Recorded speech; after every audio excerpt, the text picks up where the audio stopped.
Chapter 67. This was the first time Song Yu dreamed of his childhood. In Gentle Control, it was about him and Xie Sui as childhood sweethearts. So, it was that interesting. He bit the bread in his mouth, but it was tasteless. He was a little confused. In addition to the fact that every detail in the dream was too clear and real, what made him even more confused was that it was too similar. The Song Yu in the dream was too similar to his personality. His expression, tone of voice, and mental activities, it was as if he was looking at his past self. After living in this world for so long, Song Yu always had an illusion. Perhaps this was his original world, and the original world was just his dream. Including Gentle Control, it was just his own imagination. By a stroke of luck, he had written Xie Sui's life correctly. Which was real. It was getting more and more blurry. Zhuangxing was dreaming, and he couldn't tell the difference between real and fake. That wasn't it either. He took a big gulp of milk. Song Yu came back to his senses and shook his head. He quickly denied himself. It was too ridiculous. 008 had already appeared. How could it be just a dream? He sighed in his heart. He would probably only be able to get a real explanation when this useless system came back. Today was English morning self-study. The classroom was bustling with noise and excitement. Everyone memorized words and read the text. Yesterday, he dreamed of Xie Sui again. During the day, he was a little eager to see her, so he frequently turned his head to look at the empty seat next to him.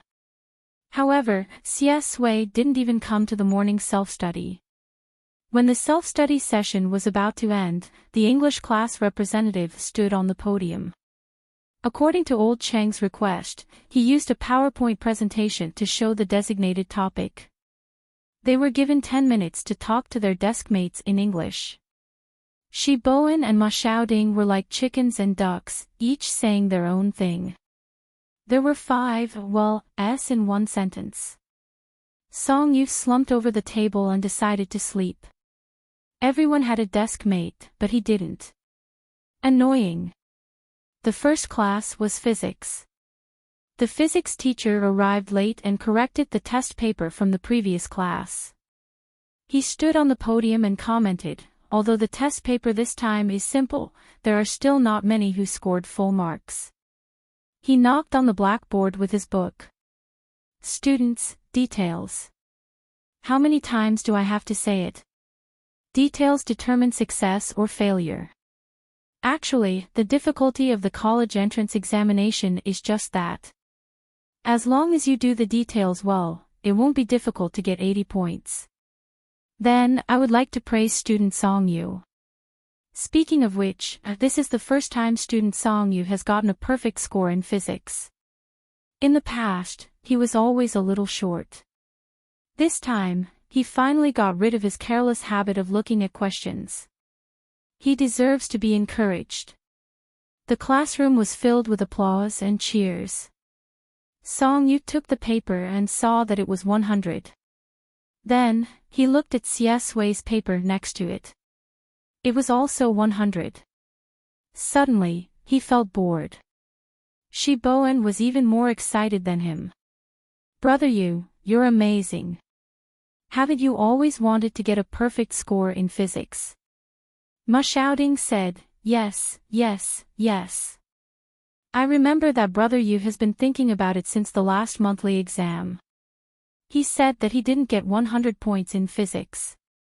Now that he finally got what he wanted, he has no regrets." Song Yu had pursued the image of a top student for so long, but this was the first time he didn't feel happy about learning and making progress. Ring ring ring.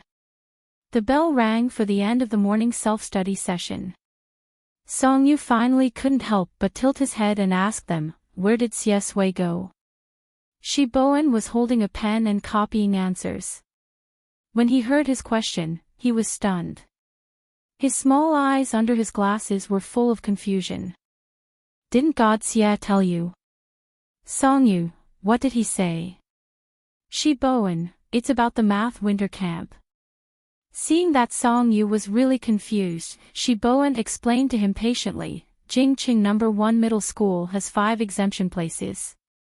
4 of them are in the second year of high school, and the last one is in the first year of high school, which is God Xia. But God Xia didn't want to participate. Old Qing was furious. Before you came, he dragged him to the office. He's probably teaching him earnestly. Song Yu, then how did you know? Shi Bowen scratched his head awkwardly and laughed dryly. I heard it from others. But God Xia is really arrogant. The threshold for the winter camp is very high. It's specially set up for the provincial team to compete in next year's Math Olympiad. If they win the first prize, they will be directly sent to University A. Many people are racking their brains to participate in the selection. But he doesn't care. Sigh, good grades are willful. Song Yu, oh. He found a reason to calm down. He turned back and opened the textbook to review. However, when he turned to a page, his hand froze. That's not right. Why did he feel so familiar with this stupid winter camp? It seemed to have been mentioned in the original work, right? Fuck, winter camp. He finally remembered. Wasn't this the location where Qin Mo conquered Xie Sui in the original work? Qin Mo took one of the 4 spots for the second year. Song Yu stood up immediately. Shi Bowen was stunned. Brother Yu, where are you going? Song Yu's expression was cold. I wrote a question wrong. The teacher didn't deduct my points. I want to argue with him. Shi Bowen was stunned. You want to ask the teacher to deduct your points? Brother Yu, don't you want your full score?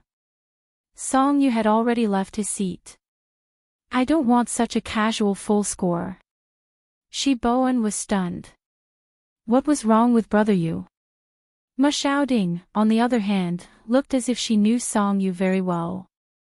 She patted Shi Bowen's shoulder and said, You don't understand. The first time is always very important. This is the plot of Brother Yu's first full score.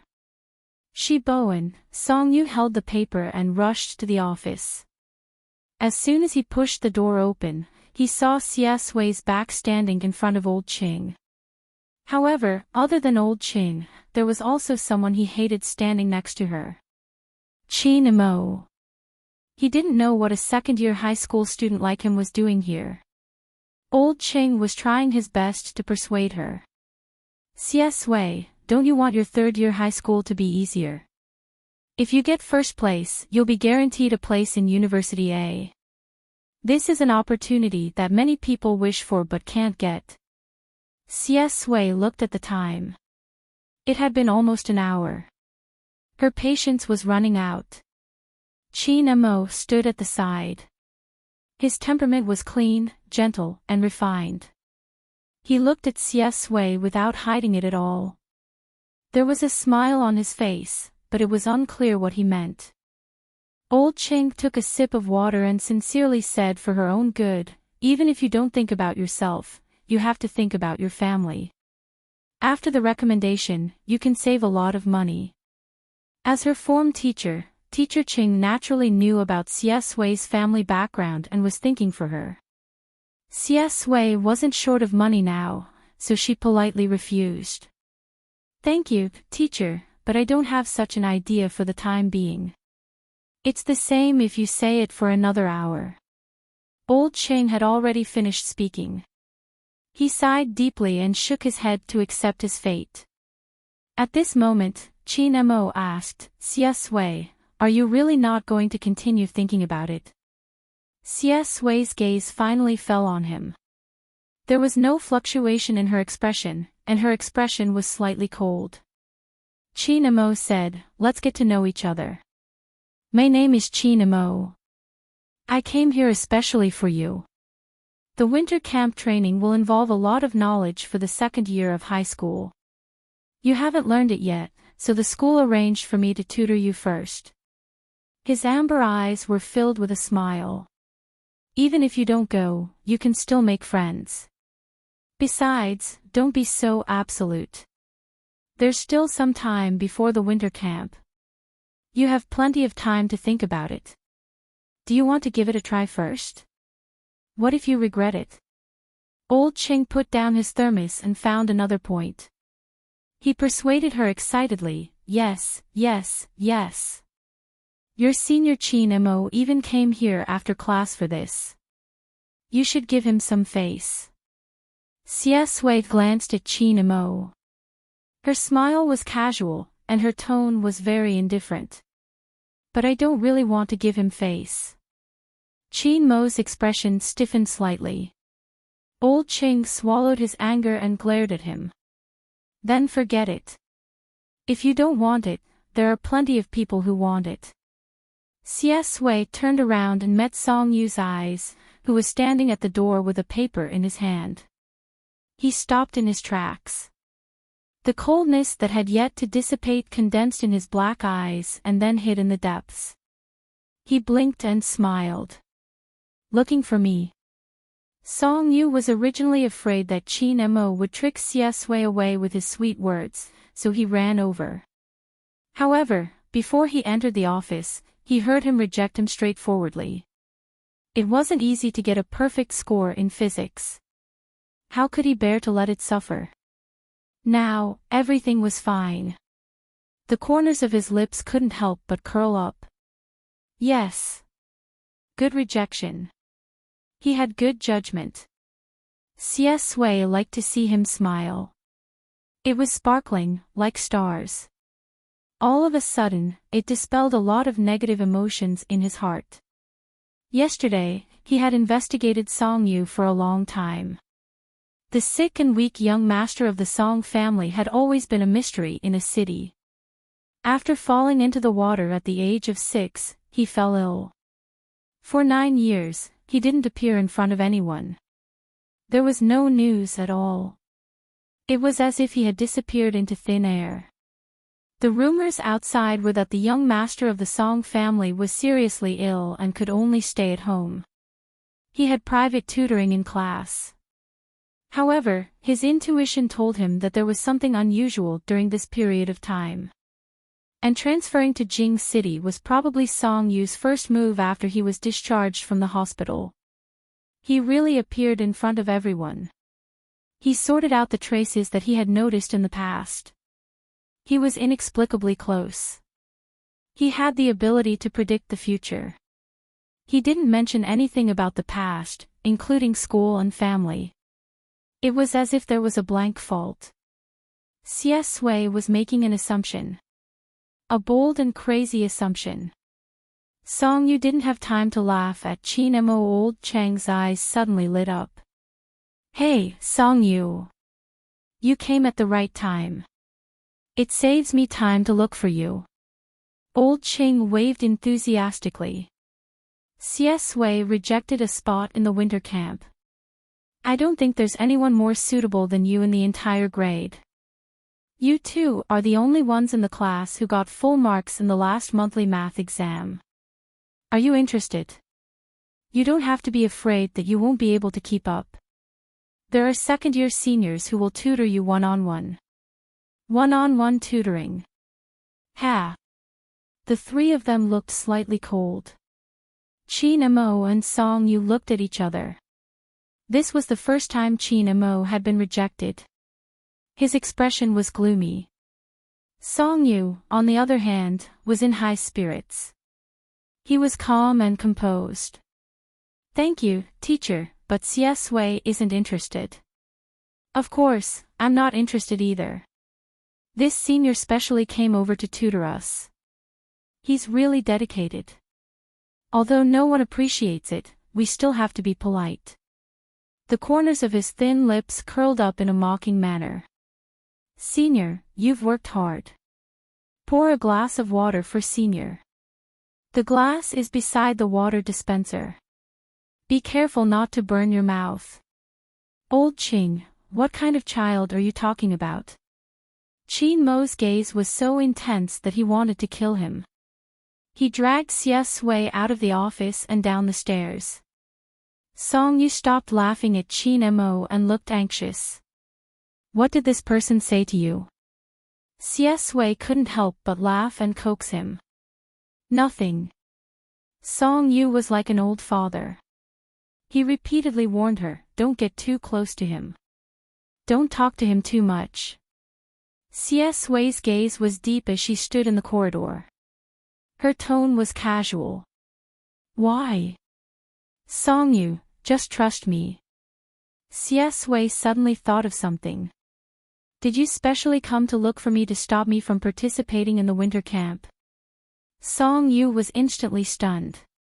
I guess so. CS Wei stopped and thought quickly.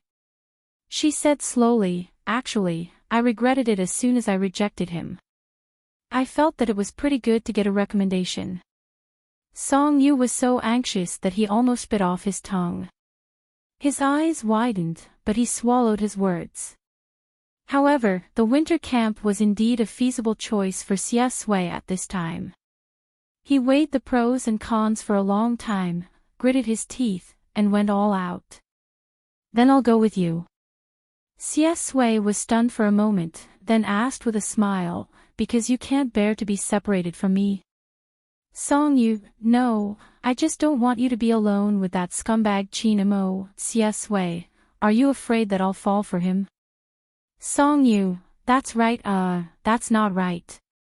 He suddenly raised his head. His spirit was tense, and his light brown eyes were filled with shock. His assumption might be right. CS Wei licked her lower lip, smiled, and said in a low and hoarse voice, Song Yu, if you do this, I'll think that you're jealous. Song Yu, CS Wei lowered her eyes and pursed her lips into a smile. He thought. Song Yu probably had memories of his previous life, in the form of dreams, or after falling into the water at the age of 6, he started to become mentally confused. He stood up straight and looked into Song Yu's eyes. The child was stunned by the question. His eyes were clear and pure, like the light in the dark mud. CS Wei was slightly stunned. A calm and crazy thought slipped through her mind. Her fingers were trembling. Song Yu liked him, didn't she? He started to like him in his previous life. So all her memories were about him.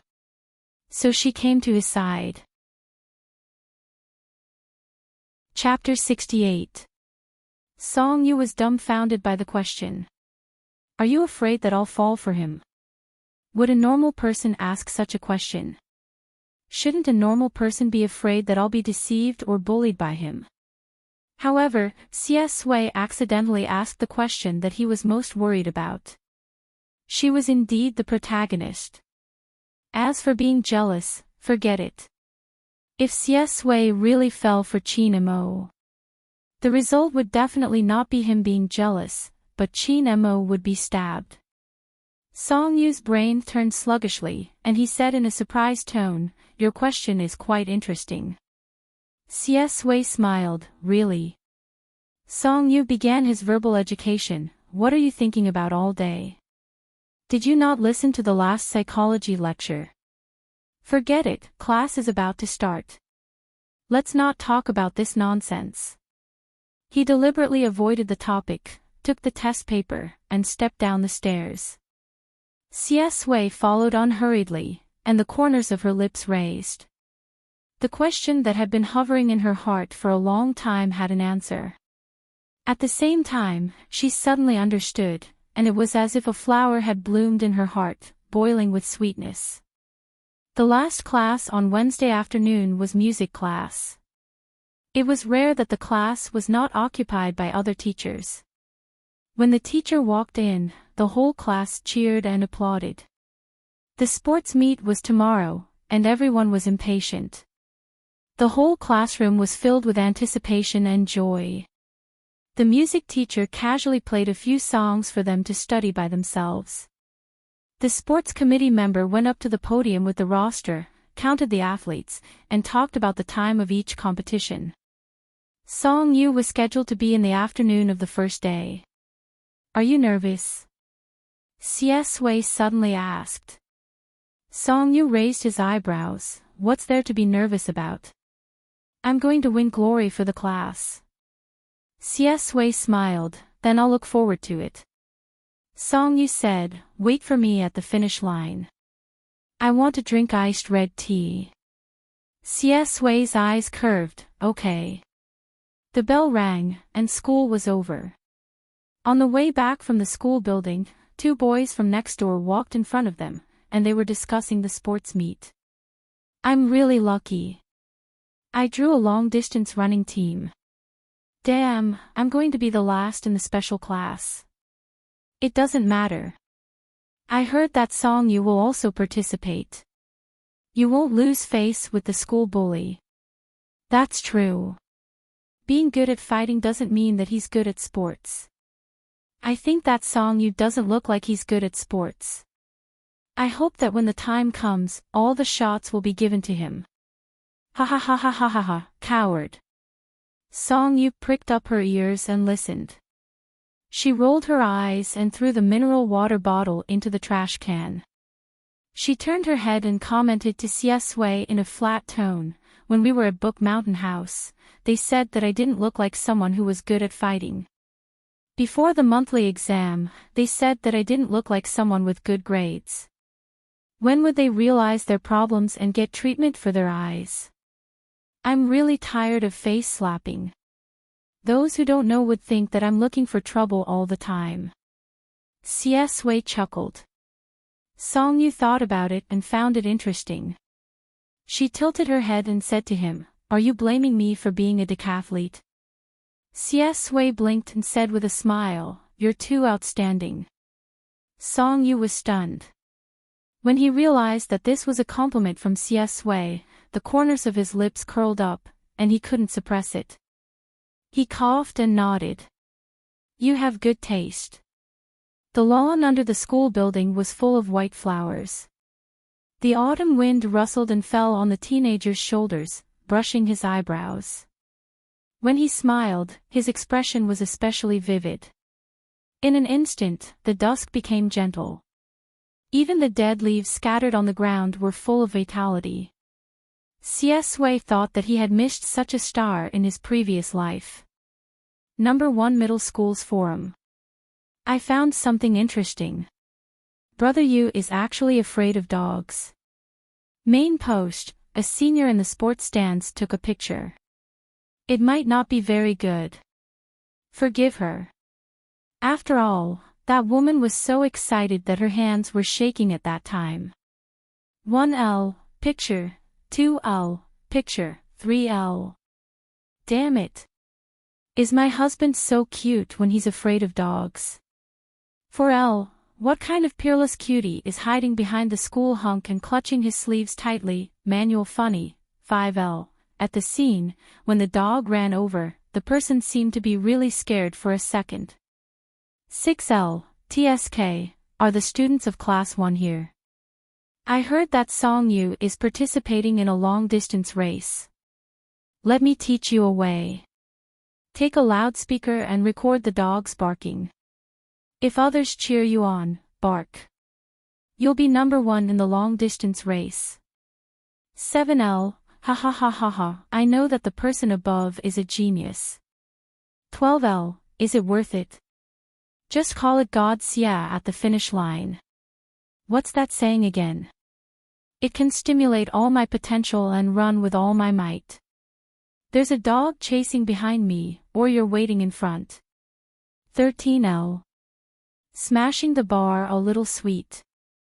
14L. Give the sister above a cup of cappuccino. Applause, applause. Wei couldn't sleep the whole night. He was carefully sorting out the memories of his previous life, trying to find clues about Songyu's appearance.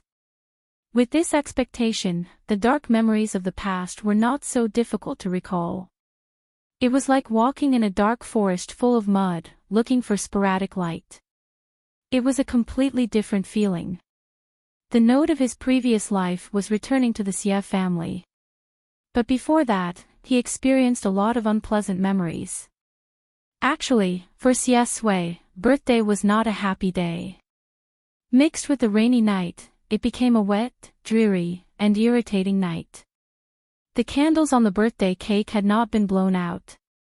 The beautiful and weak woman could no longer suppress her emotions. She squatted down and hugged him, tears falling like rain. "Asway, Mom is sorry. I'm sorry.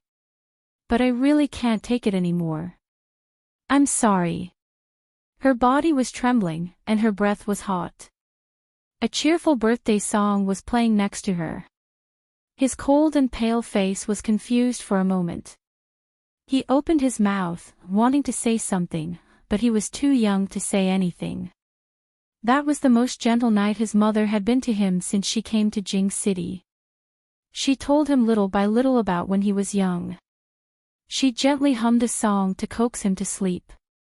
After eating the sweet and greasy cake, he had been tense the whole time and immediately fell asleep.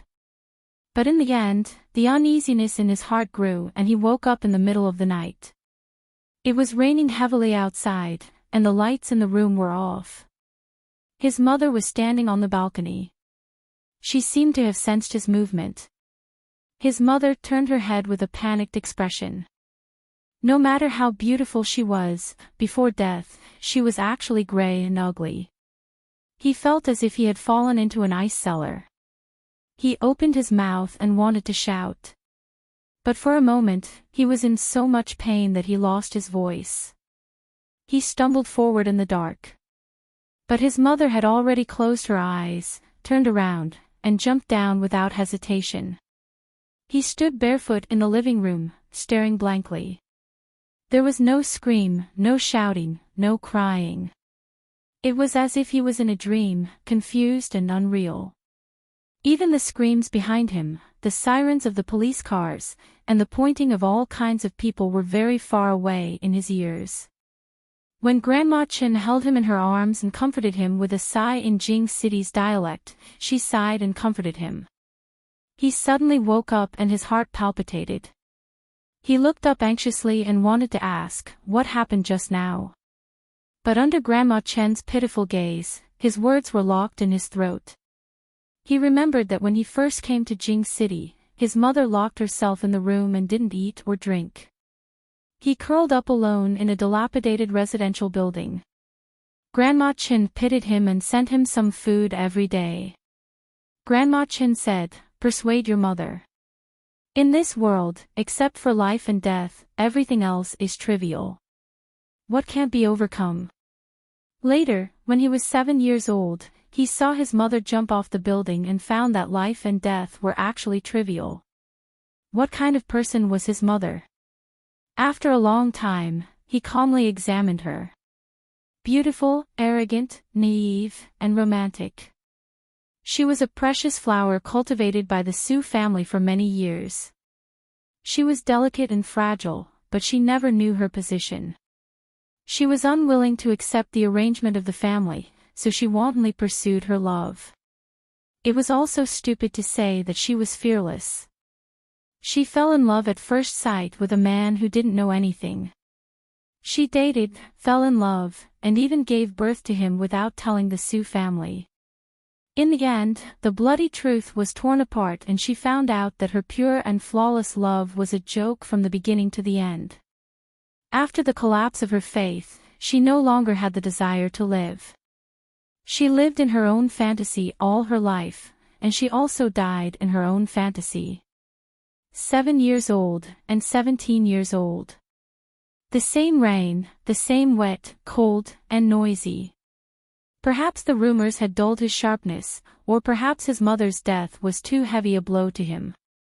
Since he came to Jing City, he had been silent and antisocial. He was full of malice. After living in a nightmare for a long time, he lost a lot of his instincts. Otherwise, how could he be deceived by Qin Mo's gentleness? He treated him as his only friend. After graduating from high school, he was drugged and trapped in the apartment of the most disgusting person. He smashed a wine bottle directly on Wang Xi's head. Blood splashed into his eyes. In Wang Xi's scream, he felt that everything was dull and ridiculous. The timeline began to elongate. He was also tricked once in college. When he worked in a hotel, he thought that his boss was gentle. Who knew that his boss wanted to provide for him because he had a similar face to the person he liked?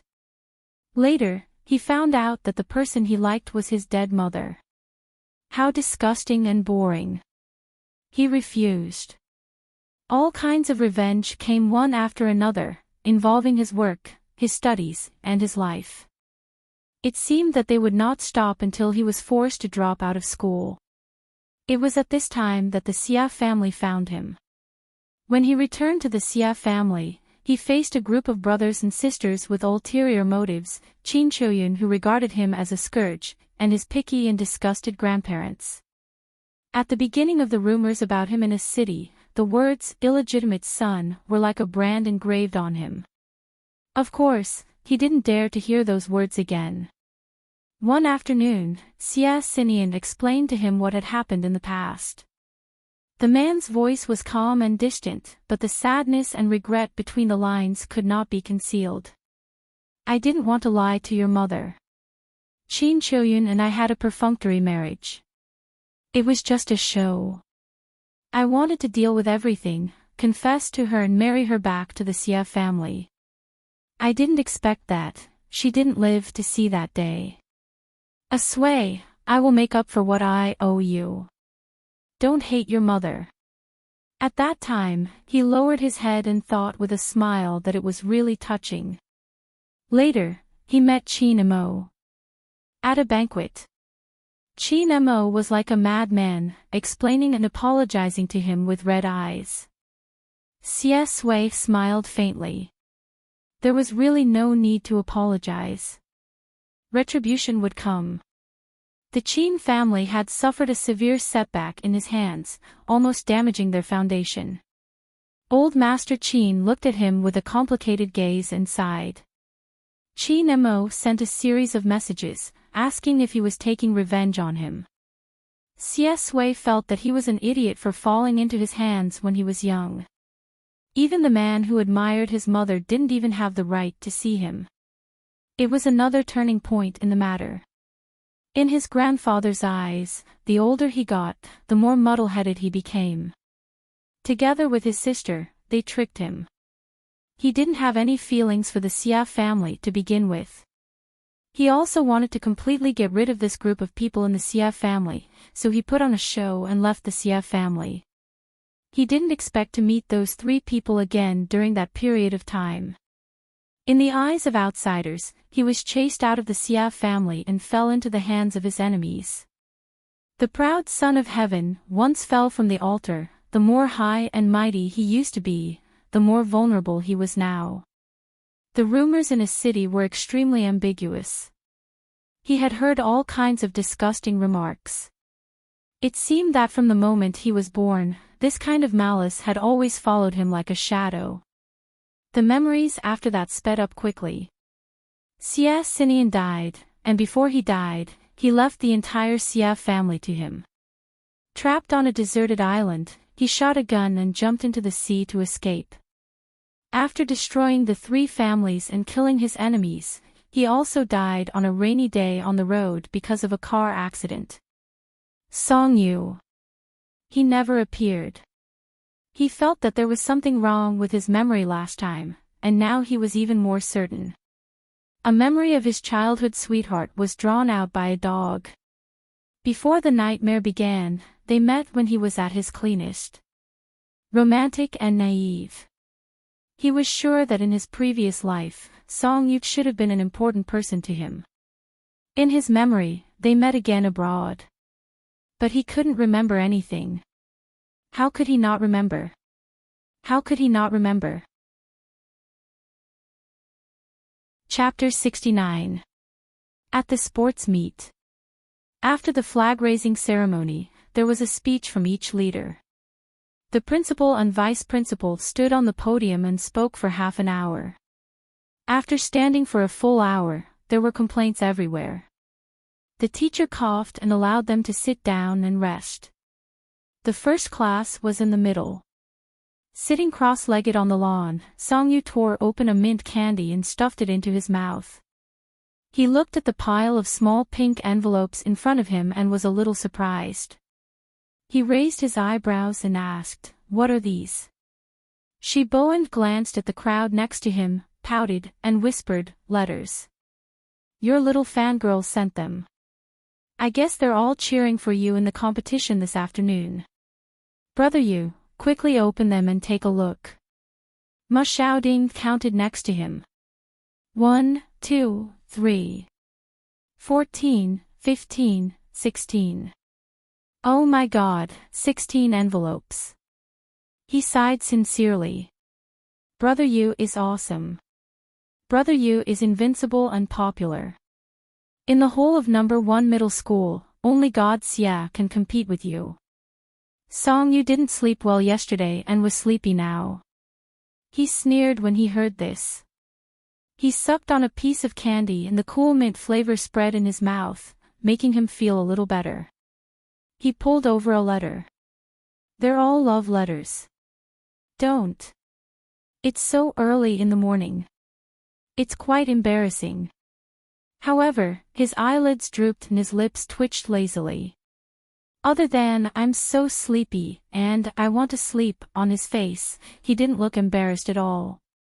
Ma Xiaoding looked left and right and found something interesting. He gloated and said, "Brother Yu, you rejected a love letter last time. Now everyone has learned their lesson. They didn't write their full names, so you can't find them. You can't return them even if you want to." Song Yu took a closer look. Sure enough, the letters were all pseudonyms. They were either Mimi, Meng Meng, or Xiaoqian Wan Wan. They were all perfunctory. The corners of his lips twitched, and the last bit of sleepiness disappeared. Song Yu casually opened a letter and glanced at it. There were cute emoticons on the colorful paper, followed by a line of words, "Hubby, you're the best today." When he opened the next letter, it was much more artistic. The words were very beautiful, but the inscription was, "Your future girlfriend."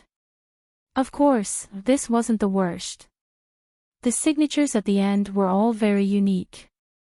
The next number 1 high school belle. Did you sleep with Brother Yu today? Big bro school tyrant, look at me. Let's get married at 8, hubby. Song Yu chewed on the candy and felt that it looked familiar. These were probably their forum IDs. In a sense, it could be considered a real name confession. After analyzing the situation in his heart, he said with a smile, "High school girls nowadays are really too free, casually calling someone their husband.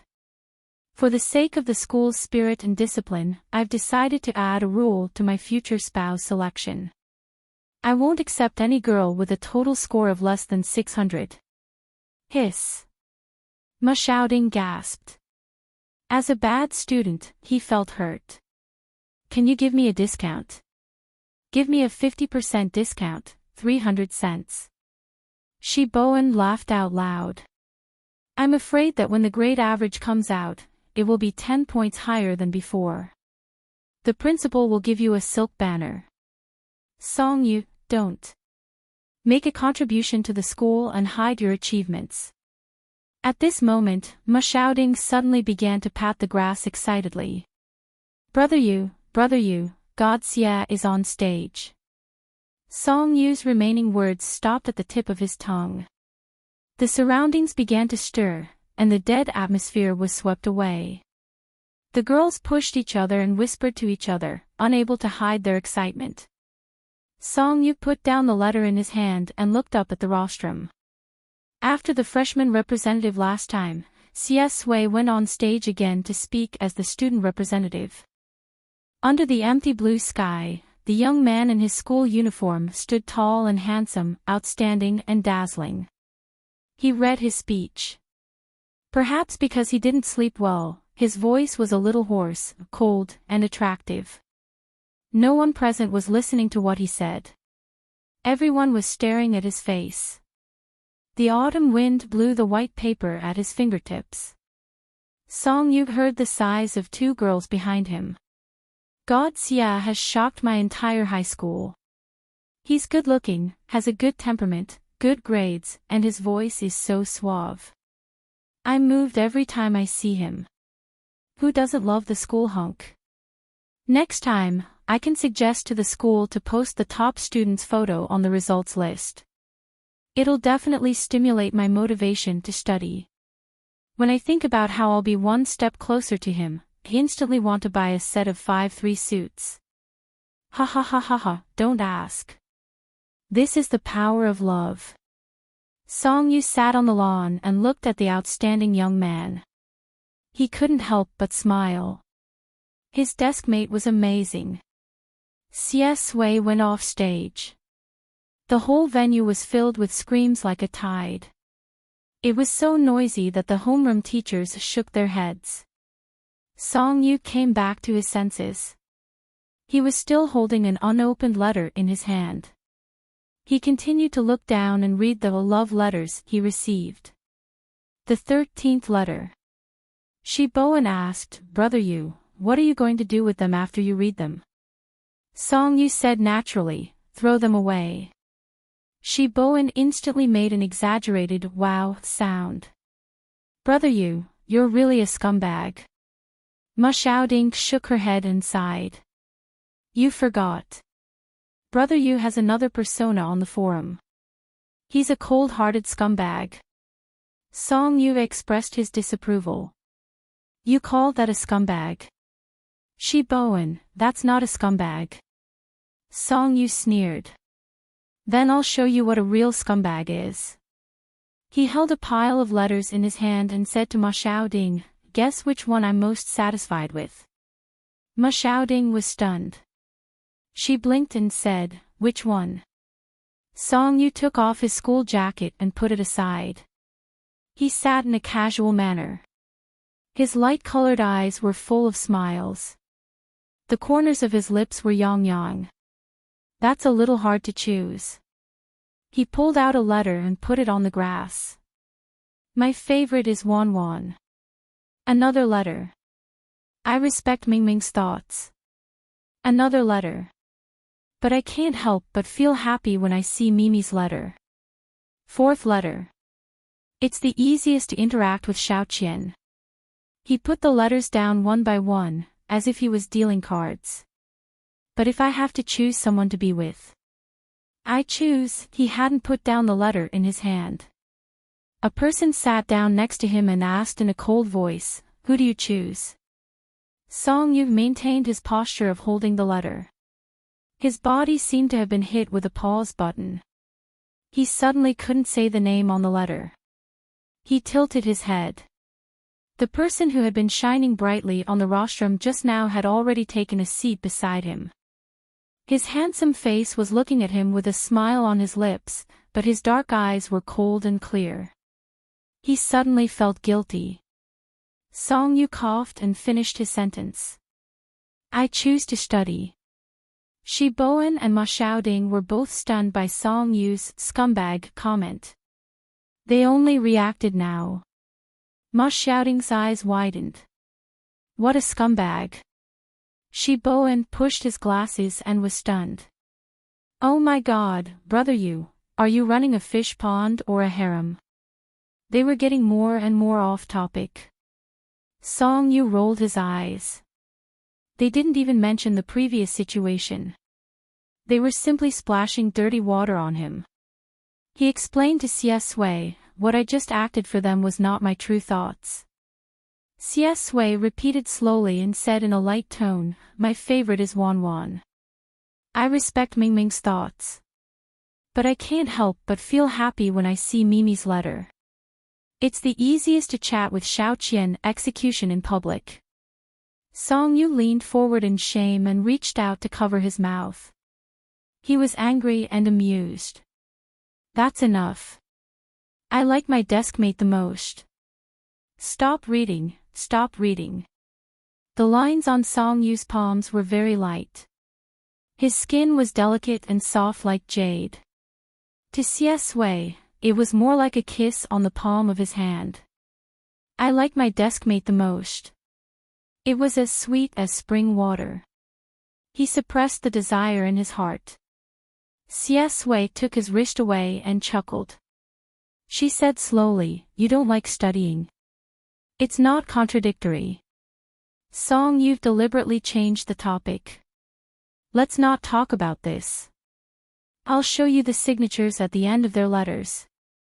They're really bold. There are all kinds of names. He opened the folded paper in his hand. The content praised him crazily, called him hubby, and all kinds of flattery. But the signature was, "God Xie, you were great last night. Song Yu, Xie Sui, me shouting, ha ha ha ha ha." Shi Bowen also held back his laughter.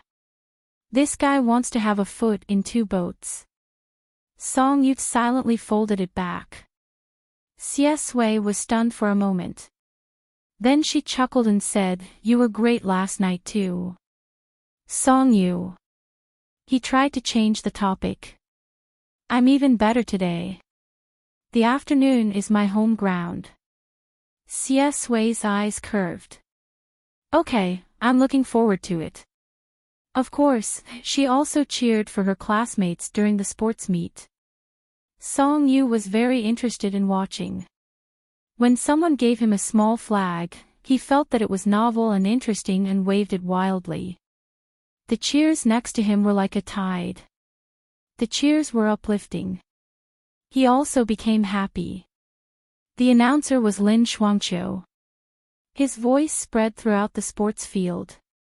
"Crossing the white starting line, you are like a golden lightning.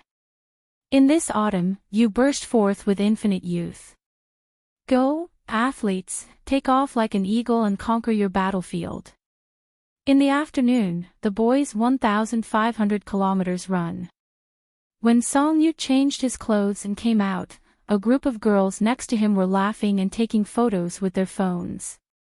They exclaimed, "Brother Yu, why are you so handsome?" Jiang Chenian took a small electric fan and handed it to him.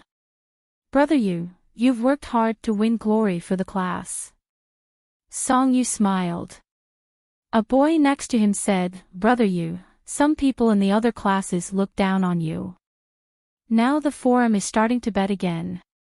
I'm not convinced, so I bet my virginity. You have to get first place. My first night is in your hands." His roommate was stunned. "You're giving away your virginity again. You haven't given away your virginity from last time." The boy sighed, "It's a long story." Song Yu took a sip of water and put the bottle on the table with a smile. He said casually, "Don't worry. The purpose of my long-distance running is to prove it to everyone. A person who is handsome and can run fast at the same time." Jiang Chenian, ? He turned the fan to the maximum. 666, Song Yu walked onto the track. The people on the field and the spectator stands immediately went, "Ah."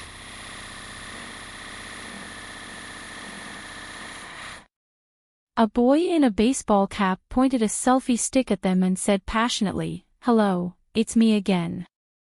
I'm your good friend, Big K. I fucking love Song Yu so much that I like to record everything for him. Do you see that cool guy over there? Although he can't speak to us, we can interact with him in our hearts. My roommate won't be giving me a Maserati this time. Instead, he'll be giving me a Rolls Royce. Song Yu is the champion, so he'll be giving me one. Big K will also give me an 8 yuan voucher as a gift." Ma Shouting and his underlings were armed to the teeth again. They were whistling, clapping, and holding light sticks in their hands. Shi Bowen snatched the screaming chicken away for fear of losing face. Ma Shouting waved her arms and whistled, "Brother Yu, charge." Song Yu was now the most eye-catching person on runway 3. Next to him was a boy with bronze skin. He glanced at him and said with a smile, "Brother Yu, what place do you plan to get?" Song Yu said, "Is that something I can decide? Don't you see how much I'm carrying? How many people's first times were there? How many luxury cars and mansions?" The boy with bronze skin laughed, "Ha ha ha ha ha. A gunshot rang out. The race began. From the white starting line, the handsome teenager rushed forward like a bolt of lightning. Ah! Another round of screams came from the audience. Jiang Chenian was so nervous that she almost pinched her deskmate's hand. Liang Yingying couldn't take it anymore. You're not giving him your first night. Why are you so nervous? Jiang Chenian said, Oh, I'll give him my first night.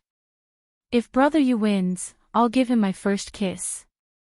Liang Yingying said. Are you looking for a beating? Song Yu's stamina was very good, but after all, he had only trained for a week. Compared to the students with special talents, there was still a gap. In the first 2 laps, he was in a stalemate with another tall guy.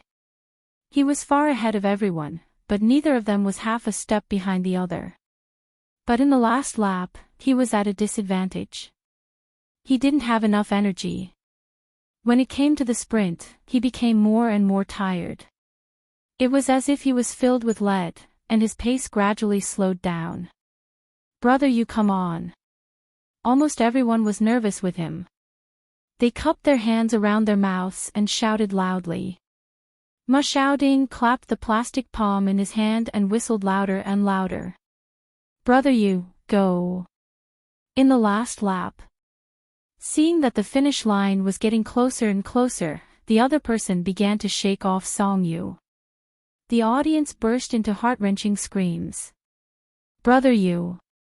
My first night, oh, you have to be responsible for me, ah. The audience. They were so shocked that they swallowed back their shouts. With him taking the lead, the cheering changed. Everyone became more and more excited. Brother Yu. Rolls-Royce Phantom. Did you see it? It's waiting for you at the finish line. Brother Yu. There's a sea view house in front. Who has recorded the barking of a dog? I think that bad idea is feasible. Why are you barking, Brother Yu? Look, thank God. Do you see such a handsome boyfriend at the finish line? Beside the track, there was a neat row of cheering. Song Yu could only hear the sound of the wind. He couldn't catch his breath. His gaze was fixed on one point. Right now. When he was sprinting. At this moment, he suddenly exploded. It was as if his whole body had been injected with new energy. He gritted his teeth and was as fast as the wind. He sprinted forward like lightning. Whoa! The audience stood up excitedly. In the broadcasting studio, Lin Shuangqiu took out a new cheering script and softly read it into the microphone. Shouts, excitement, joy, this is who we are at this moment. Chase, heartbeat, perseverance, victory or defeat is just a thought away. This is your battlefield. Fight for the throne. Our youth will never fade. Almost. Song Yu looked at the back of the person in front of him. His heart was about to jump out of his chest. A strong desire to win suddenly arose. There was only one thought in his mind. Surpass him. She changed to the next one. Lin Shuangqiu was stunned. Then she laughed. Her voice suddenly slowed down. The sweet voice, with a smile, came slowly. Your sweat spilled on the track and watered my thoughts. Your eyes looked at the finish line and pierced my soul. Almost. Almost. Song Yu clenched his back teeth. His whole soul was burning. There are too many beautiful words that I can't say on a normal day. I can only hide behind the cheers and tell you secretly. You are the Milky Way, the classics of grass and trees, and all the beautiful things I can think of. With every step he took, he could hear his own heavy breathing. His throat was dry, and his lungs were burning. Thank you for appearing in my life and decorating all the ordinary and boring years. Let the peppermint wind and the midsummer hang on the tail of my youth. Kind, cute, smart, my husband, Brother Yu. In the last few seconds, Song Yu's mind was blank. He didn't know if he had surpassed that person. He just looked at the finish line. Xie Sui stood there. Hurry up. The whistle suddenly sounded. The moment he stepped over the finish line, it was like the last string snapped. Exhaustion and weakness swept through his body. Faster. The crowd was in a hubbub and screaming. His eyes were blank. He was about to kneel down when he fell into a strong and cold embrace. Cross the finish line and come to my heart. Chapter 70. His heart was beating wildly. After a strong sense of exhaustion, Song Yu's senses gradually recovered. The cheers from all directions drowned him like a tide. First place. First place. Fuck. First place, first place. Aw, Brother Yu is awesome. Brother Yu is awesome. Brother Yu is awesome. Whistles, laughter, applause, and screams. His hand tightly grasped Xie Sui's arm. After a violent gasp, his temples were throbbing. However, he looked up and revealed a bright and proud smile. His light brown pupils were clear and bright. In an instant, the sun was not as dazzling as it was. Panting slightly, Song Yu smiled and said, "Am I awesome?" Xie Sui supported him and was stunned for a second. Then, she laughed softly. "You're awesome." Jiang Chenian almost couldn't hold the fan steady. He was so excited that he was incoherent. "Aw, Sui Yu, it's true. I'm going to die, I'm going to die." Liang Yingying was speechless at this fickle woman. He rolled his eyes at her. "If you win, you can give your first kiss. Go and give it to him, you coward. Snatch Brother Yu from God Xia and kiss him on the wall of the field." "Jiang Chenian, I won't. Actually, it's quite interesting to be alive." The audience was lively as if it was the new year. In a corner, a youth in a baseball cap bared his teeth at the camera. "Congratulations to Song Yu for winning first place. Then, I'll broadcast some unfortunate news. My roommate called and said that he was kidnapped and robbed of tens of millions in cash. He owes the Rolls-Royce for now. Debt is not a burden. He decided to give me a Lamborghini next time." The 1500 meters was the last race of the first day. After the run, Song Yu was accompanied by Xie Sui as they walked around the edge of the field. Ma Xiaoding finally snatched the screaming chicken from Shi Bowen.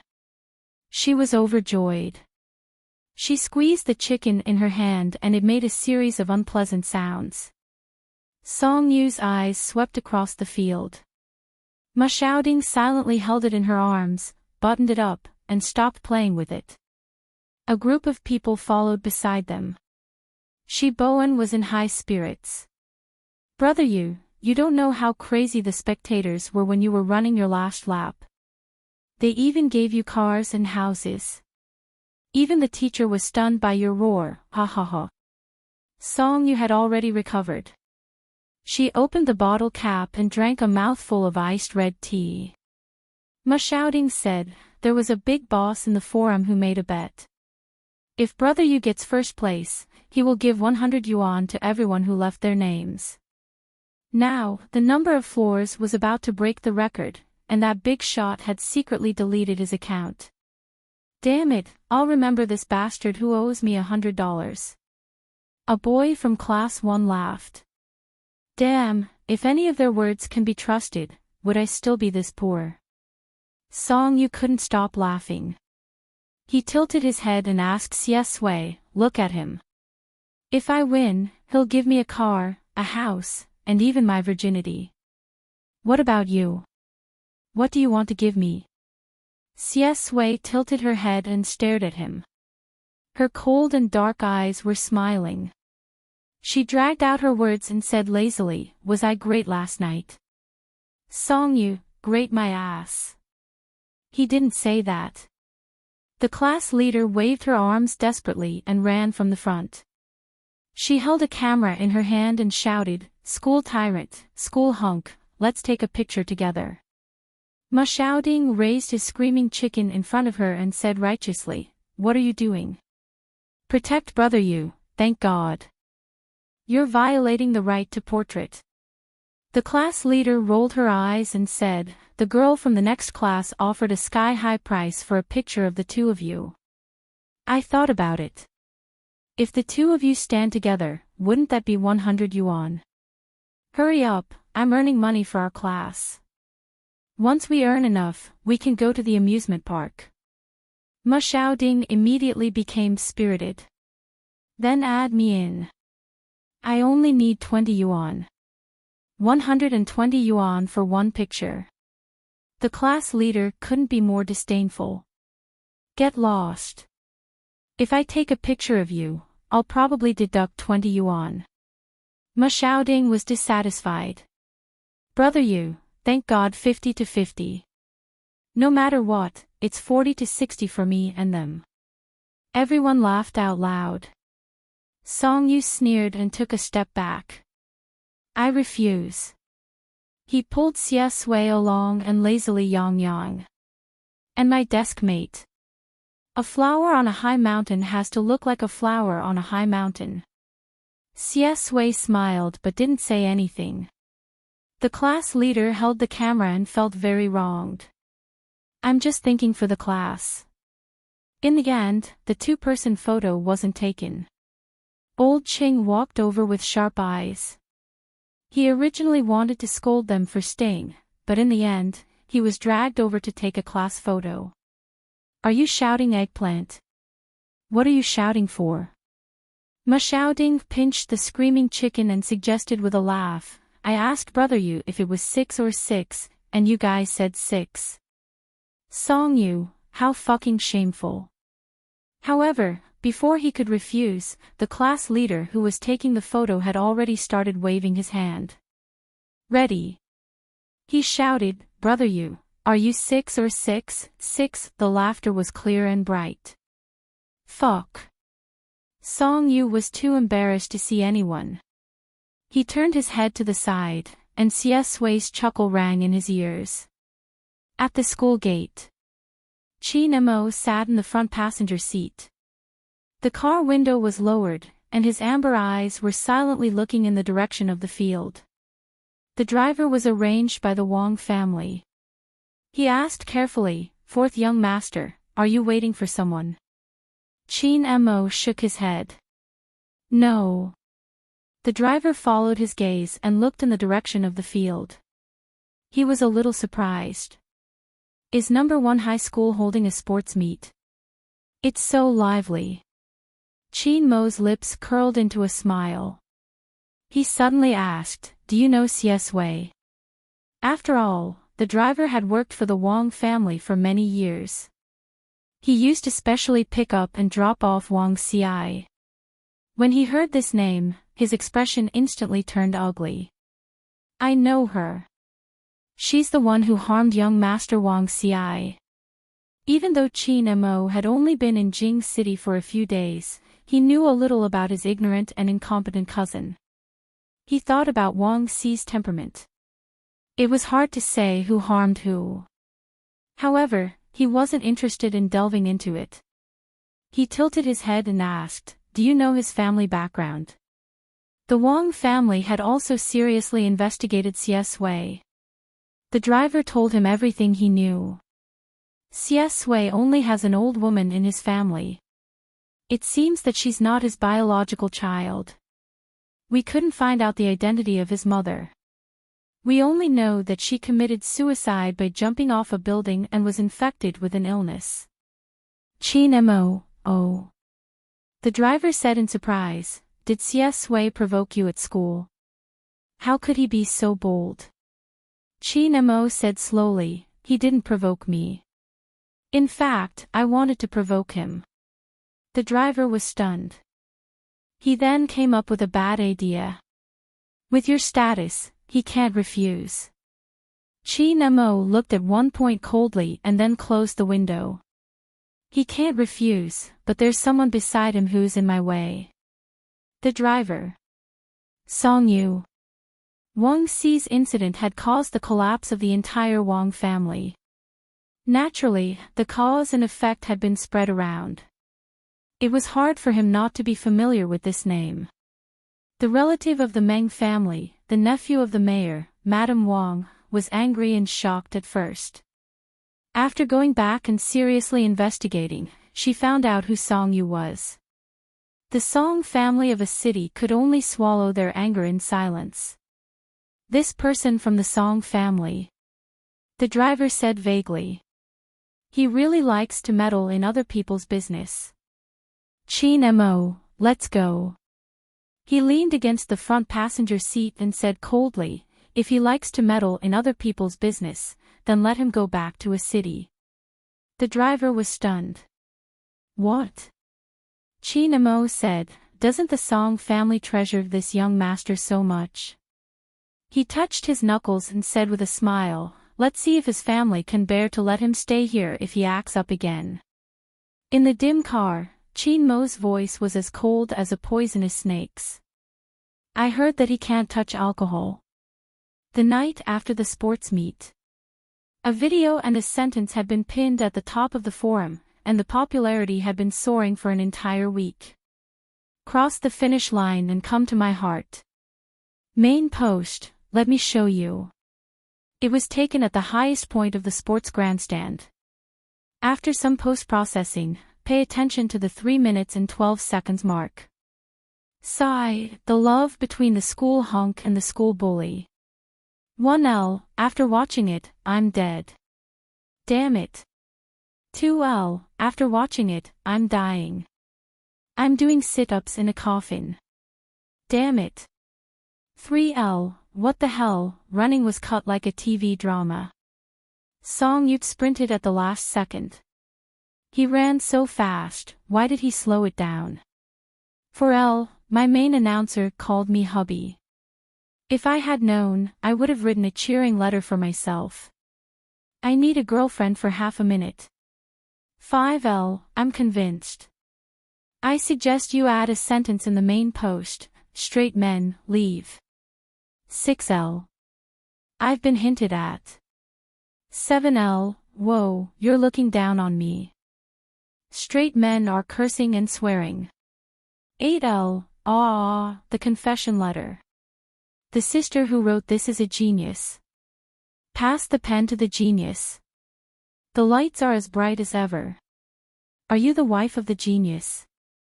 9L, ha ha ha ha, no. The credit belongs to everyone. I only contributed a little. Cute, kind, and smart. These are the words that God Xia used to describe Brother Yu. Carrot. 20L, I've watched it 20 times. To sum it up, you're giving me peace of mind. 21L, in the last 3 seconds, I seem to have used all my strength to run through the crowd to hug you. The colorful letter fell all over the ground. Pink balloons flew around the grandstand. People shouted and laughed. They were full of earthly joy. You're in my heart. I want to say something, but I can't. 22L, woo woo woo woo. I want to say something, but I can't. 23L, I want to say something, but I can't find the words. I wish them a bright future. There's still a long future. A bright future. There's still a long future. During the language class, the teacher wrote these words on the blackboard with chalk. He took a sip of water from his thermos and started talking about extracurricular content. This essay by Liang Qichao was written at the end of the Qing dynasty, after the failure of the Wushu reform. The weather was getting colder. The windows and doors in the classroom were tightly shut. The warmth made people feel sleepy. The first period was the language class. Song Yu was always slumped on the table. When he heard these words, his ears twitched. He lifted his head from his arms. He turned his head instinctively and saw Xie Sui's side profile. He was handsome and fair. His dark eyes were focused on the blackboard. Song-yu thought for a while and retracted his head. The midterm exam came as scheduled. Song-yu was more confident in this exam than in the monthly exam. When the results came out, he was indeed in the top 20. During the class meeting, old Ching directly pulled him out and praised him for half the class. It was as if he was rewarding a child. In the end, he even smiled and asked him to go on stage to talk about learning methods. What else could Song-yu say? Thank you to my deskmate. Chapter 71. What kind of childish place was an amusement park? It was no different from a primary school student's spring outing. Song-yu refused in his heart. Old Ching, on the other hand, was very satisfied with this decision. The time and place were decided immediately. There was no room for negotiation. Ma Xiaoding suggested excitedly, "The amusement park is good. I was just about to try out the new theme of their haunted house." Shi Bowen complained, "The bride in the coffin, right? I've been spoiled. There's nothing to look forward to." Ma Xiaoding covered his mouth. "You're the only one who has a mouth. You're always talking about it." On Friday night, Song-yu returned to the Meng family, but he was called over by Grandmother Meng. Grandmother Meng tidied up the house during the day and found some old things. It was a photo album with photos of him when he was young. She specially called him over to take a look. Under the light, his grandmother's gray hair was neatly combed. She spoke softly and carefully. "This was taken when you came to Jing City for the new year when you were 5 years old." A nostalgic light appeared in her eyes. "Time flies. In the blink of an eye, 10 years have passed. I was still a little boy then." She reached out and pointed at the first photo. It was a child curled up on the sofa playing games. He was wearing a pink sweater and had a livid face. He exuded an aura that kept people away. Grandmother Meng smiled and said, "That day, you threw a tantrum with your family and refused to go out. Do you still remember?" Song-yu didn't know that he was like this when he was young. He didn't know whether to laugh or cry. "Why would I throw a tantrum?" Grandmother Meng glared at him and said, "Because you care about your face. Your mother put a pink sweater on you and jokingly called you a little girl, so you got angry." Song-yu's lips curled up. "You can't blame me for that." She forced a 5-year-old cool boy to wear a pink sweater and even called him a little girl to humiliate him. "It's my mother's problem." Grandmother Meng was amused by his words and sighed. "What's going on in your head?" He was a cool boy at 5 years old. He would become a handsome boy when he grew up. There was nothing wrong with it. Song-yu flipped through the photo album at the back. Through the years, he seemed to really see himself from 10 years ago. He was arrogant and irritable, but most of the time, he was a well-behaved and delicate boy who played quietly by the side. Song-yu suddenly had an epiphany. He raised his head and asked his grandmother, "Have I always been like this since I was a child?" The light was too gentle. Grandmother Meng smiled. There were fine wrinkles at the corners of her eyes. She said softly, "That's right. I recognized him at first glance." Song-yu's fingers rested on the photo album. His fingertips were cold. After a slight pain in his brain, his whole body shook as if something had pierced through him. In the past few days, Song-yu had been dreaming very frequently. She was no longer an outsider, but had truly participated in it. Every detail was exceptionally clear, as if he had truly experienced it. He dreamed of his sister's wedding. In the most luxurious Lijiang hotel in a city. The last person she married was a handsome and gentle university professor. He was as clean as jade and had a good temper. He was completely not in her criteria for a spouse, but he was with her until the end. Song Yu changed into a gray suit and waited for her in the dressing room. She was today's bride. Her long hair was tied up in a high bun, and she was wearing a snow-white wedding dress. When she smiled, her eyes were dark and clear. They were gentle and moving. Song Weiniang asked him, "Did you go to the banquet hall on the 3rd floor to see it?" Song Yu was stunned. "No." Song Weiniang said with a smile, "My makeup will probably take an hour. You'll be bored here. Why don't you go there first?" "I thought about the theme for the wedding for a long time. It's called the Milky Way universe. The visual effect should be very shocking." Song Yu laughed. "It must be very romantic." The makeup artist began to help her with her eye makeup. Song Weiniang closed his eyes. The smile on his lips could not hide the happiness and sweetness. "That's for sure. If you're jealous, hurry up and find a girlfriend, baby." Song Yu snorted. "That's not necessary." He wanted to say that with his body, he should not harm other girls. But when the words came to his mouth, he immediately changed his tone and said in a lazy yang tone, "After all, fate is the most unattainable thing in the world. It depends on God's arrangement." A few staff members were scattered in the banquet hall on the 3rd floor. They were moving equipment and adjusting the lights. He walked in with his brother. Many people shouted, "Eldest master, 3rd master."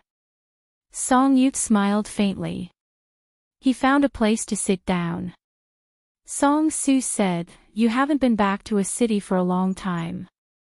Song Yu, "Yes, it's been a few years, but it doesn't feel like anything has changed." Song Su asked, "Why didn't you call your old friends to meet you?" Song Yu, "Are you my brother? I know a few people in a city. Don't you know them?" "It seems so." "Ha ha ha, I don't know many of them." The staff brought 2 drinks. Song Su declined and tilted his head to look at him seriously. "Do you still remember CS Wei?" Song Yu's pupils froze slightly. He said slowly, I still remember." Song Su said in a rather complicated tone, "3rd Master Xiao of the Xia family is sick and hospitalized. The old master has started to cause trouble again. There are also a few brothers and sisters who haven't given up on their evil intentions. Xia Sui was voted out by the board of directors. She's not in a good situation now." Song Yu's fingers paused in the dark. He asked, "Not in a good situation? What's wrong?" "Song Su, the Xia family has abandoned him. He doesn't look easy to get along with. In private, he's even more so. He's cold and ruthless. Over the years, he's provoked a lot of people in a city. Once he loses power, it's inevitable that others will kick him when he's down. He's still missing now, but I know that many people are looking for him." Song Yu felt his throat was a little hoarse. "The Su family?" Song Su shook his head. "The Qin family and the Zhao family." Song Yu, they. Song Su frowned and said with a strange expression, "You're not in a city, so you don't know. Anyway, I've always heard that Qin Mo and Zhao Xiu once pursued Xie Sui crazily. I guess they couldn't get her and hated her because of their love. Why bother? Besides, a person like Xie Sui is not to be trifled with even if she's lost power." Song Yu, is Xie Sui still in a city now?" Song Su was slightly surprised. "Don't tell me you're also thinking of looking for her." Song Yu. "No, I'm just asking." When he went downstairs, he heard the people around him gloating. They couldn't hide their malice. Who would have thought that Xie Sui, who was so domineering in a city, would be reduced to such a state? The Xia family doesn't intend to let him have an easy time. Now that he's in debt and can't find a job, he won't go begging, right? That won't be the case. Do you still remember his mother?" The daughter of the Su family was raised so well. She's willing to be someone's mistress. She's really despicable. CS Wei is probably the same. There are many people in his city who like his face. Maybe he's been kept by a woman. Ha ha ha, I really want to see him in such a sorry state now. It's so satisfying. Song Yu stopped walking downstairs. He tilted his head and asked indifferently, "What's satisfying?" His voice was cold. The two young men who were talking were stunned. They recognized at a glance that this was the third young master of the Song family. They immediately smiled awkwardly. Song Yu, what a coincidence. Song Yu's eyes were cold and cynical. The corner of his mouth was mocking. He lost his power, but there are women who are willing to keep him. He has people who love him and make money. What's there to be satisfied about? If you're ugly, can't you read more books? No matter what kind of person you are, everyone is the same. As for Aunt Sue, he took a step forward and said indifferently, "Don't let me hear the word mistress again." After all, today was the Song family's wedding banquet. The two young men were angry, but they didn't dare to say a word. Their faces were ashen. Song Yu turned around and went downstairs. However, a determined light flashed in his eyes. What kind of feelings did he have for CS Wei? Perhaps it was the purest and most innocent appearance he had seen in their childhood. Therefore, no matter how Song Su said that that person was dangerous, it wasn't very convincing to him. Even when CS Wei was in such a desperate situation, he subconsciously wanted to help him. He had CS Wei's private phone number. Originally, he just wanted to test the waters. He didn't expect that person to pick up. Hello. The voice on the other side of the phone was cold and slightly hoarse. It was just like before, without the slightest hint of decadence. Song Yu was stunned. However, as if electricity had passed through his brain, he said softly after a long time, "It's me, Song Yu. I'm back in the country today. Do you have time to meet me?" There was a long silence on the other side. After a long time, he chuckled and said casually, "Okay." The meeting was set to be in the restaurant. He chose a quiet private room with a vintage and unique decoration. Green plants separated the quiet space. When CS Wei arrived, Song Yu's hand that was stirring the coffee froze. The man was tall and straight, wearing a white shirt and black trousers. He was as elegant and calm as ever. When he sat down, even if he had lost his power, he still felt oppressed. He asked, "What do you want to talk about?" It was probably the first time that Song Yu was so nervous. Although he really wanted to be a rich second generation who threw out a black card and went straight to the point, "I'll help the poor." However, considering the self-esteem of his childhood friend, he silently suppressed this idea. It would be an insult if he didn't use money directly. "I don't have many friends in a city. I found you on my phone and wanted to meet you. Let's chat casually." He could only say so.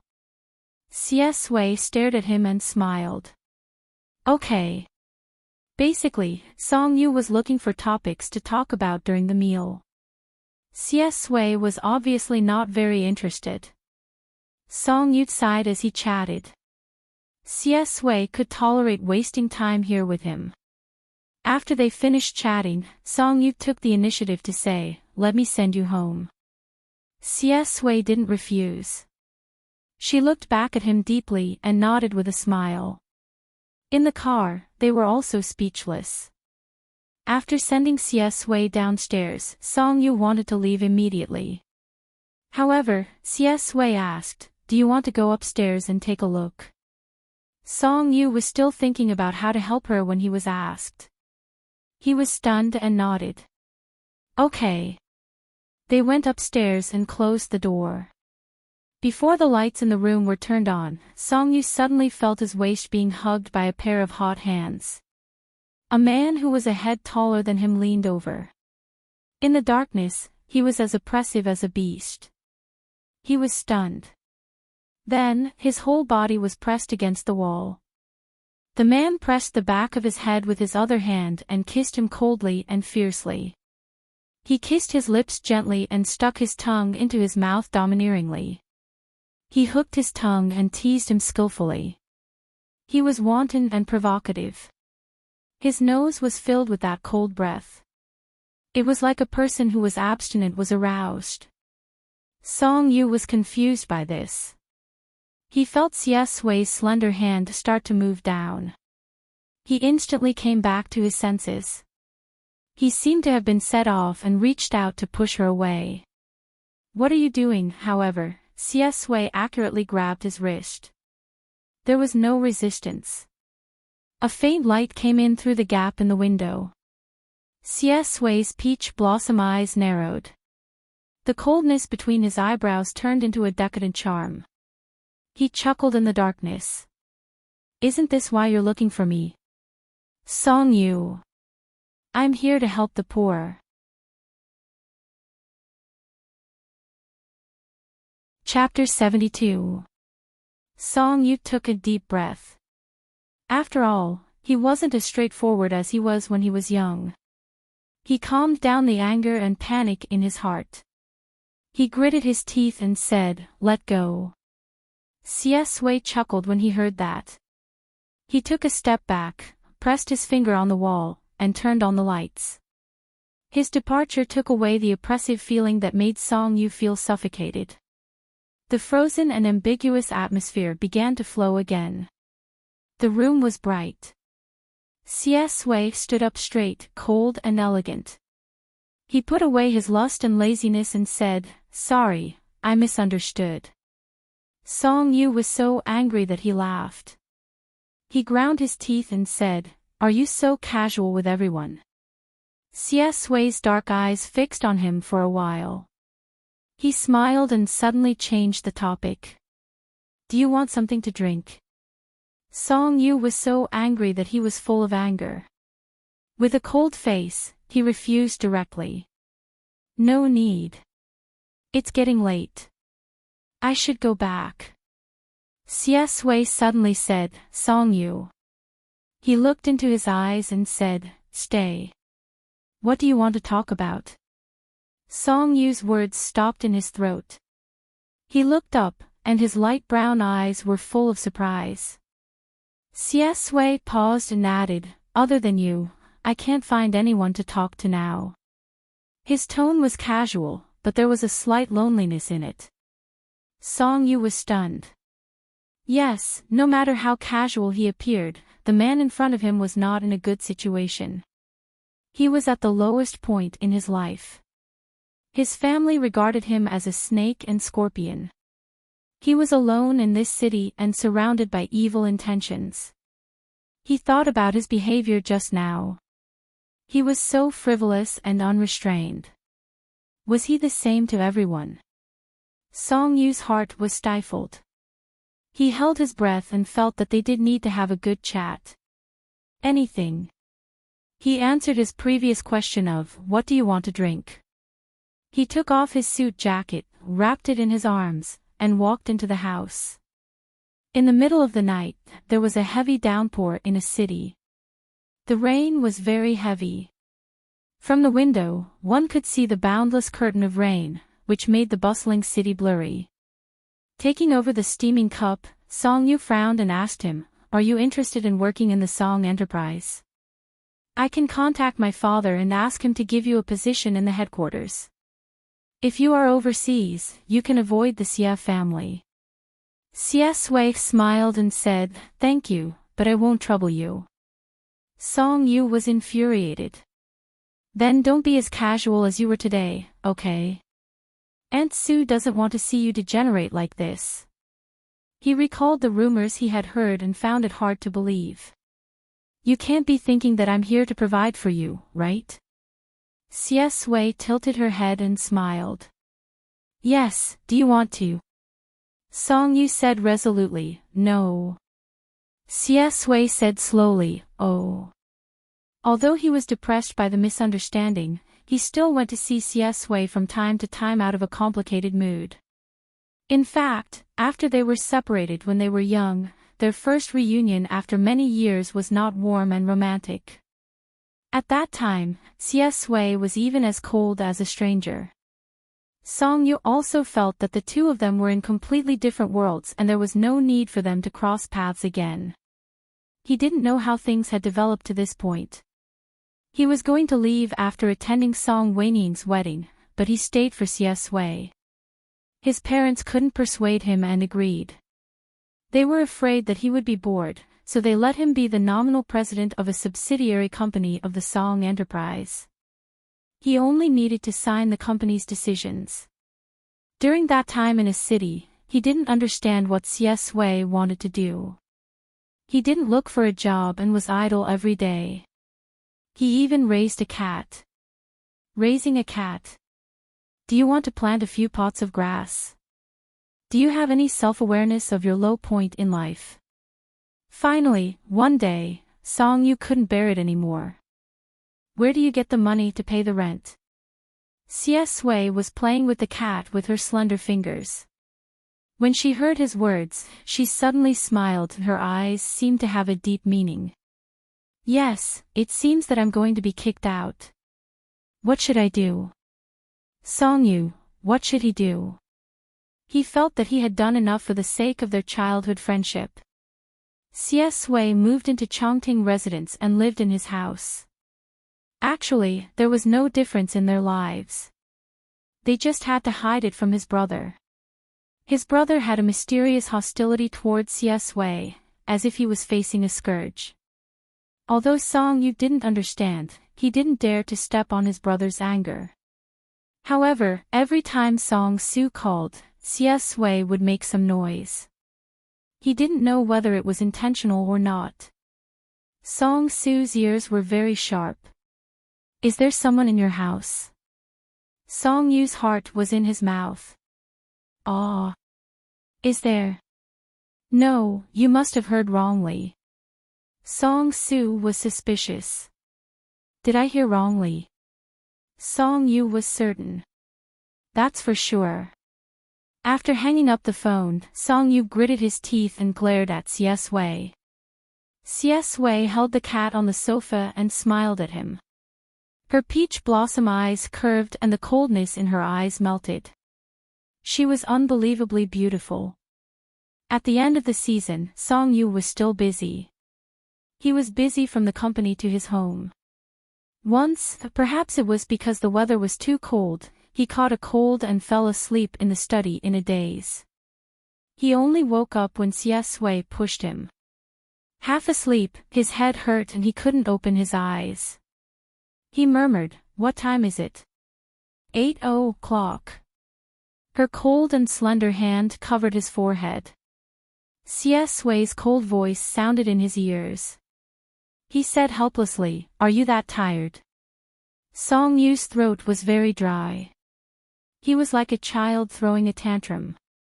"I'm not going to the hospital." He hated hospitals. Xie Sui said, "Okay, I'm not going." Song Yu was confused by the fever, but he still did his duty. "I still have a report to read."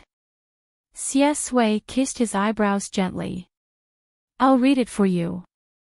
That kiss was so gentle that he still remembered it when he woke up the next day. His fever almost subsided when he woke up, but his face was still very hot when he woke up. He hurried out of the house and rushed to the company. He was still in a daze when he was in a meeting. When he wanted to start work and turned on his computer, he found that Xie Sui had finished his work last night. She replied to all the emails and even sorted out the reports from various departments. The important ones were specifically picked out. It was clear and efficient and saved him a lot of trouble. The secretary was shocked by his efficiency last night, but she still reported to him the schedule. "President Song, there's a charity banquet tonight." Song Yu, cancel it. The secretary nodded. Okay, I'll arrange it now. She was very straightforward. After all, Chairman Song had already explained everything clearly to them. Of course, they would listen to this young master. No one would blame President Song if he ruined the company. Moreover, he was so responsible. Song Yu sat in his office in a daze. He began to recall his feelings for Xie Sui. The more he thought about it, the more confused and frightened he became. The sky was dark outside. It was rainy season. Not long after, it started to rain heavily. Song Yu was so annoyed that he wanted to avoid Xie Sui. He decided to stay at the Song family's old mansion for the night. However, when he walked to the door, he saw Xie Sui holding an umbrella and waiting for him by the car. He stood there like a painting, elegant and distant. His sleeves were rolled up, revealing his cold and white wrist bones. He was wearing an expensive watch and even seemed to be looking down at the time. This face had appeared repeatedly in financial magazines. No one in the company was unfamiliar with it. Everyone was scared silly. When they went downstairs, they almost fell. Song Yu paused in his steps and was about to avoid him. However, a black car suddenly sped over, the wheels splashing white flowers. After it stopped, the car door was suddenly opened. A man in a black suit with a ferocious expression walked out. Qin Mo, Xie Sui. Slamming the car door, the gentle and polite fourth young master of the Qin family seemed to have gone crazy. His eyes were red as he walked forward. Do you know how long I've been looking for you? Xie Sui's gaze shifted to his face. He smiled faintly and said casually, looking for me. Was he tired of living? Qin Mo approached him. He was on the verge of going crazy. Come back with me now. I won't let the Xie family hurt you. Xie Sui smiled and looked behind him. His mocking expression faded a little. He stepped forward with his long legs and walked up the stairs.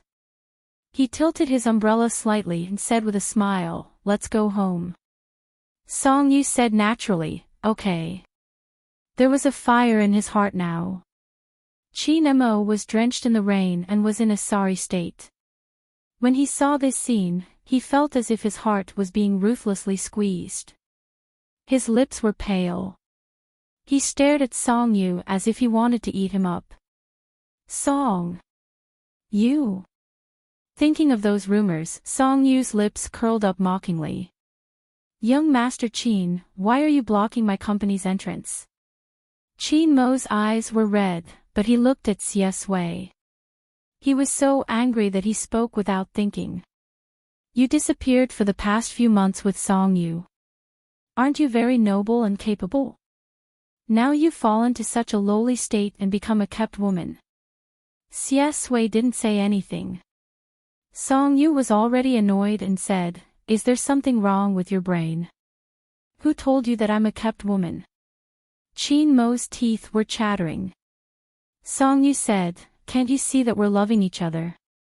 Hurry up and get lost. You're already blind. It won't be good if water gets into your brain again.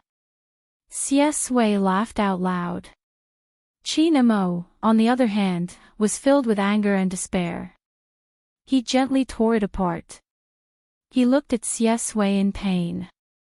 Why is it him? Why is it him? I clearly knew you first. I know that you still hate me and blame me for letting you down. I know that I was wrong now. I even fell out with the Wang family for you. Xie Sui. What the fuck do you want me to do? Song Yu felt that he was an idiot. He turned his head, reached out, and wrapped his arms around Xie Sui's neck, letting him lean over. Then, in the rain, he took the initiative to kiss his lips. Their lips and teeth were filled with the sweet taste of mint. The two of them kissed in the pouring rain. Qin Mo felt as if he had fallen into an ice cellar. Song Yu ended the kiss. Then, he immediately turned his head and said to the lunatic, did you see that? If you saw it, get lost. Chin Mo's expression was extremely painful and desperate. It was as if he couldn't breathe. Song Yu had already dragged Xie Sui into the car. He closed the door and started the car. He held his breath and drove straight home. Song Yu didn't say a word. Xie Sui was also silent. After entering the elevator, Song Yu wanted to explain. He stared at the changing floor number and didn't look away. I was acting for him just now. I don't want him to pester you anymore. Xie Sui, What did you act for? Song Yu, just acting as lovers. Xie Sui turned her head, her eyes rippling with laughter. She said slowly, act? Haven't we always been lovers? Song Yu turned his head in shock. A wave of heat rushed to his head, and his mind went blank. Ding! The elevator reached the top floor. He walked out as if he was running away. Was Xie Sui crazy, or was he crazy? He was probably crazy. The ambiguous atmosphere was as thin as a piece of paper, but no one dared to expose it. These days at home, they had been communicating as usual. Xie Sui also acted very naturally, as if she was patiently tolerating him. Song Yu was confused. For this reason, he even asked Song Weining, who was on their honeymoon, to explain the situation. Song Weining couldn't help laughing. She's already living in your house. What else can we be if we're not lovers? Don't think so much. Go to her room tonight and make this relationship official. Song Yu. Forget it. When the company was on vacation, Song Yu proposed to Xie Sui to go to Jing City. In fact, when he asked this question, his whole heart was anxious.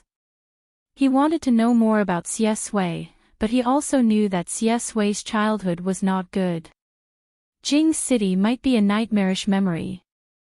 He looked at Xie Sui tentatively, but met a pair of dark and smiling eyes.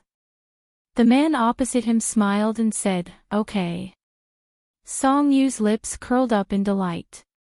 He followed Xie Sui's life, from Lianyan Street to No. 1 Middle School in Jing City. No. 1 Middle School had renovated the school gate, and the outer wall had been repainted to cover the old graffiti. Xie Sui's former classroom had been abandoned. But there was nothing worth remembering in each place. Sometimes when Song Yu walked through the playground, he seemed to see the silent, lonely, and always alone teenager more than 10 years ago. His grandmother's house was in Jing City. After a day of living, his grandmother was so excited that her eyes turned red. After a while, she smiled and wiped her tears and invited them in.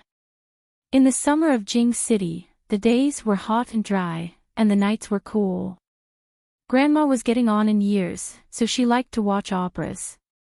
While they were waiting for dinner, the TV was playing Lock and Qilin Pouch. It was melodious and long.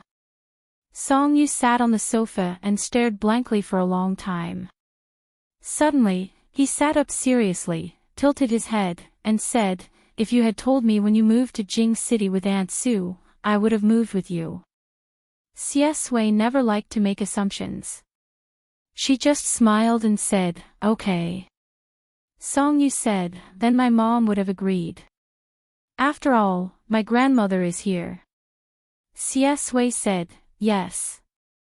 Song Yu was amused by his own childish thoughts. He said jokingly, then I would have transferred to your school, your class, and become your desk mate. Xie Sui chuckled. I couldn't ask for more. Song Yu said jokingly, I would have treated you very well at that time. I would have protected you from those terrible things and people. Xie Sui smiled. The light shone down, and her eyes were filled with tenderness. Song Yu said, then maybe we would have been together in high school. Okay. Xie Sui couldn't hold back the tenderness in her heart. She leaned over and kissed the young man's lips. She said with a smile, love at first sight. Song Yu was scared to death. He didn't know whether to laugh or cry. He pushed her away. Stop it. My grandmother is still here. Xie Sui chuckled hoarsely. Outside the window, the stars were scattered in the night sky. The melodious voice of the TV seemed to come slowly through the flowing water. She sang slowly. He taught me to let go of my hatred, to stop being coquettish, to start anew, to change my temperament, to stop drowning in the water, to return from the sea of bitterness, to realize longing early. To return from the sea of bitterness, to realize longing early. Song Yu felt cold all over. It was as if his whole body had sunk into the depths of the sea. He had a splitting headache and couldn't even breathe. The suffocating coldness, the indescribable sadness and regret made his heart clench. In the end, he completely forgot the contents of the dream. Only the words of the play rang in his mind. He felt extremely uncomfortable. There was even a faint taste of blood in his mouth. It was very light and filled his nasal cavity. His thoughts were thick and stiff, and his brain seemed to be filled with heavy black mud. Finally, he was awakened by a complex voice. Host. Song Yu woke up with a start, opened his eyes, sat up, and gasped for breath. Sweat wet his hair, and the sadness in his heart could not be dispersed. In front of his bed, there was a blue figure floating. It was Song Yu in a blue and white hospital gown. He didn't know how long 008 had disappeared.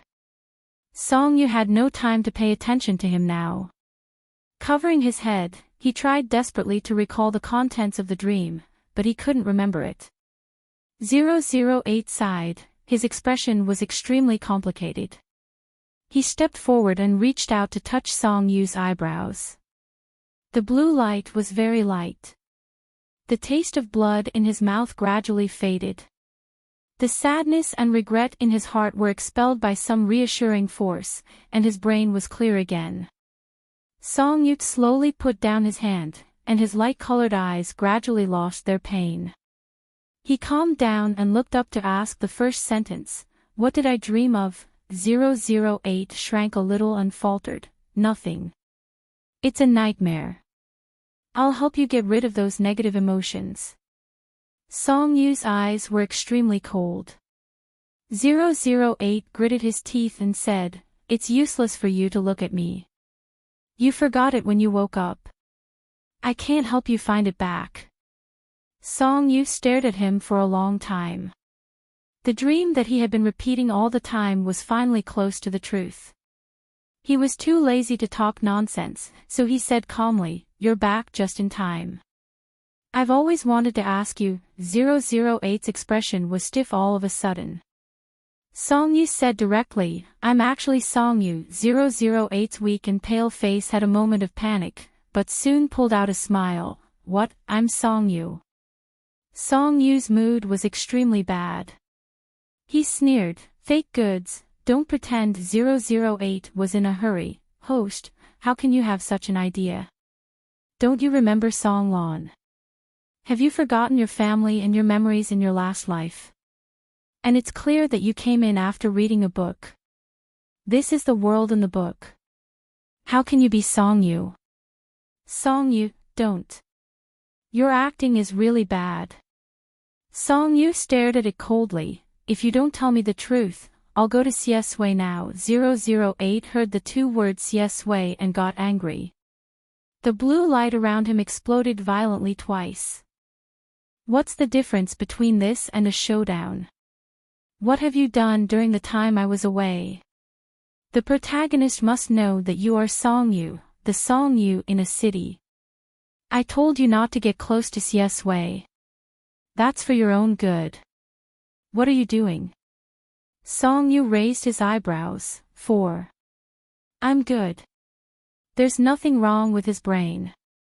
008 was so angry that he almost turned around. "Alas, how can you? How did you get to this point again?" "Forget it," he said to Song Yu dejectedly. "Why do you think I was gone for so long? It's all because of you. I don't know how to deal with the main god. When you came to Jinqing, the plot was completely changed. The development of many things is also irresistible. Now we can only treat a dead horse as a living horse. Song Yu pulled his lower lip corner. Speak human language. 008 almost begged his expression, collapsed and helpless, as long as you don't get together with CS Wei. Song Yu, 008's trip back was even more stupid. 008, just such a small request, I beg you. The main god and I are desperate. Boss, host, dad, you can transfer away at the end of this semester. CS Wei is not a little pitiful now. You've helped as much as you can. There's really nothing to miss in Jinqing. Song Yu frowned. What the hell, 008, boss, hold on a little longer, just a little longer. If the conditions don't allow it, the main god wants to let you go directly now. Song Yu was stunned. Leave or not? He even subconsciously resisted this question. 008, the end of this semester. At the end of this semester. I beg you not to be with CS Wei during this time, don't like her.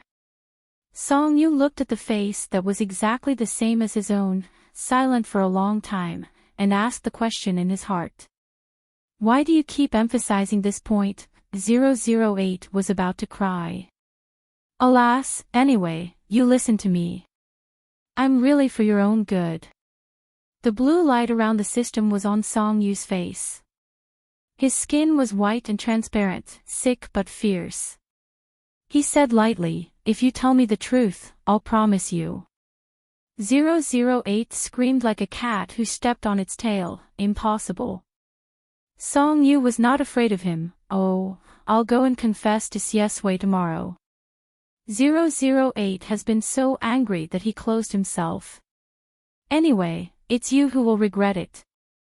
After that, regardless of Song Yu, he drilled into his head.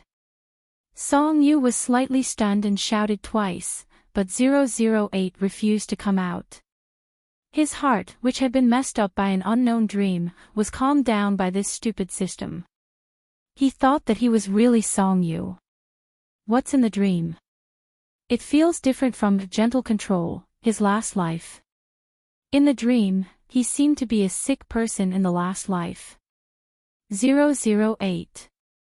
Song Yu said softly, I changed my mind. If you tell me what's wrong with me, I'll promise you. The faint blue light moved.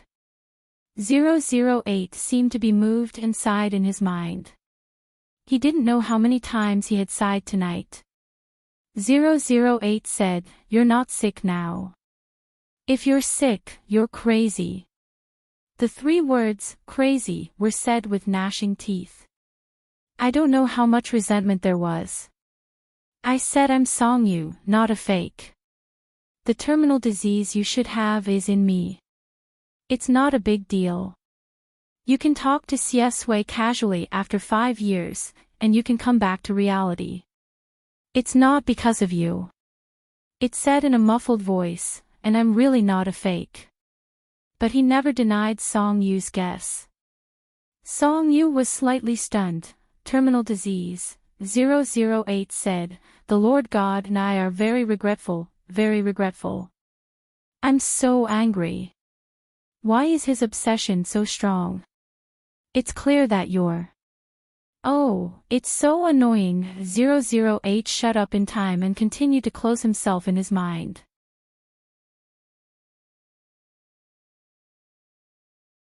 Chapter 73. 008 didn't say anything after he went in. Song Yu shouted for a long time, but it didn't respond. Song Yu rubbed his temples tiredly. He guessed that 008 was probably really autistic. He was so stupid. He might have been scolded a lot by the God King he mentioned, and then he would be angered by him when he came back. The corners of his mouth twitched speechlessly. He had been woken up in the middle of the night and had such a conversation with 008. He had completely forgotten the dream he had before and couldn't remember anything. The negative emotions were absorbed, and Song-yu felt sleepy again. He wiped the corners of his eyes, and the coolness from his fingertips stunned him. It was wet. Song-yu's eyes widened slightly. What? He was scared to tears by a nightmare. However, he was scared to tears by a nightmare in the middle of the night, and he was dragged to a haunted house during the day. How miserable. When they gathered at the school gate, Song-yu looked like he hadn't woken up yet again. He was wearing jeans and a white t-shirt. His eyelids were drooping, and his mouth was twitching.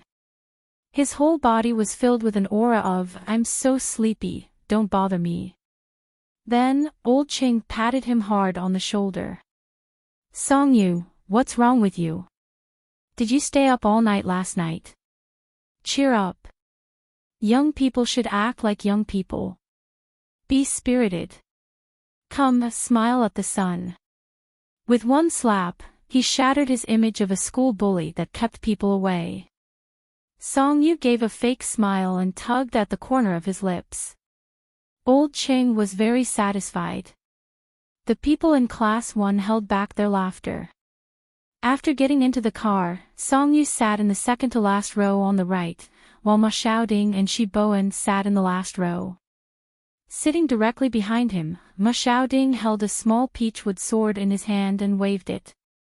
He said, "I heard that in The Bride in the Coffin, there will be a scene where a group of ghosts will pounce on me. Let me be prepared first. Oh, rich, strong, democratic, civilized, and harmonious. Brother Yu, I'll protect you." Song-yu was so sleepy that he yawned and said lazily to Yang Yang, "You're quite awesome. You're superstitious under socialism." Ma Xiaoding held the peachwood sword. "Isn't this double insurance?" Shi Bowen tilted his head and asked, "The haunted house is fake. What are you afraid of?" Ma Xiaoding began to scare herself again. "Do you know that the theme of The Bride in the Coffin is actually from a true story? And I heard that the name of the heroine has not changed." "What was his name?" "It's something that connects life and death, so the evil spirit of the bride might have been attracted to it. What's real is fake, and what's fake is real. You think it's a staff member, but even if you tear off the mask, it's still a pale face." The girl next to her covered her ears in fright and began to curse. "Ah, Ma Xiaoding, shut up." Ma Xiaoding covered her mouth. The group of boys burst into laughter.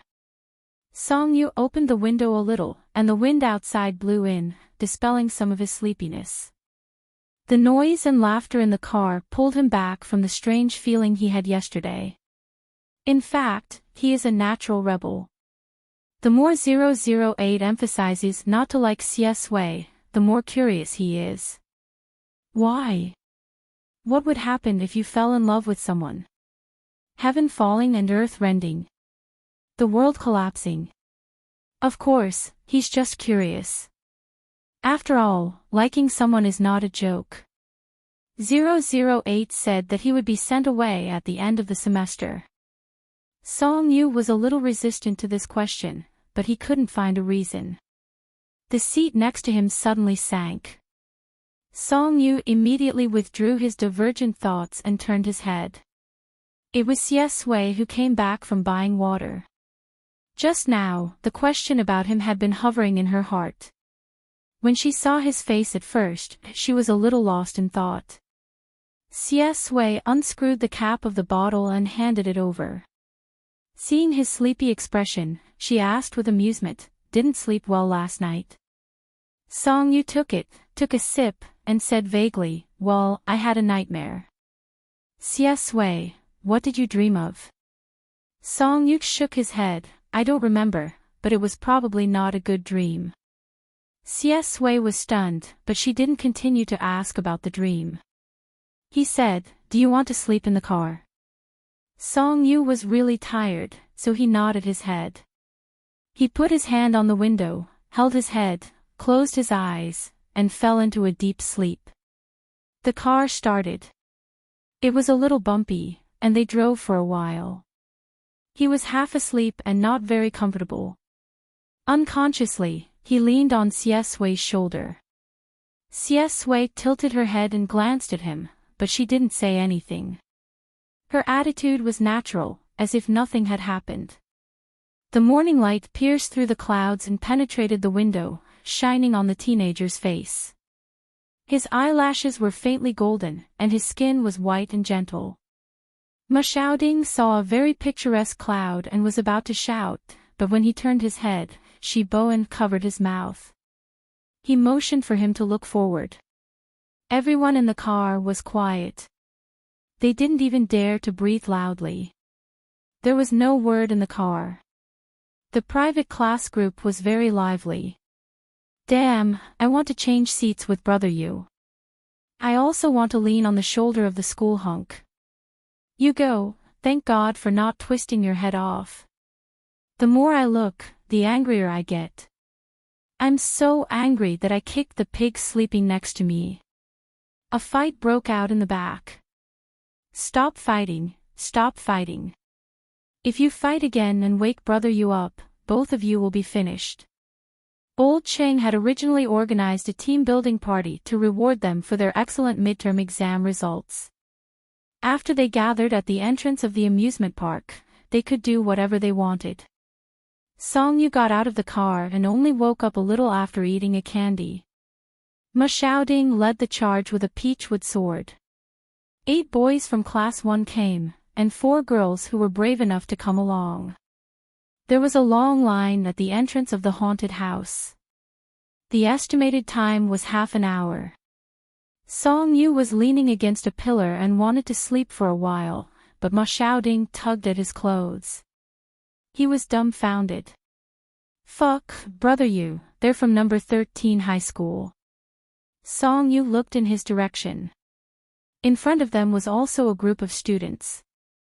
They were wearing school uniforms carelessly and had a few hot girls with them. Ma Xiaoding was stunned. How the fuck did we meet them? Brother Yu, look, that guy with a crew cut and a bunch of tattoos on his neck is the school bully of number 13 high school, Yao Rui. Song Yu retracted his gaze. What does it have to do with me? Ma Xiaoding wanted to say, how is it none of your business? Shouldn't you bullies not see each other? However, when he thought of the comments about Song Yu on the forum, he shut his mouth silently. Fuck, Brother Yu is not a school bully, he's a security guard. Lin Shuangqiu was among the group of girls who followed them. She had done a lot of homework before coming, so she explained the rules to everyone. The bride in the coffin scene is quite big.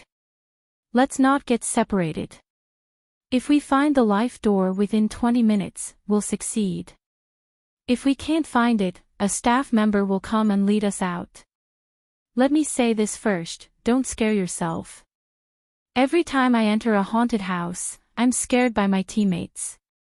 After she finished speaking, she took out the lollipop in her mouth and tilted her head with a smile. Of course, we have Brother Yu this time, so passing should be easy. The person in front of them turned around and looked at Lin Shuangqiu. He said in a hooligan tone, "Little beauty, is this your first time here?" Lin Shuangqiu was wearing a school-style shirt and a pleated skirt. Her short hair was shoulder-length and pinned with a star hairpin. She looked like an obedient girl. She ignored him and pretended not to hear him. The person who spoke was from number 13 high school. Next to him was Yao Rui. Yao Rui had his hand on the waist of a girl with makeup. When he saw them, he narrowed his eyes and whistled. Number 1 high school. Do you want to follow me? Big brother will protect you. The group of people next to him laughed rudely. Lin Shuangqiu rolled her eyes. After the group in front of them left, it was their turn. It happened to be number 13 high school and number 1 high school. The entrance to the haunted house looked like a cave. After they entered, they walked to the left. The staff led them to a dark tunnel. When the door was closed, they walked forward. At the same time, eerie background music sounded above them. A shrill female voice slowly spoke. They cut off my tongue so I couldn't call for help. They dug out my eyes so I couldn't see the way. They nailed me in a coffin and buried me alive. They drained my blood and dyed my wedding dress red. There seemed to be someone hanging on the wall of the tunnel. From time to time, they would reach out their hands. The atmosphere was very tense. The girls gathered together nervously. The group moved forward. When they turned the corner, Lin Shuangqiu suddenly shouted. The girl next to her was scared to death. What are you doing? Lin Shuangqiu seemed to be so angry that her whole body was shaking. Nothing. The commotion behind them did not reach the front. Song Yu walked very well. He turned his head and asked Xie Sui, "Are you afraid of ghosts?" Xie Sui laughed. "I'm not afraid." Song Yu was actually not afraid, but after being fed a bunch of nonsense by 008 yesterday, his thoughts were quite philosophical. Then do you believe in souls, ghosts, and reincarnation? Xie Sui, why do you ask? Song Yu, isn't it normal to ask this when you're in a haunted house? Let's create a kind of atmosphere first. Xie Sui suddenly chuckled. You believe in it? Song Yu, yes, yes. Ha! Xie Sui suddenly said, I believe in reincarnation, but it doesn't matter whether I believe in it or not. He began to guess Song Yu's dream yesterday. She was probably dreaming about the past again. However, if the past was a nightmare for Song Yu, then it should not be a past worth remembering. In a moment, hundreds of thoughts ran through his mind. Xie Sui smiled and said gently and casually, if you don't talk about the past, it's fine now.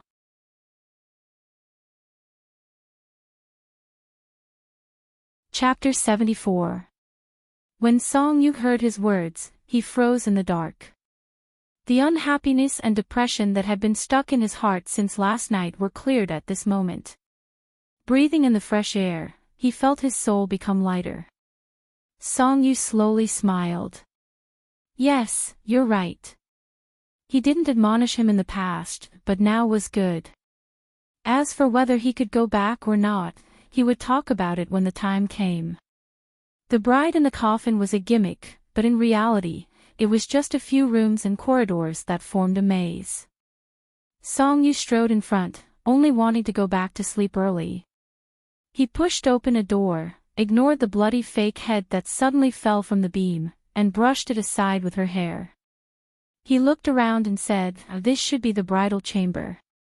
There were red candles on the table, and the word happiness was pasted on the window. The quilt on the bed was messy, and there were black hair and blood stains on the floor. Song Yu went to turn the quilt over. When he got close to the bed, a pale hand covered in livor mortis reached out from under the bed and grabbed his foot. After shaking the quilt and pillow, Song Yu didn't even blink. He sucked on his candy and said, brother, don't. If you're a useless NPC, then stay down there.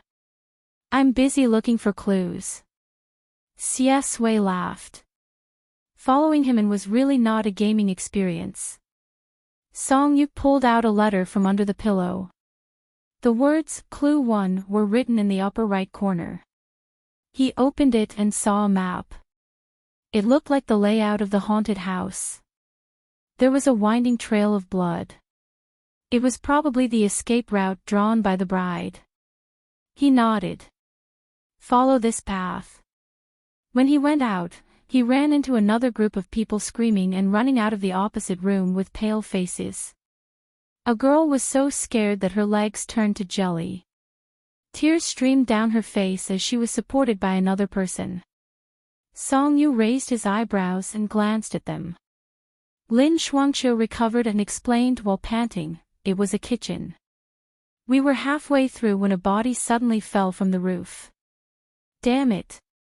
They were scared out of their wits, but the other group of people from number 13 high school were leisurely. From beginning to end, Yao Rui's gaze fell on Lin Shuangqiu. It was strange and disgusting. Lin Shuangqiu took out a piece of paper and said, "This is under the knife. There's a password on it. It should be used later." He probably had to find something in every room. But we only have 20 minutes. There are 10 doors here. Song Yu said, "Then let's split up." After saying that, he glanced at Yao Rui, his gaze as cold as a knife. Yao Rui whistled provocatively at him. After more than 10 minutes, 10 doors. Although each door was scary, in the end, there were only 3 clues, a map and 2 passwords. Following the map, they walked forward and arrived at a place to go downstairs. The stairs were very dark and narrow. In order to save time, they could only go down one by one. Lin Shuangqiu walked down, and Yao Rui immediately followed, wanting to be the next one. Song Yu grabbed his arm and said, "What's the hurry? Don't you know that handsome guys go first?" He was very strong. Yao Rui tried to move his arm, but he couldn't open it. He stared at him gloomily. Song Yu took a step forward and followed him down the stairs. After going down the stairs, they arrived at a very narrow corridor. It was pitch black, and only the faint red light of the surveillance cameras could be seen. It was too dark. Everyone felt a little guilty and began to discuss the original plot of Bride in the Coffin. Ma Xiaoding is indeed a liar. This is from the Republic of China. How can it be an adaptation of a real story? It seems to be a haunted house. The female owner was kidnapped and sold to a Minghun. She failed to escape, and her tongue was cut out, her eyes were gouged out, and she was buried alive in a coffin. After her death, she turned into a malicious spirit and took revenge on everyone in the house. I went to the groom's father's room. Fuck, there were 2 eyeballs in the drawer. The groom's grandmother's room is even scarier. She started playing music as soon as she went in. It was so scary. There were embroidered shoes in front of the bed. I didn't even dare to look at them. Bride in the Coffin. Don't tell me we're going to leave in a coffin. You're thinking too much. If it was such a crazy setting, it would have been ridiculed online. At the end of the map was a secret room. However, it was decorated like a lonely grave in the wilderness. The ground was covered in mud, and there was a grave in the middle of the room. The light was dim, and the scene was quite eerie. This should be the last step. The ghost bride is probably in the grave. Let's find out where we can use the clues. Lin Shuangqiu didn't want to stay here any longer. He said, "Let's split up and search. There's bound to be a trap." Song Yu studied the tombstone and guessed, will this grave crack open and the ghost crawl out? Xie Sui followed him from the beginning to the end. She smiled faintly. However, her gaze suddenly froze when she saw him standing in front of the grave. The young man was half squatting. His side profile was gentle and fair, and his eyelashes were curled slightly. In front of him was a cold tombstone. Song Yu reached out and placed his hand on the tombstone. He raised his head, and his light-colored eyes were filled with confusion and contemplation. Xie Sui looked at him in a daze. She suddenly felt a sharp pain in her brain. It was as if a bolt of lightning had struck her heart. After the pain of tearing her soul apart, there were traces of charred blood. Black rain, green grass, a cemetery, and fresh flowers. The young man, who was half kneeling, kissed the cold tombstone. Despair, darkness, and madness. All kinds of negative emotions drowned him like a tide. He steadied himself so that he didn't bend over in pain. Song Yu suddenly cried out in joy, "Come and look." The words on it seemed to be the key. Lin Shuangqiu was the first to run over. He held the password in his hand and compared it. Ah, yes. Count to 9. There are 9 lines of words here. We should press it. After pressing it, the mechanism in the secret room began to rumble. A square opening appeared on the wall. It was big enough for a person to crawl out. Ah, ah, ah, it's out, it's out. Everyone quickly gathered around. Song Yu walked to Xie Sui's side. However, he found that there was something wrong with his expression. He was so pale that it was a little scary. Song Yu was stunned. Xie Sui, what's wrong with you? Are you scared? Xie Sui's head was in pain. His heart was cold and empty. He only came back to his senses when he heard Song Yu's voice. Are you really scared? Song Yu was shocked and asked cautiously.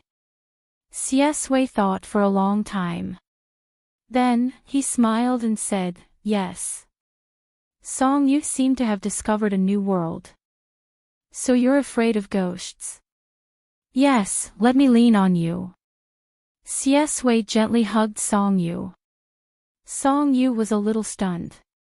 Finally, he saw that he was pitiful and allowed him. Are you that scared? The young man's waist was thin and straight. He had just eaten candy, so the mint smell on him was very cold. He leaned his head on Song Yu's shoulder, closed his slightly red eyes, and chuckled. I'm very scared. Song Yu didn't say anything. Suddenly, the group of people at the exit screamed loudly. They were so scared that their hearts and lungs were torn apart. Ah! The passage was not the exit. It was the most terrifying part of the bride in the coffin. You thought it was over and crawled in, but at the end of the passage was a woman with disheveled hair and bloodshot eyes. She rushed over crazily and let out a broken scream. Xie Sui suddenly hugged him tightly. His arms were extremely strong and refused to let go. Song Yu scolded the group of people for being timid. At the same time, he found it funny and a little naughty. Little Xie, don't panic. Brother Yu will protect you. In the sealed secret room, the men and women were scared and panicked. Fear was contagious. Xie Sui felt as if he had fallen into a cold deep sea. Perhaps it was his instinct to think calmly. Even if his fingertips were trembling from the pain just now and he was desperate to the point of madness.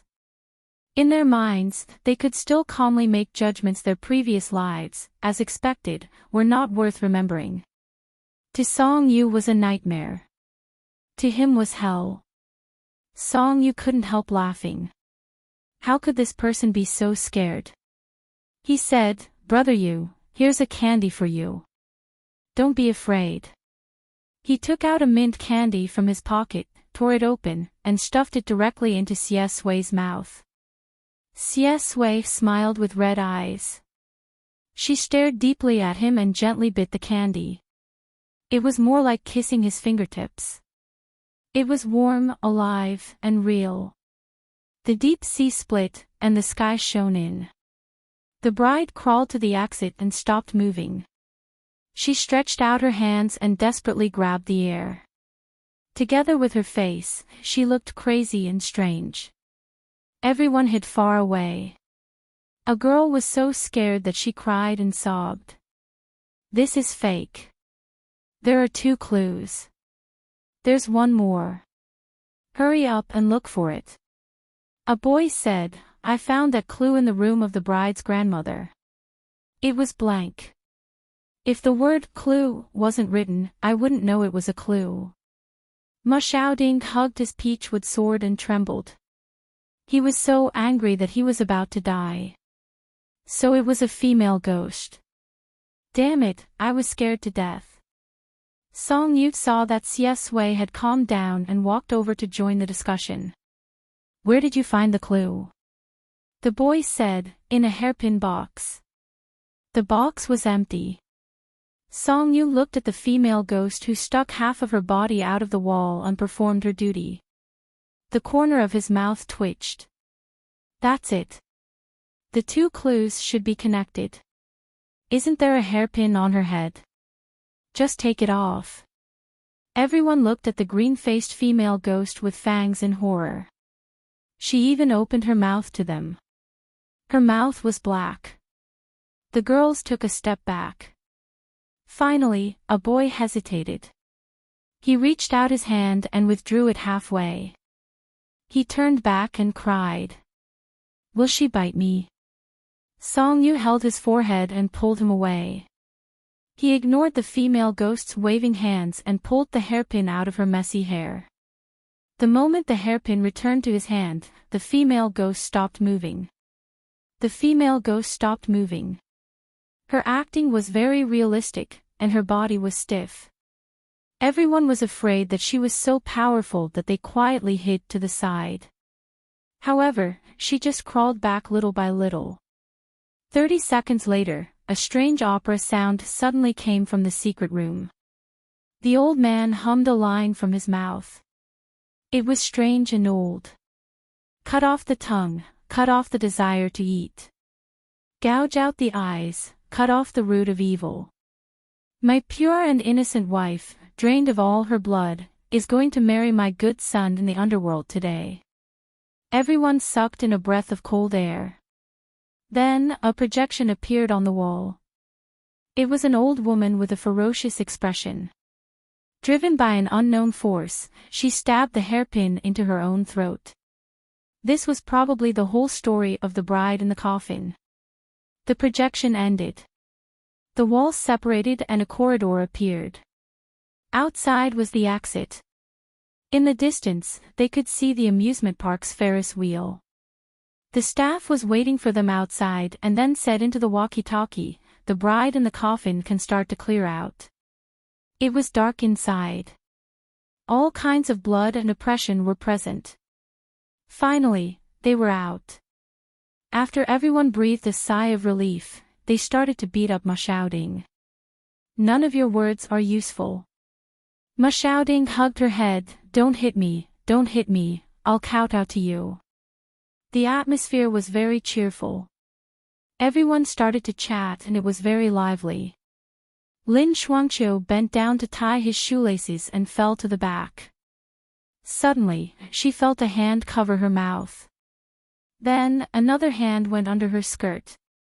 When they were about to get out, she let down her guard and was not close to anyone.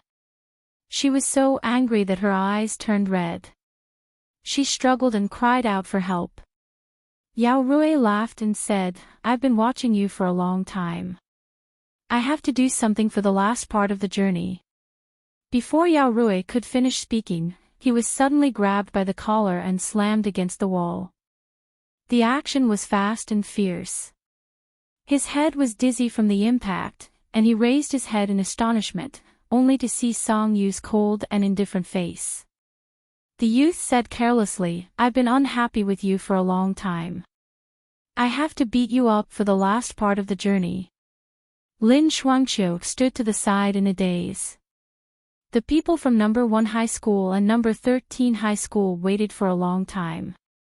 What they saw was an exasperated Yao Rui with bruises all over his face. Yao Rui's gaze wanted to tear off a piece of flesh from Song Yu's body. He said, "Fuck you, just you wait." On the way back, Ma shouting asked in confusion, "Brother Yu, why did you fight with Yao Rui? Did something happen?" Song Yu closed his eyes to catch up on sleep. "He walked too slowly and blocked my way." Actually, Yao Rui did not care about Song Yu. He was worried about CS Wei. There was something wrong with the haunted house.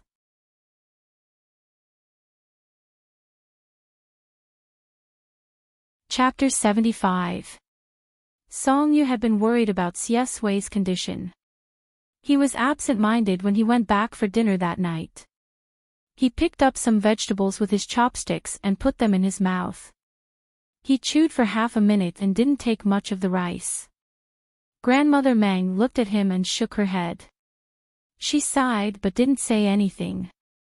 After eating perfunctorily and taking a shower, Song Yu rushed upstairs.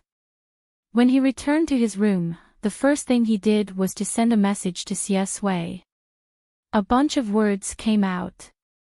"Song Yu, Are you okay? Song-yu, the more I think about your condition during the day, the more I feel that something is wrong.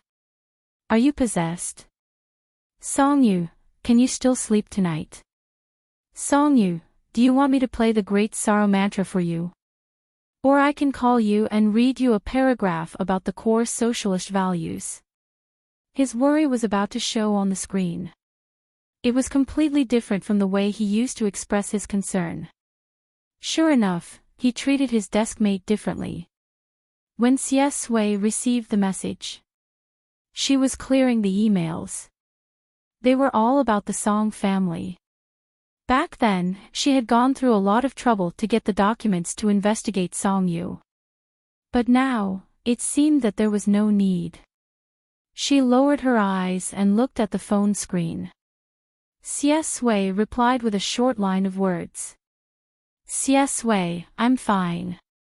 Song-yu didn't believe it. She was so scared in the haunted house that it was like she had lost her soul. It would be strange if she was fine. He continued to express his concern. Song-yu, don't be shy.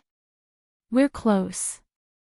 I won't tell anyone that you're afraid of ghosts. Xie Sui smiled. Then, she made a call. Song-yu's phone suddenly vibrated. He was so scared that he sat up in bed. After being stunned for a moment, he picked up the call.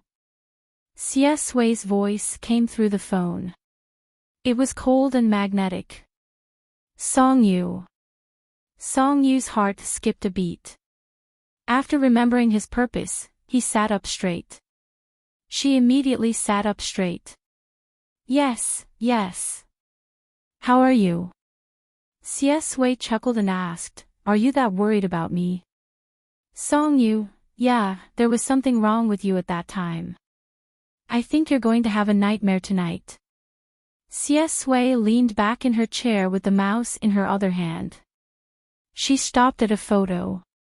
It was a picture of Song-yu when she was young. Even if she made a ferocious face in front of the camera, she was still unbelievably cute. A hint of a smile appeared in his dark eyes. That's true. I'm afraid I won't be able to sleep tonight.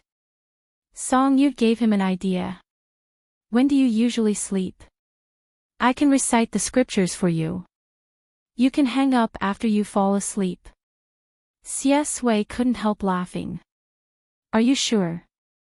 Listening to Song-yu's voice, he probably couldn't sleep all night. Song-yu, of course.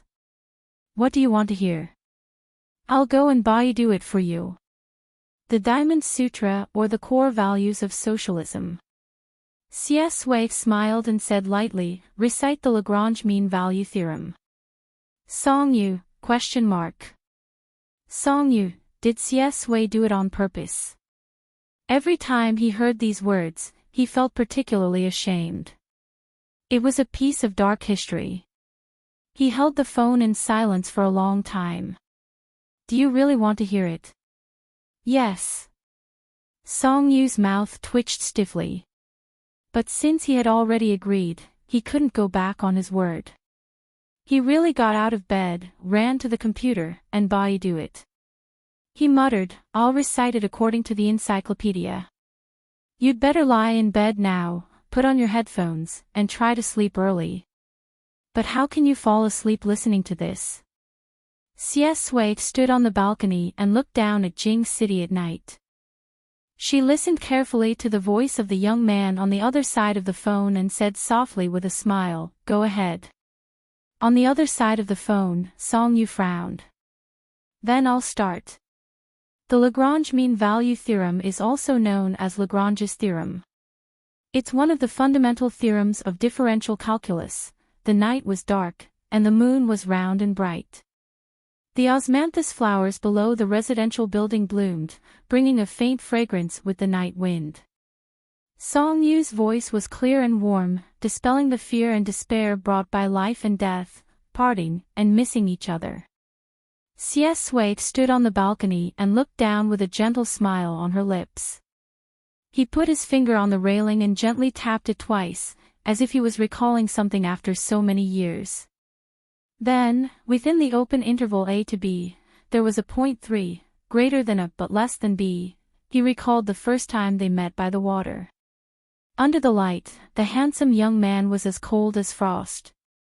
In the milk tea shop, when he was writing papers. Or in the quiet street, when he was pulled aside and said harsh words to someone. Xingxia jumped down from the wall and fell into his arms. There were too many. Xie Sui said, "That's enough." Song Yu was finally freed from this torture. He breathed a sigh of relief and asked, "Are you sleepy?" Xie Sui said, "Yes, a little bit." Song Yu said, "Then hurry up and go to sleep." Xie Sui said, "Do you still remember what you asked me today?" Song Yu clicked his tongue. "I remember.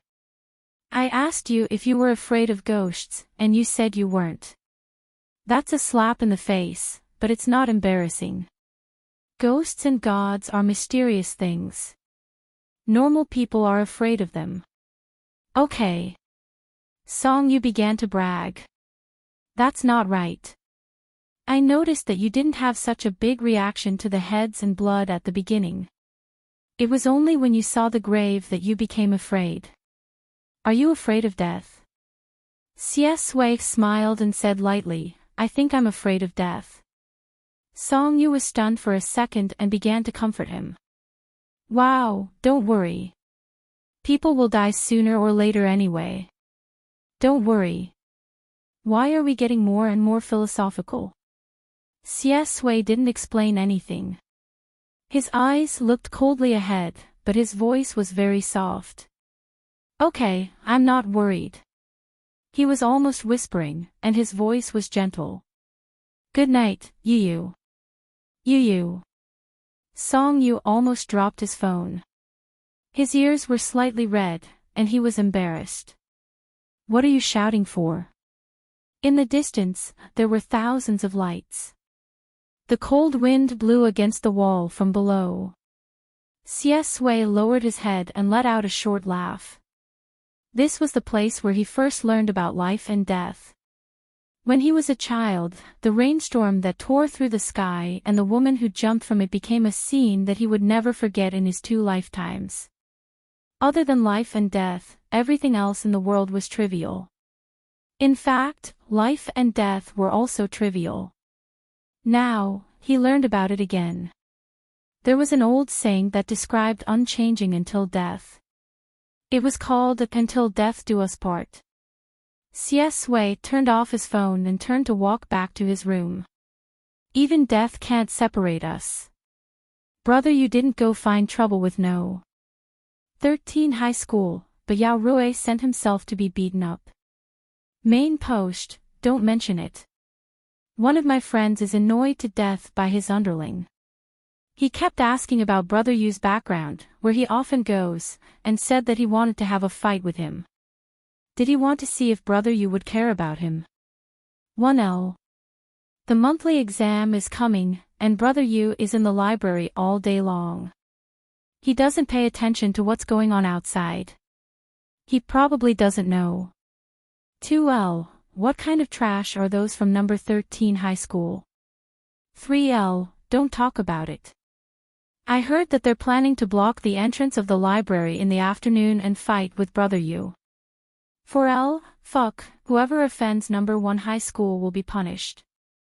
Call Miju Shigong and tell him to protect my husband. 5L. Will it be okay? My husband just hurt his hand a few days ago. Whoa. Song Yu did hurt his hand a week ago. When he was playing basketball, a dog suddenly rushed out of the field and scared him out of his wits. He fell to the ground and twisted his wrist. Everyone in the field was shocked. Xie Sui strode over with a cold expression and helped him to the infirmary. After that, he couldn't write for a week and Xie Sui basically did all his homework. Needless to say, it was quite satisfying.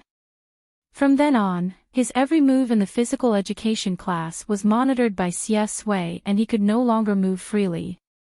He finally removed the bandage and felt that he had completely recovered. However, Sui even controlled the time he could write. He could only move his right hand for 2 hours and read for the rest of the revision time. The closer it was to the end of the semester, the more frequent the exams were.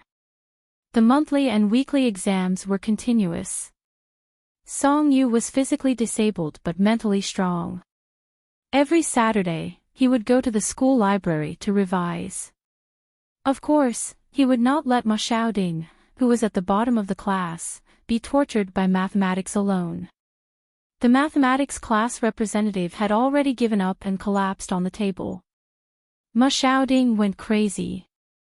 Logarithmic function, exponential function, and power function. How can they appear in the same question? What kind of love triangle is this? Song Yu said, there will be a parent-teacher conference after the final exam. Think about it. Ma Xiaoding was stimulated by the words parent-teacher conference and sat up again. But after looking at the question for a long time, he trembled and chose C as a blessing for their beautiful love. Ma Xiaoding put down his pen and said, don't mention the parent-teacher conference. Let's talk about something happy. Isn't the New Year's Eve party coming? Brother Yu, have you signed up? The New Year's Eve party had been prepared a month and a half in advance. The third year of high school was busy with their studies, so the first year of high school was the focus. In addition to the compulsory performance of each class, they were also allowed to choose 2 or 3 students to perform. Song Yu twirled his pen and sneered. Why do you want me to participate in everything? Although I'm really outstanding, I still have to restrain myself and give the other boys a way out. Ma Xiaoding said, what is our class performing? The Literature and Arts Committee said it's a play. Heavens, I've been acting as Snow White since kindergarten. Can we do the Calabash Brothers this time? There are also 7 little brats. It's enough to make up the numbers. I can make a cameo appearance as a grandfather. This way, I'll have 7 more grandchildren. Song Yu laughed and scolded, in your dreams. They were chatting when suddenly, one of Ma Xiaoding's underlings ran in. His shout scared everyone in the reading room. Brother Yu. Something bad has happened. Song Yu. What kind of rubbish is this? The underling said, there's a group of people outside the library. Number 13 High School. They're blocking the entrance and won't leave. They said that if you don't leave today, no one can leave. Song Yu, where's the teacher? The underling said, fuck, they've already calculated it. It's a Saturday. This place is far from the security room, so no one knows. Yao Rui even said that he'll beat you up if you come to number 1 high school today. Song Yu couldn't bear to look at him. There's something wrong with his brain. He put down the book in his hand. He had just finished revising a chapter and was very bored. After getting injured, he felt that he had been stifled for a long time. Now, he urgently needed to prove himself. Song Yu stood up, strode out of the reading room with his long legs, and bumped into Xie Sui, who had brought the book over for him. Their eyes met. Xie Sui smiled. Where are you going? Song Yu.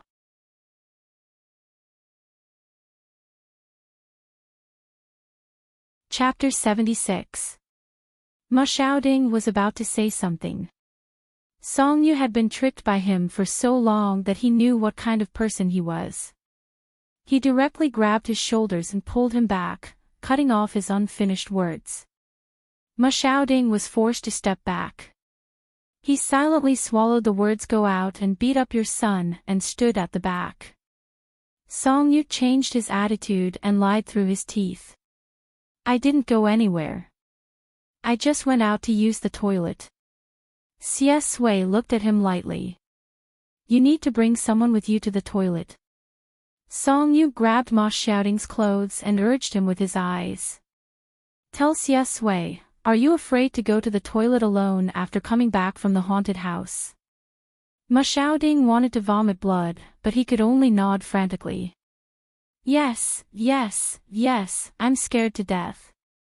CS Wei stared at him for a while and suddenly said with a smile, what a coincidence. I don't dare either. CS Wei, let's go together. Song Yu, of course, it was impossible for the three of them to really go to the toilet. CS Wei walked in front, but he was not walking in the direction of the toilet. His long legs stepped down the stairs and walked directly to the main entrance of the library. Song Yu was exposed and felt a little embarrassed. After coughing, he explained the situation to him. Do you still remember Yao Rui, who was beaten up by me for blocking the way? This time, they took advantage of Saturday and openly bullied you. Can you stand it? In any case, I can't stand it. So, he was not deliberately looking for trouble. CS Wei looked at him and said in a cold and mocking tone, oh, so the school bully is going to fight for justice again. Song Yu explained, no, actually, I've never acknowledged this school bully. CS Wei, I think you're quite wild when you fight. Song Yu, you only see me fighting. Can't you see that I study day and night? CS Wei, Didn't I tell you to go to bed early? Song Yu, don't change the topic. The two youths were chatting in the corridor. Ma Xiaoding felt that she was just there to make up the numbers. She was like a light bulb, big, round, and not bright. There was also a reading room on the first floor. Now that things had turned out this way, no one was in the mood to study at all. They pushed each other and came out to watch. The people from number 13 high school were blocking the entrance. Yao Rui sat on the steps and lit a cigarette with a lighter. The sky was gray, and the red light from the cigarette butt was very conspicuous. The person next to him looked around. Brother Rui, what if Song Yu doesn't come out? Yao Rui blew out a smoke ring and stood up. His face was full of ruthlessness. Then let's go in and drag him out. The design of the first floor of number 1 middle school's library was very simple. It was separated from the main hall and the entrance faced the stairs. When Yao Rui and the others walked in, Song Yu and CS Wei happened to come down. The two groups of people collided. The smell of gunpowder was strong. The group of people from number 1 middle school who were watching from the side gasped. Yao Rui's eyes turned red when he saw Song Yu. He threw the cigarette between his fingers on the ground and stepped on it to extinguish it. He almost said through gritted teeth, Song Yu, you can hide for a while, but you can't hide forever. Let's settle the score from last time now. Song Yu didn't say anything. CS Wei had already spoken.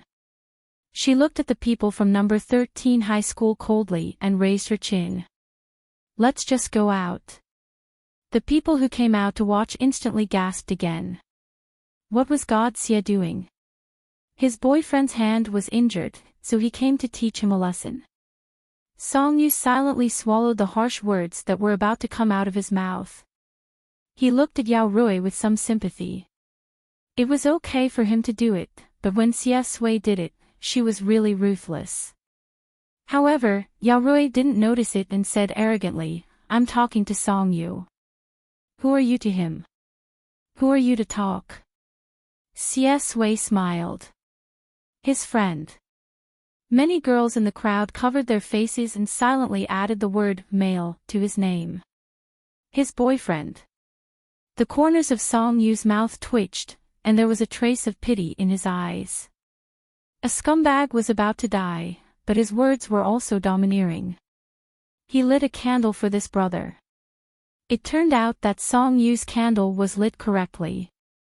That afternoon, everyone in number 1 high school was dumbfounded as they watched their school hunk, who was aloof and ascetic, fight. And he fought valiantly and handsomely. After all, Song Yu was sitting on the wall and saw him fight against 10 people alone. He wasn't surprised at the scene at all. When he saw Yao Rui being pressed to the ground and beaten up, he felt relieved and supported him. 666. When he saw a group of people from number 13 high school fall to the ground, he applauded and praised sincerely. Nice. Ah. There were screams in the library. The onlookers in number 1 high school were roughly divided into 3 categories. There was a group of good students who were worried sick. Why isn't Miju here yet? The hooligans from the neighboring school are causing trouble. Is there anyone who cares? I'm dying of anxiety. There was a group of people who were infatuated by Wei's handsomeness. They clutched their chests. Ah. I'm going to be fucking cuckolded tonight, brother you. There was a group of people who were shocked and praised. Most of them were boys. Fuck, that's awesome. Damn it, is the first place in the grade like this these days? A foreign student who accompanied his friend to the library to study also sighed. Is this the school bully from your school that you've been telling me about? This fight is so fucking cool. The boy from number 1 high school standing next to him had mixed feelings when he heard this. He shook his head and sighed. No, this is the school bully's desk mate. The student from the neighboring school, aw. Then what about the school bully? The boy from number 1 high school stiffly twitched the corner of his mouth and said, just say nice. The student from the neighboring school, ? After teaching the scumbag a lesson. A group of girls next to them applauded excitedly. Thank you for your hard work. Brother, you've worked hard. Songyu thought it was fun and also shouted, you've worked hard, you've worked hard. Wei glanced at him coldly. After the fight, they had to quickly clear the place. After all, the dean was on his way. A girl next to them reminded them, brother you guys should leave quickly. Miju has never been reasonable. If he catches you, you'll be lectured for half a day. Mushouting also reacted. Yes, brother you're now on Miju's blacklist. Even if you didn't do anything, you'll still be punished by him. When Songyu thought of the dean's flustered and exasperated expression with the loudspeaker, the corners of his mouth twitched helplessly. They had already been studying here for the whole afternoon. It was almost time to go back. He turned his head and said to them, then let's disperse. You guys didn't see anything. Just treat it as if a group of people from number 13 high school came to the door to perform a suicide act. Everyone laughed out loud, but since the school bully had spoken, they didn't dare to disobey. One after another, they walked back to the reading room. Songyu had just pulled Wei to the entrance of the library when he realized that it had already started to rain outside. The drizzle shrouded the teaching building in fog. Mushouting said obsequiously, oh, brother wait for me. I'll go and borrow an umbrella for you. Songyu said, it's not that troublesome. Time was of the essence. He pulled Wei and rushed into the rain. Mushouting hurriedly ran over with her eyes wide open. She stood at the entrance of the library and shouted, brother umbrella. Accompanying her voice was the dean's flustered and exasperated roar. Along with the sound of the loudspeaker, it came from another direction. Where are the people from number 13 high school? Did Songyu cause trouble here again?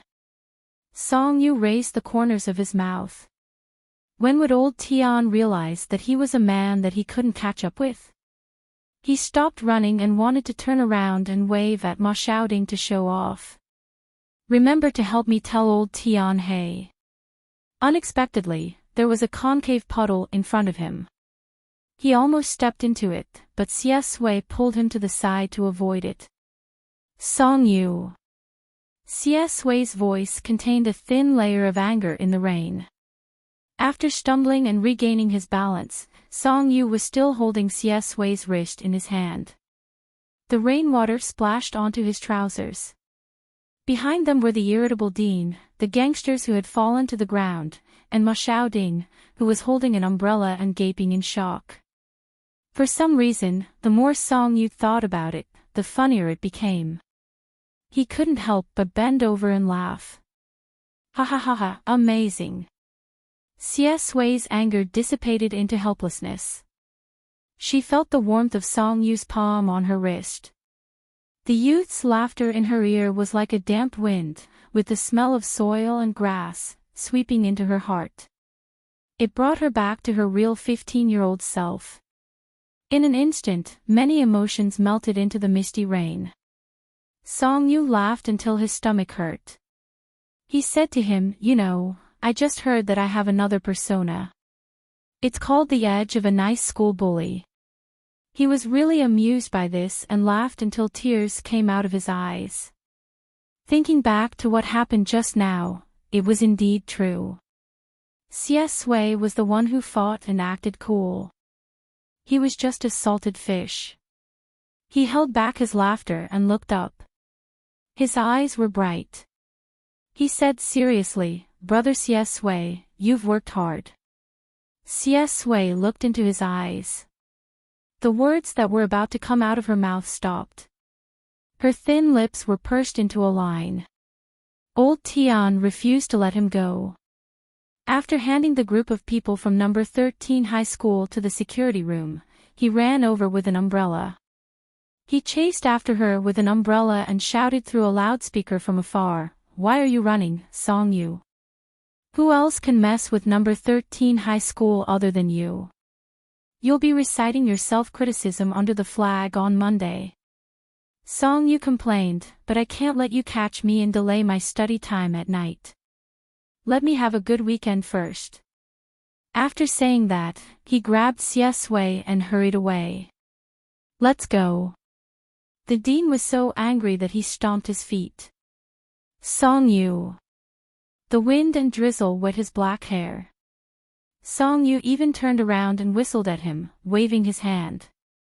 It was provocative. "See you on Monday, teacher." He was unrestrained, like the grass before spring. When he was young. CS Wei stared at his side profile. Finally, she couldn't help but laugh. The frost in her eyes melted. It was as clean and gentle as the moonlight on the sea. He said softly in his heart, "That's it." The layers of black mud in his soul seemed to be washed away by the misty rain. He never knew that he could let go of something so easily. However, it didn't seem to be important. In his previous life, they might have missed each other. They might have been strangers. They might have regretted it. They might have been separated by life and death. But in this life, he was still by his side. It was not too late. What's past can be chased. He finally got rid of the dean and stopped at the bus stop. Song Yu. He called his name softly.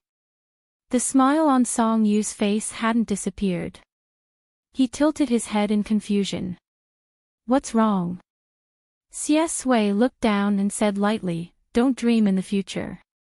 Song Yu, ? He was stunned for a moment. He didn't know whether to laugh or cry. "You're quite a busybody." CS Wei said again, "Don't dream of me again." Song Yu stared at him with wide eyes. Although he was the one who gave the order, hearing it from CS Wei's mouth still made him feel angry and embarrassed, as well as some strange emotions. "What do you mean by don't dream of you again? Is that what I want to dream of? That's not right." Song Yu reacted. "Didn't you say you didn't believe me?"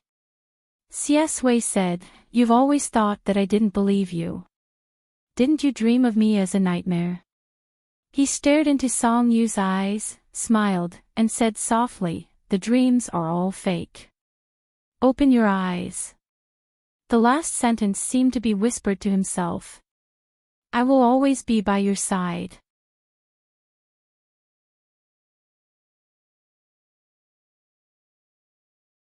Chapter 77. CS Wei, you've really refreshed my understanding of the top student in the cohort. Main post, video, 1L, handsome is just one word. I'll only say it once, 2L, amazing. I've been unhappy with the people from number 13 high school for a long time. I was so excited that I wanted to sell my computer to Sway, but the manager stopped me. 3L, brother you're such a disappointing brother. You're just watching her act cool and you're criticizing her. 666, and you're shouting so loudly. Your voice is all over the video. I'm so angry. Give up your seat. 4L, give up your seat to your husband. 99L, after thinking for a long time, I still decided to say something. I'm Sway's junior high school classmate. Actually, Sway has always been very outstanding. She was delayed by rumors during her junior high school years. I'm sorry. Take it as a belated apology. Actually, Song-yu was very sleepy when it rained. It was also very easy for him to dream, but he didn't know if it was because of Sway's words. After drinking a cup of warm milk, he actually had a dreamless night. It was rare for him to wake up the next morning on a rainy day. Since the dean had already said those harsh words, he wouldn't let him off. During the flag raising on Monday, Song-yu yawned and was dragged in front of the whole school. Because he slept too well last night and forgot to write a self-reflection, he could only give an impromptu speech about why he provoked Gao Feng and the others. Song-yu was stunned and said lazily to Yang Yang, "Do I need a reason for this? Who asked me to be a security guard? I only guarantee the safety of number 1 high school." He was already a famous person, so the audience laughed wildly. It was a good self-reflection, but he made it sound like a concert. The dean was about to die of anger. He handed the microphone to the dean. The dean said with a sullen face, "What do you feel?" He should be embarrassed to be punished in front of so many people. Song-yu was stunned for a few seconds. What I feel. The microphone's sound quality is quite good, the view on stage is spacious, and the live effect is also good. Thank you, teacher. I'll come again next time. The dean, if he had a heart disease, he would have died already. Next time. I dare you to do it again. He decided to remove Song-yu's name from the blacklist and create a death list just for him. Of course, Grandmaster Miju's name had never been added to the list. After all, Song-yu didn't like to make trouble. He came to Jingxing No. 1 middle school just to study quietly. It was already winter. Class 1's New Year's Eve performance was finally decided. It was a stage play, Cinderella. The Literature and Arts Committee was looking for a list of actors. Cinderella was cast by Liang Yingying, and Jiang Chunyan got the role of the evil stepmother as he wished. The rest of the evil sisters, fairy godmothers, and various small animals, as well as the king and the ministers, were all given to the others. Only the prince was left undecided. Everyone looked towards the middle of the 4th group. Ma Xiaoding scratched his head in embarrassment. Why are you all looking at me? You want me to act as a prince? Actually, it's not impossible. It's just that I already have the role of a little mouse. The Literature and Arts Committee hit him on the head with a book. Go be your mouse. Her gaze fell on the 2 influential figures in front of her. She smiled and said, "Brother Yu and God Xie, you two are so handsome. One of you has to play the prince." The others chimed in, "Yes, we can't waste resources." After winter, Song-yu still wore a t-shirt under his school uniform for a period of time. He pretended that he had caught a cold. He was woken up during class. He glanced at them and said in a nasal voice, "Don't look at me. I don't want to play the role." The Literature and Arts Committee sighed and turned to Sway. "God Xie, if you play the role, we will definitely shock everyone." Sway saw that Song-yu was awake and took his medicine. She didn't have time to reply to the Literature and Arts Committee. She said casually, "No." She held the cup with her slender hand and put it directly to Song-yu's mouth. After Song-yu took a sip of the medicine, his face instantly scrunched up. Because it was too bitter, he turned around and coughed while leaning against the wall. What kind of medicine is this? It's too bitter. Did you poison it? Xie Sui raised her eyebrows. You're quite delicate. Song Yu was dissatisfied. Take a sip. Xie Sui sneered. I'll take a sip and then feed you. Song Yu was already like a sick cat. He was listless, but when he was rebuked, he instantly exploded. I told you to try taking a sip. Who wants you to feed me? I won't eat even if you feed me. Xie Sui stuffed a piece of candy into his mouth and stopped him from speaking. The fruit candy was very sweet and diluted the bitterness in his mouth. Song Yu wanted to spit it out, but after tasting it, it tasted good, so he closed his mouth and kept it in his mouth. The group of people who were watching their interaction and conversation, they felt hurt. The sports committee member stood beside the arts committee member and said, if you can persuade Brother Yu to play Cinderella, then God Xia will probably agree to play the prince. The arts committee member wanted to cry but had no tears. Look at Brother Yu. Is he someone who will be persuaded? The sports committee member thought for a moment and suggested, persuade him with your emotions. The arts committee member said, I don't know if I can persuade him, but I know that I will definitely be beaten up. The two of them looked at each other speechlessly. Tears silently flowed back into their hearts. However, no one dared to provoke them. In the end, the prince chose a tall and thin boy. Everyone was involved in the New Year's Eve party. After going around in circles, Song Yu was finally given the position of director. The arts committee member said, Brother Yu, with you in charge, no one will dare to disobey. Our class will be very efficient. Song Yu raised his eyebrows. Am I that scary? In the end, he was bored and took on this task. The rehearsal place for the stage play was backstage. Song Yu was very qualified as a director. After all, he was a man who took everything seriously. He sat at the side with the script and watched the rehearsal attentively. On the first day, Brother Yu, who had once debuted as a bully, showed his ample talent in arguing. He started his one-man show. Quick, give Cinderella a little widow visiting a grave to set the atmosphere.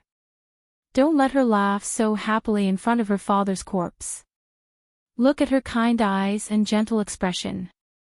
I suspect that in order to be a good stepmother, our classmate Jiang stays up late every day to read the parenting encyclopedia. A mother's love is great. Ma Xiaoding, do you still lack a tail?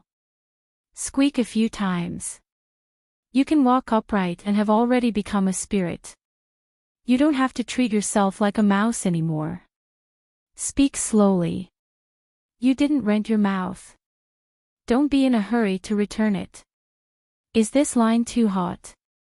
The arts committee member, if they didn't get first place in the competition, they would be letting down Brother Yu's sincere teachings. There was a bottle of mineral water beside Song Yu. Everyone had already figured out Brother Yu's habits. When he drank water, it was definitely not a good thing. As long as he unscrewed the bottle cap, the air would instantly freeze. When he finished drinking and put down the bottle, everyone wished that they were deaf.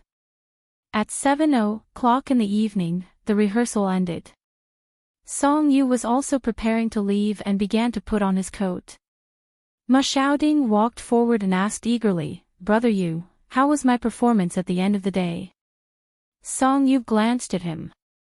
In the stage play, the other animals were enthusiastically helping Cinderella with the housework. In the whole audience, only Ma Xiaoding really treated himself like a mouse throughout the whole process. He stood at the side with his hands folded and felt good about himself. Song Yu said lightly, pretty good. Ma Xiaoding was overjoyed. Song Yu put on his school uniform and walked out of the door. Sneaky eyes, true to myself. Ma Xiaoding, Song Yu walked out of the rehearsal room, but in the corridor at the door, he met the person he didn't want to meet the most in the entire first high school. Chin Mo leaned against the wall. His temperament was still as gentle as ever. He looked at him with his amber eyes and smiled. Song Yu, you finally came out. Song Yu looked at him coldly. He couldn't even be bothered to ridicule people he didn't like. He walked forward with a frosty expression. Chin Mo stood up straight and looked at ease. I think we need to talk. After all, we will often meet when we return to a city in the future. Now that our relationship is strained, it will be very awkward for our parents. Ma Xiaoding followed him out. When he saw a handsome boy pestering Brother Yu, he instantly choked on the words in his mouth. Song Yu found it funny when he heard him talking about his parents. Please don't think too highly of yourself. My dad is not as weak as you think. Chin Mo had been investigating Song Yu these days. Of course, he had some understanding of his personality. Song Yu's retort was expected. He wasn't angry. Instead, he smiled. His gaze was gentle, and he seemed a little distressed. I don't know why you are so hostile to me. We haven't met before, have we? Song Yu didn't want to talk to him anymore. He walked straight ahead. Ma Xiaoding was full of hostility towards Chin Mo from the beginning. After following Song Yu out of the auditorium, he asked, Brother Yu, who is this? Song Yu's reply was simple and cold. Idiot. Ma Xiaoding breathed a sigh of relief and whistled. That's great. I thought God Xia would have another love rival. Song Yu stopped in his tracks. The corners of his mouth twitched, and he turned around. What did you say? What love rival? Ma Xiaoding was silent. In fact, he was just joking. After all, the entire number 1 high school knew that the two influential figures in Class 1 were together every day. Of course, they weren't as excited as the girls, who were as excited as if they had taken drugs. The boys' evaluation was very serious. In one sentence, Song Yu and Xie Sui look really gay. If they were really gay, the boys in number 1 high school would probably set off firecrackers at the door to commemorate the death of the crush of countless young girls in number 1 high school. Their future girlfriends might be among them. Song Yu said, I don't recommend you say this to me. Don't let Xie Sui hear it. It wasn't easy to make Xie Sui realize that the wasn't a real between lovers. He didn't want him to think too much because of the messy rumors. Ma Xiaoding, ? Did God Xie dislike hearing this? No way. Of course, he still raised his hand and swore. I was wrong, Brother Yu. I won't dare to do it again. I, Brother Yu, am the straightest man in the world. I'm like a telephone pole. Song Yu.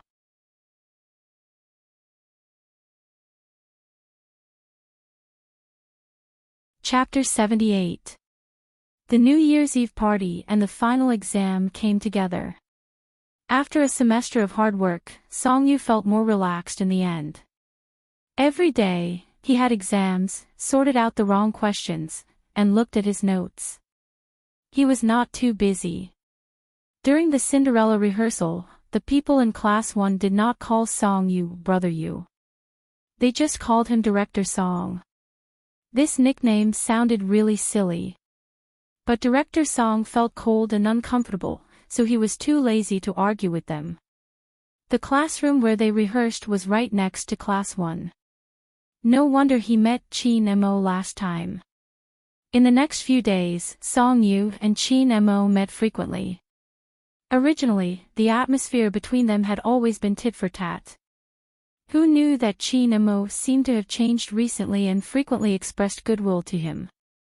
Ma Xiaoding directly said in class, Brother Yu, I always feel that Chin Mo is not a good person. He has bad intentions towards you.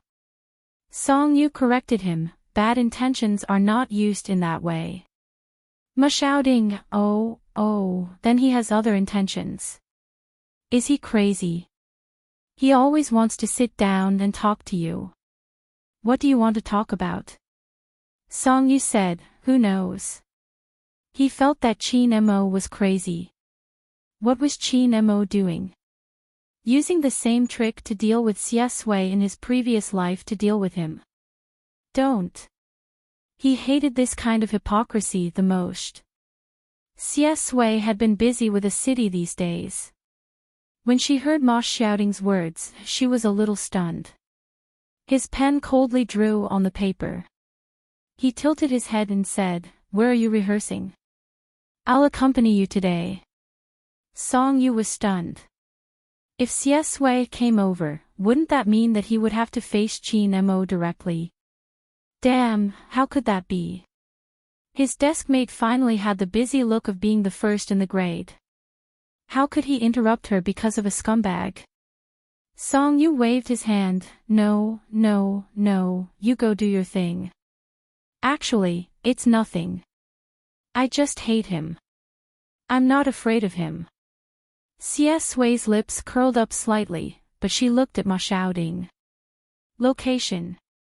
Ma Xiaoting was more afraid of Xie Sui than Song Yu. She swallowed her saliva and directly confessed. Song Yu helplessly twitched the corner of his mouth. With Xie Sui watching from the side, it was a great joy for the actor's director Song finally stopped drinking so much water. Even the words used to insult and insult others had become gentler. Sure enough, she had to restrain herself in front of her husband. It was another rainy day on Friday. Snow was rare in Jing City in winter, but it rained frequently. The rain came unexpectedly. Song Yu stood at the entrance of the auditorium and looked outside, waiting for Xie Sui to come and pick her up. However, before he could wait for Xie Sui, Chin Mo came out first. Together. A gentle voice sounded next to him, modest and polite as always. He was wearing a white sweater and gray casual pants. He held a black umbrella in his hand and looked at Song Yu with a smile in his amber eyes. Song Yu almost gave him a heart attack. He had been ignoring Chin Mo for the past few days. Now, because of the rain, he was annoyed. He tilted his head and smiled, Chin Mo, is it interesting? It's good that we were tired of each other in the past. Why are you pretending in front of me? Chin Mo laughed, Uncle Song is right. You are really stubborn. Song Yu sneered. Chin Mo said, seeing that you don't have an umbrella, I just want to give you a ride. Why do you think so much? I know you are biased against me, but as your brother, I have to be more tolerant. Besides, you are not in good health. Actually, to be honest, I didn't do anything to you in the past. Chin Mo tilted his head and smiled, Song Yu, you made me think that we knew each other before. Did I provoke you in the past? Song Yu said, tell me, what do you want? Chin Mo's gaze fell on him and he smiled, sit down and talk. Song Yu asked, talk about what? Chin Mo said, choose a place to sit down first. Song Yu asked, is it about Xie Sui? Chin Mo tightened his grip on the umbrella handle and raised his eyebrows, who is Xie Sui? Your deskmate. Song Yu did not expose him, if it's about him, then don't talk about it. Chin Mo was a little amused, you care so much about him. He doesn't seem like an ordinary deskmate. Song Yu said, then he can't be an ordinary deskmate. Chin Mo almost couldn't maintain his expression. He stared deeply at him and said coldly, does Uncle Song know that you have such thoughts about a man? Scum's mind was probably filled with such dirty thoughts. Song Yu snorted and looked ahead. In the rain, Xie Sui walked over with an umbrella. Under the streetlights, the drizzle formed into silk threads, like white pearl waves floating by the umbrella. Song Yu said, my dad. Of course he knows. He even personally gave me a valuable gift. It was worth 1,000,000 yuan. If Chairman Song heard this, he would probably jump in anger again. How could Chin Mo believe him? His smile was stiff and cold. Because he was afraid of the Song family, he didn't dare to do anything to Song Yu. It was easier said than done to force Song Yu to drink. It was difficult for him not to follow the clues to find him. Moreover, the information and the investigation told him. For Song Yu, alcohol was a fatal thing. He just wanted to get rid of Song Yu. He didn't dare to cause such a big trouble and bear the Song family's anger. After thinking about it, Chin Mo changed his method. In his eyes, Song Yu had always been a child with a bad temper. He was just used to being lawless. With a little effort, he could deal with him. It might be easier to get close to Xie Sui through him. But he didn't expect that Song Yu had always had such thoughts about Xie Sui. Interesting, Chin Mo smiled. He had always liked to challenge new things. If he was originally attracted to Xie Sui, now because of Song Yu's obstruction, this kind of feeling grew stronger and stronger, and his interest grew. Xie Sui's legs were straight. Holding an umbrella in the rain, she was a cold and elegant painting. He raised his eyes and glanced at Chin Mo. His gaze was very light, but Chin Mo always had an indescribable sense of coldness. He had never known Xie Sui, but no matter what, she was not as difficult to deal with as the Song family. Song Yu walked forward and got under Xie Sui's umbrella. Let's go, I'm starving. Chin Mo smiled and said to Song Yu in a very familiar and intimate tone, so you have someone to pick you up. Xie Sui's lips curled up slightly when she heard this, but she lowered her head slightly and said softly, what does you want to eat? The two words, you, were gentle and smiling. It was like a greeting between lovers. Not only did Chin Mo's expression stiffen, but Song Yu was also shocked. Song Yu? He felt like his brain had been electrocuted. He looked up in shock and met Xie Sui's dark eyes. When he realized that Chin Mo was watching from the side, he could only bite the bullet and vaguely agree. Just eat whatever you want. Xie Sui said, remember to call me earlier next time. Song Yu swallowed the words in his mouth and forced himself to say, okay. In the eyes of an outsider, it was a reserved and shy answer. Chin Mo was the only outsider. Chin Mo was completely expressionless. He thought that even if he didn't drink, Song Yu would still have to leave. On Saturday, Song Yu was forced by his grandmother to call home, saying that he should keep in touch. In fact, the only one who answered the phone at home was Song Wenying, who had nothing to do. Song Wenying had recently taken a liking to an actor. The image of a white-clothed swordsman in a costume drama directly touched her young girl's heart. She said, I've already decided. For him, I'm going to enter the entertainment industry. Song Yu was doing his homework. Why enter the entertainment industry? Just ask Dad for money to start a company and support him. Song Wenying, you're so vulgar. Song Yu, you don't say. Do you know what I've been called in school recently? Everyone calls me Director Song. When you enter the entertainment industry in the future, you'll be the female lead and I'll be the director. Song Wenying. 6666, Song Wenying, this show is definitely going to fail. Song Yu laughed and said indifferently, who wants to be Director Song? The name sounds so silly. If I want to be, I'll be President Song. Song Wenying couldn't stop laughing. Then you'll single-handedly break the rumor that the Song family is full of business geniuses.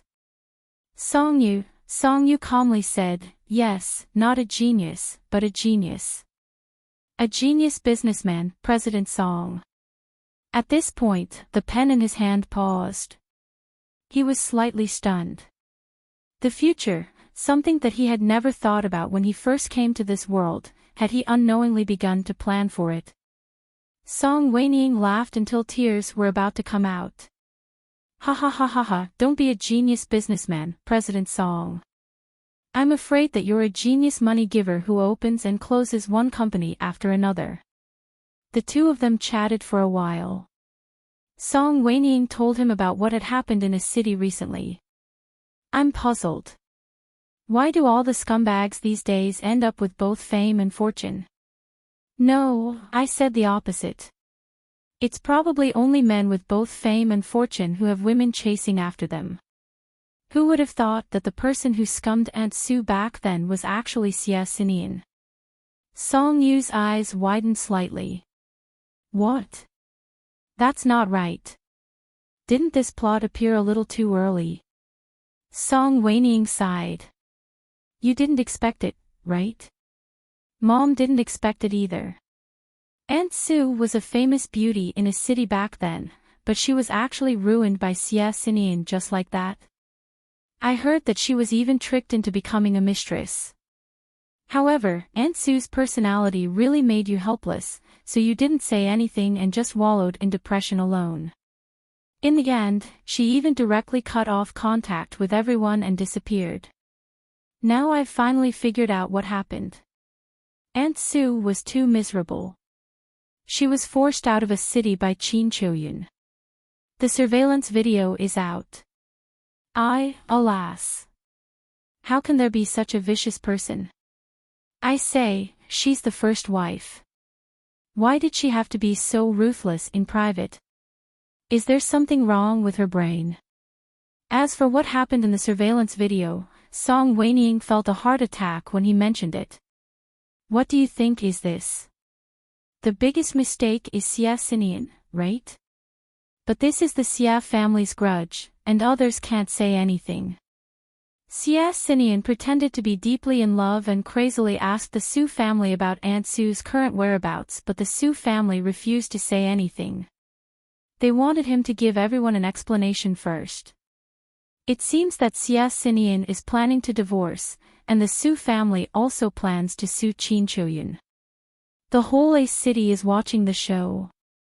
Song Wenying sighed. I haven't seen Aunt Sue, but the Song family seems to have some friendship with her after Mom married. I can't say it in front of her, so I'll say it in front of you. She and Qin Choyun are both miserable. One is miserable because she's naive and sweet, while the other is miserable because she's black-hearted. Song Yu's whole body was cold, but his mind was thinking, is the Xia family looking for Aunt Sue now? But Aunt Sue is dead. Now, only Xia Sui is left.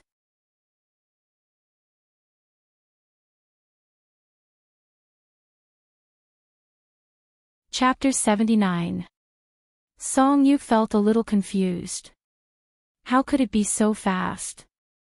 He remembered that the truth about Su Qiao was revealed when Xia Sui was in college. But she was only in her first year of high school. Who leaked it? With the ability of the Xia family, they should find Jing City soon. At that time, it was also a question whether Xia Sui was willing to go back. He remembered that in the original work, Xia Sui hated Xia Xinian so much that she wished she had nothing to do with the Xia family for the rest of her life. At that time, she was attacked and had no choice but to go back. Song Wenying didn't want to talk about the Xia family anymore. The grudges in the rich and powerful families were annoying. She asked Song Yu, when are you going to take the final exam? Come back to a city as soon as possible after the exam. I miss you. Song Yu was absent-minded, soon. Song Wenying suddenly thought of something and laughed over the phone. I suddenly remembered that when we went to Jing City, you said that you would go to see the world for me. It has been half a year. How is the world? Song Yu was slightly stunned. He was worried about Xia Sui. When he heard her question, the first thing that came to his mind was Xia Sui. The desk lamp shone gently, and there was a faint fragrance of jasmine in the room. He lowered his eyes and looked at the language paper he was writing. On the last essay topic, the title was Unexpected. His memory went from summer to autumn to winter. In the smoky box, there was an incredibly beautiful young man. The hugs on the wall and under the wall with the summer wind, and the words with a lazy smile in the auditorium through thousands of stars. Even every dusk and every night was vivid and vivid, like everyone he met in high school. Song Yu's heart suddenly felt very light. He laughed to himself first. His voice was clear and unbelievably gentle. Oh, the world, it's unexpectedly wonderful. Song Wenying was stunned for a moment in the distant A city. She couldn't help but smile gently. The New Year's Day party was getting closer and closer. At the end of the rehearsal of the first class's stage play, everyone was no longer restrained. In the process of acting, there were many jokes. The rarest thing was that director Song didn't even take a sip of water after the performance. It was worthy of celebration, worthy of praise and tears. It was really too difficult for them. Cinderella and the prince finished their last dance. Work was done. Jiang Chunian enthusiastically went to the water well and poured a cup of hot water for Song Yu. Director Song, you haven't had any water today. Thank you for your hard work. Song Yu hadn't recovered from his cold, so he was a little tired. He glanced at her and slowly took a sip. Liang Yingying almost became autistic after acting as Cinderella. Now that everything was settled, of course, she was in high spirits and came to join in the fun.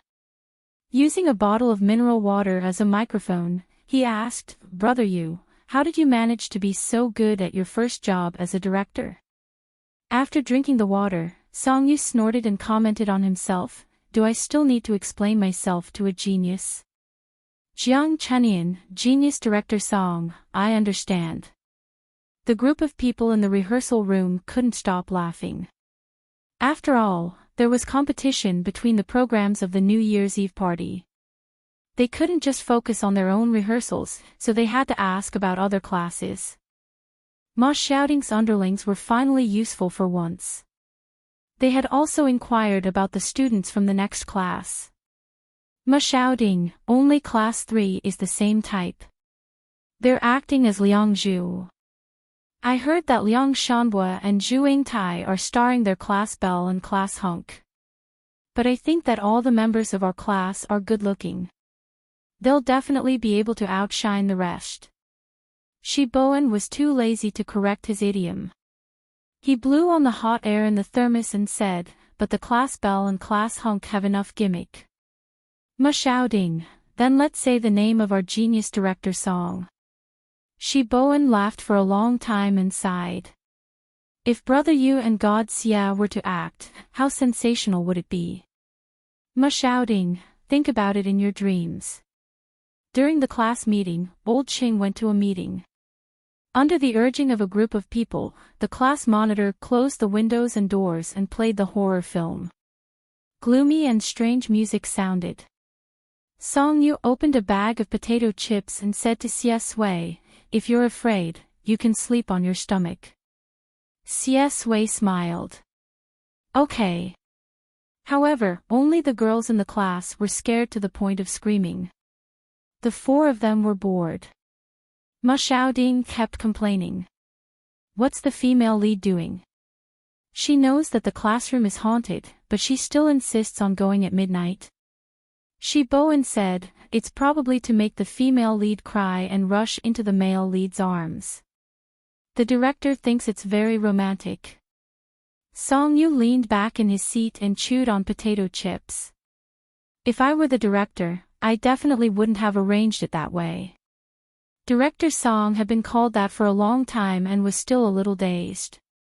What do you think, Brother Yu? Song Yu said, "The female lead's crying and rushing out is really scary. If I were the male lead, I would probably think that I've met a crazy woman and would turn around and run away first. It would be better to just arrange for the female lead to be scared unconscious in the classroom by the ghost. Then, the male lead would go back to the classroom to get a book. He would look at the female lead's sleeping face in surprise and shake her awake. In a dark and gloomy classroom, wouldn't the story unfold? The female lead was scared and cried like a pear blossom in the rain. The male lead's heart ached and he had a deep desire to protect her. A single man and a single woman, the beginning of love. He whistled. Romantic. Bowen took a deep breath. I've learned it. Mushouting smiled and punched him. What have you learned? Are you really going to trick the little girl into the classroom in the middle of the night? Bowen also laughed. I wouldn't dare, I wouldn't dare. Ha ha ha ha ha. The New Year's Eve party was next Monday night. On Friday, all the classes went to the auditorium for the final rehearsal. Song Yu met Chin Mo again. The two of them were 3 rows apart. Chin Mo smiled at him from afar. Song Yu chose to tilt his head and talk to Xie Sui. Will you come to the New Year's Eve party on Monday night? Xie Sui seemed to be very busy these days. Song Yu had a feeling that it might have something to do with the Xie family. However, as an outsider, he didn't know how to bring it up. The young man's warm breath fell on his ear. It was itchy and light, like a feather brushing across his heart. Xie Sui wanted to kiss him, but he told himself that it was just a little bit more. Just a little bit more. He restrained himself and curled his lips. For you, I'll come too. Song Yu hesitated for a moment and asked tentatively, did something happen to you recently? You don't seem to be in a good mood. Xie Sui smiled. Yes, a little. His straightforward answer confused Song Yu. Song Yu, then, tell me. I'll help you think of a way to solve it. Xie Sui, okay. Song Yu. Was he so straightforward? Xie Sui said, do you know about my parents? He asked this question so casually. Song Yu's heart was in his throat, and he was extremely flustered. Of course, he knew about Xie Sui's parents. However, it was a painful memory for Xie Sui. His mother chose to jump off a building when he was 7 years old, leaving him alone in the world. Xie Sinian didn't even have the right to be a father. When he thought of the helpless little boy from more than 10 years ago, Song Yu's heart ached terribly. His mind went blank for a few seconds, and he opened his mouth. Hi, Xie Sui could almost sense every subtle expression on his face. He smiled helplessly in his heart. His Yu was indeed very kind. I don't love my mother, but I don't hate her either. Hatred was a matter of a previous life. The Xie family wants me back now. They want to make it up to me. Yu, should I go back? Song Yu was stunned in the darkness, and he felt his heart trembling. Was he asking him such a question directly? He didn't know what to say. He was afraid that if he said something wrong, it would affect Xie Sui's choice at the crossroads of life. Seeing Song Yu's nervous expression, Xie Sui pressed his head on the table and laughed out loud. Song Yu's nervousness was all gone by his laughter. How could he still laugh? Wasn't this a serious and sad question? Song Yu was flustered and exasperated. Xie Sui said, I'll listen to you. Song Yu, he swallowed the words in his mouth gloomily. Actually, for Xie Sui, it didn't matter whether he returned to the Xie family or not. Even what had been bothering him recently wasn't this problem. He finally knew the source of Song Yu's illness. He drowned on a private island at the age of 6 on a stormy day. What a coincidence.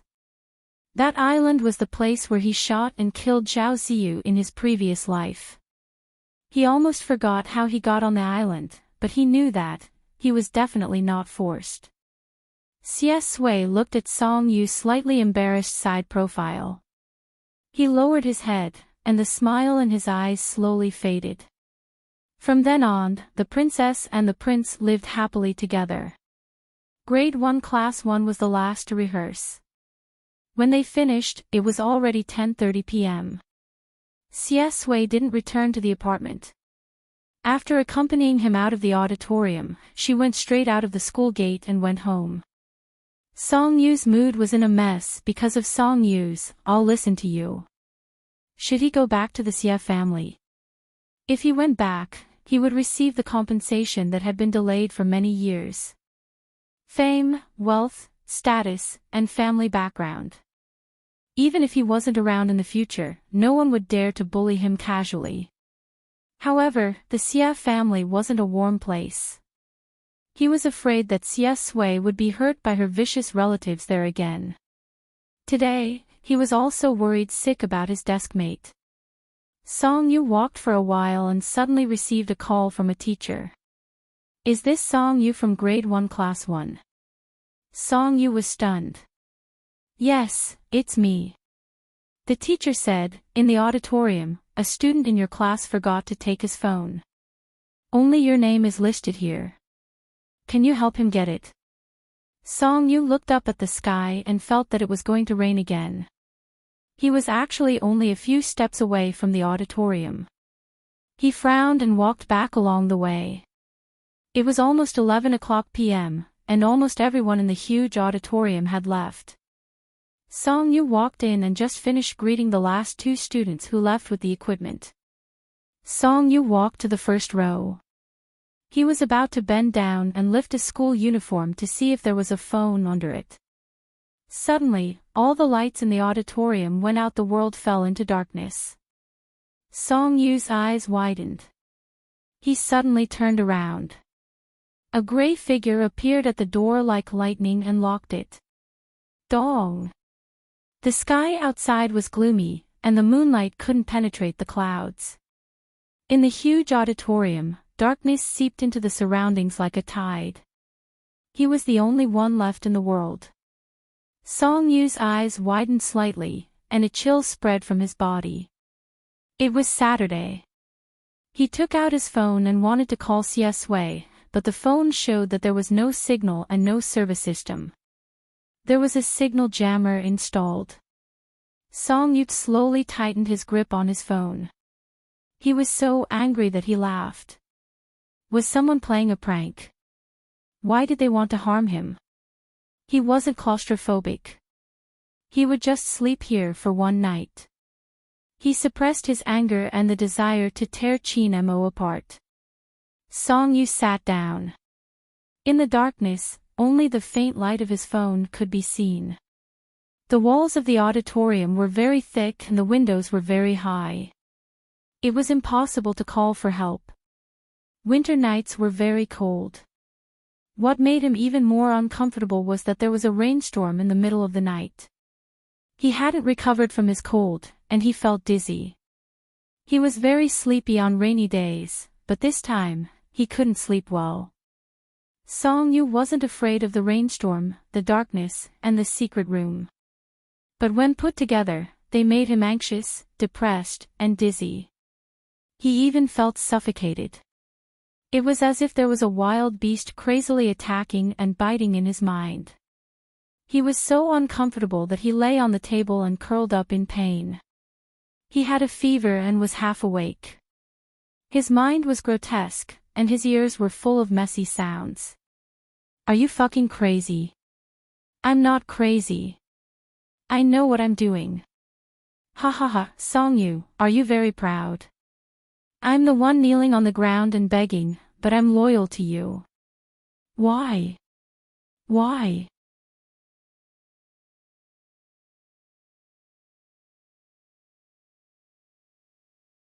Chapter 80. You don't deserve it. He also remembered that his eyes were red. In the narrow and dark room, he grabbed the man's collar and punched him with all his strength. The madman on the other side stepped back, covered his face and laughed. His face was blue and purple, and his mouth was full of blood, but his voice was as cold as a poisonous snake. "The Song family won't let me go. They'll find me soon. But I don't care. Anyway, I've been made into nothing. Ha ha ha ha ha, let's die together, Song Yu. No one is better. I'm not better, you're not better, and Xie Sui won't be better." Madman. The headache was splitting, and his vision slowly became confused. He stepped back and stepped on a syringe for injecting alcohol. It was a storm outside. He staggered out of the warehouse, but he didn't know where he was. Next to the highway, one car after another drove by at high speed, and the sirens were loud in the rainy night. A phone call came. He gritted his teeth and pressed the answer button with trembling fingers. "Song-yu, where are you now?" On the other side of the phone, the man asked anxiously. He had completely lost his usual calmness and self-control, and his cold voice was trembling. His heart was suddenly pulled up, and he squatted down in pain, unable to say a word. The words were broken in his throat, and only gasps and inhales mixed in the rain. His mind was cloudy, and he wanted to say something, but in the end, he couldn't even hold the phone, and his eyes were completely dark. In a dream that was not very long, he was awakened by crying. You. It was his mother's choking voice. There was also his sisters crying and scolding. "Why did my brother provoke you? Why did he provoke you? The Xia family really doesn't have a good thing. If anything happens to my brother, I won't let you go." There were all kinds of noises, doctors, policemen, and people's words. Finally, he heard a familiar voice, as if all the pride had been broken, and said very softly, "I'm sorry." His sister finally cried out. When the cries entered his ears, every single one of his nerves felt sore and painful. But he was in a black box, a closed world, and no one could comfort him. Host. 008 finally realized that something was wrong, and suddenly came out of his consciousness. Shouted loudly and anxiously. "Host! Host!" Song-yu's black hair was wet with sweat, and his body was as uncomfortable as a dehydrated fish. He lifted his head from between his arms. His face was pale and transparent, and his light-colored eyes were blank. Next to him was a dark auditorium. It was winter, and the room was cold to the bone. However, he felt as if his entire body was on fire. His head was burning, and his throat was parched. 008 saw him wake up and finally breathed a sigh of relief. It wanted to use the same trick again. It planned to merge a little blue light into Song-yu's forehead to clear his memory. However, he was stopped by Song-yu. His voice was cold. "It's useless even if you keep erasing my memories. I'll remember them sooner or later. You're making me more and more interested in my previous life." 008's outstretched hand froze in midair, and a complicated expression appeared on his face. It seemed sad and seemed to collapse, but what's the use of remembering it? Song-yu was delirious with fever, but his heart was cold. Ice and fire tortured his soul. He said in a hoarse voice, "The plot of Gentle Control is fake, right? Even in the last life, it didn't completely follow the plot." 008, it doesn't know what to say. "It's depressed, because it's you both times." 008 said, "The plot of Gentle Control is the original direction of the world. Xie Sui and Zhao Ziyu are the soul of the world. They should have misunderstood, and fallen in love with each other to reach a happy ending. Who knew that you would come out halfway? Alas." Song-yu's fingers clasped the edge of the table and smiled. "You are funny." 008 probably also gave up on himself. He sat quietly beside him. "It's not something I can decide." 008 tilted his head. "Haven't you read the original book of Gentle Control? Only see Xie Sui trapped on the island." Song-yu's eyes fixed on it. Well, 008 began to tell him the rest of the plot, saying, Xie Sui was imprisoned on an isolated island, but Zhao Ziyu didn't do anything to him. He just chatted with him every day, and even secretly helped him solve the Xia family's problems. Zhao Ziyu can't be considered a scumbag. He and Xie Sui used to be rivals in business. He's just a little arrogant and mean when he speaks, but deep down, he's gentle and affectionate. Even when he couldn't get CS Wei to stay here with Qin and Sun, he used some means to get Qin and Sun to go to jail. In fact, he never hurt CS Wei. The breakthrough of their feelings was on a rainy day. The people of Xia family were forced to find the island and wanted to kill CS Wei. Zhao Ziyu took a shot for him. Zhao Ziyu was lying in the ward on the verge of life and death. CS Wei returned to a city and received the news of your death. You were an old friend of his when he was a child. He came to your tombstone and recalled what you said to him when you were alive. He pondered for a long time. Finally, he decided to give up the past and cherish the present. He returned to Zhao Ziyu's bed. That's how they began to love each other. Song Yu kept laughing, sarcastically and jokingly. You're dreaming. 008 took a deep breath and said, yes, we're dreaming. Do you know what the end of the last life was? It said to itself, from the time you returned to a city because of Song Weining's wedding, the plot collapsed crazily. The Lord God used the power to force the plot back, let you be hospitalized, let CS Wei go to the island, but it still collapsed in a mess. 008's tone seemed to be trembling with anger and shocked, speechless. Finally, CS Wei shot Zhao Ziyu. Hearing this sentence, Song Yu wanted to laugh, but he was too uncomfortable. His chest was sour and stuffy. 008 took a deep breath again. I don't want to say the rest. The Lord God erased all people's memories, and the world entered a new reincarnation. Originally, the Lord God wanted to directly erase Song Yu's role, but the rules did not allow it, and CS Wei's consciousness did not allow it. It can't be erased, it can only change the trajectory of his life. The childhood sweetheart is the key to the relief of CS Wei later, and it can't be saved.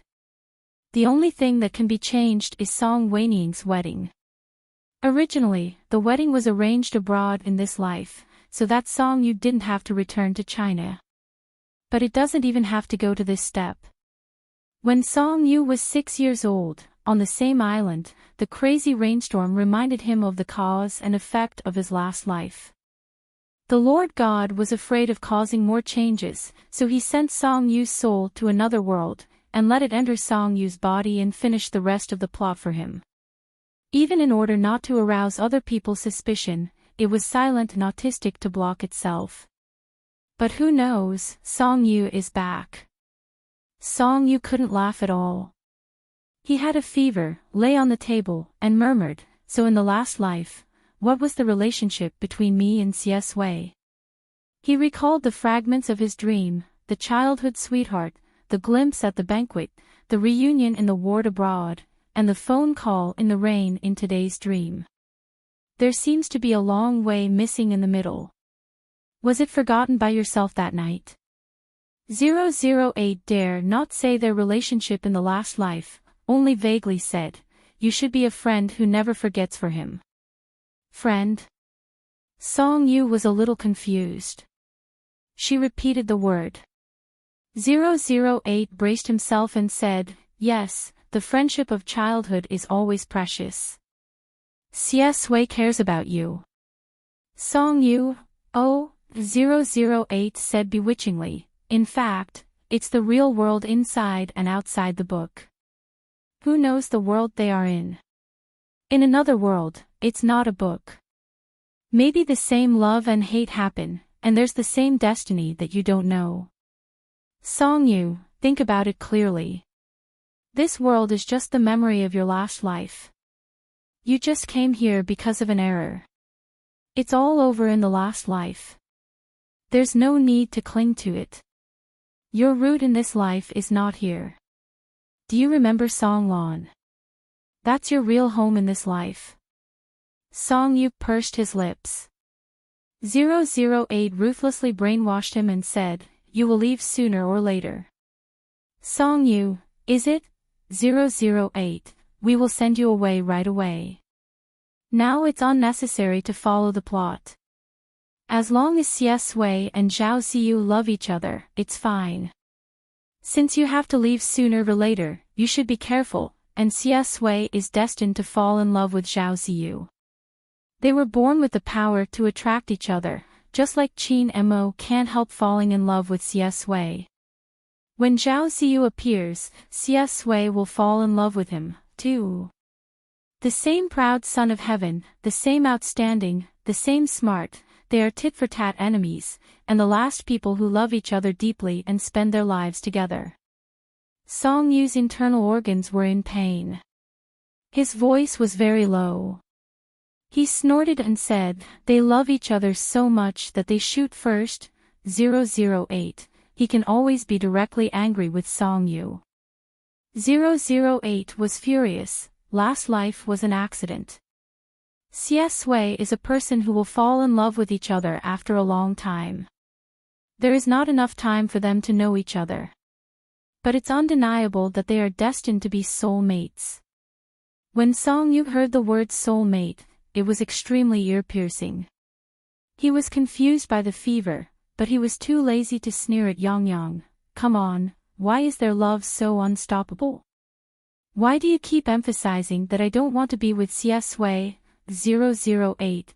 008 said stiffly, "Because I'm afraid you'll be too sad when you leave. It's for your own good." How could Song Yu believe him? He weakly hooked his lower lip, lay on the table with a pale face, and murmured, "I'm sorry." In the dream, Xie Sui's "I'm sorry" was like a thorny vine, wrapped in his heart, painful and sad.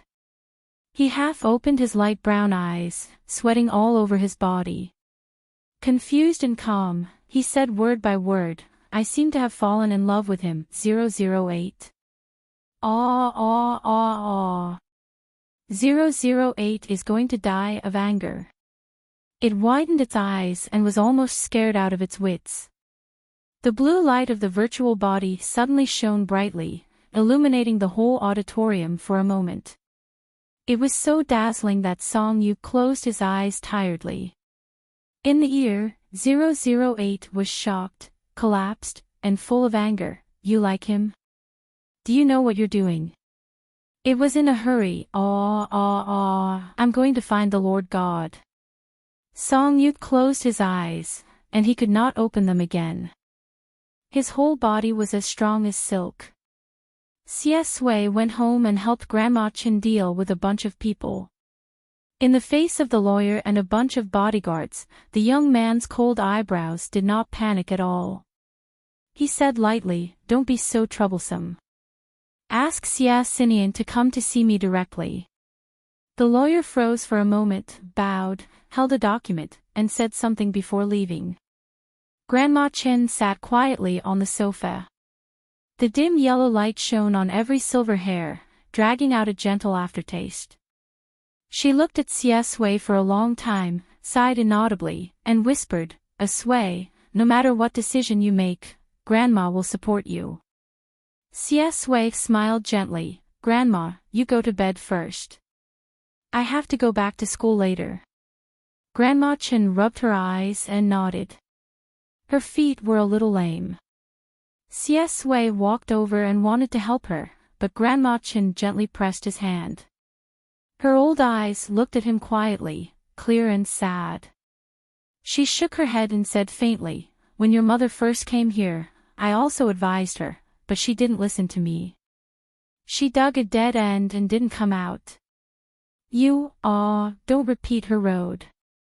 Xie Sui froze for a moment, and there was a smile in his eyes under his long eyelashes. "I won't." Grandma Chen sighed with pity. When a person dies, ashes return to ashes, and dust to dust. She left you, so don't miss her. Fate separates in the blink of an eye. Everything in the world is like this. Fate separates in the blink of an eye.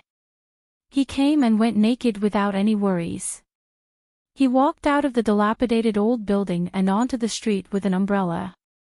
The sky was full of black rain, wet and cold. He suddenly wanted to see Song Yu very much. He took out his phone and entered the string of numbers that he knew by heart. However, for the first time, the call couldn't go through. Xie Sui stood in the rain, and his expression gradually turned cold. Song Yu had already called the Meng family on Friday and wouldn't go back. He rushed back to the school apartment. He had always had the key to Song Yu's house. Song Yu gave it to him after she felt guilty for sleeping in his bed that time. However, when he opened the door, it was dark and quiet inside. He had always hated rainy days. He hated them from the bottom of his heart, especially in this kind of stormy weather. He contacted everyone who was with him this afternoon, including the teacher, and pieced together the clues bit by bit. Xie Sui's eyes were deep and cold. The violent emotions in his heart that he had been suppressing since his rebirth were growing wildly. You haven't come home yet. In the end, I called Song Yu classmate. Then he might have been locked in the auditorium. The student who closed the door didn't even look at it first. I'm not at school now, but the security room has a spare key. Thank you, teacher. Xie Sui didn't even look at Qin Mo in his previous life. Even if he knelt on the ground in the end and begged humbly like dust under his feet, to him, it was just a clown performing a boring comedy. In this life, Qin Mo had improved. Finally, he caught his attention. As soon as he entered the auditorium, all the signals were blocked. Opening the heavy door, Xie Sui could see the boy sleeping in the first row at a glance. The air was cold and damp, and darkness seeped into the whole world. Xie Sui walked over slowly, and his gloomy and cold mood calmed down slightly. He squatted down and touched the side of the boy's face with his hand. The skin fell on his palm, and it was so hot that it seemed to burn the blood. The barely noticeable panic finally dissipated. Xie Sui lowered his eyes, leaned against his ear, and whispered, Yu, wake up.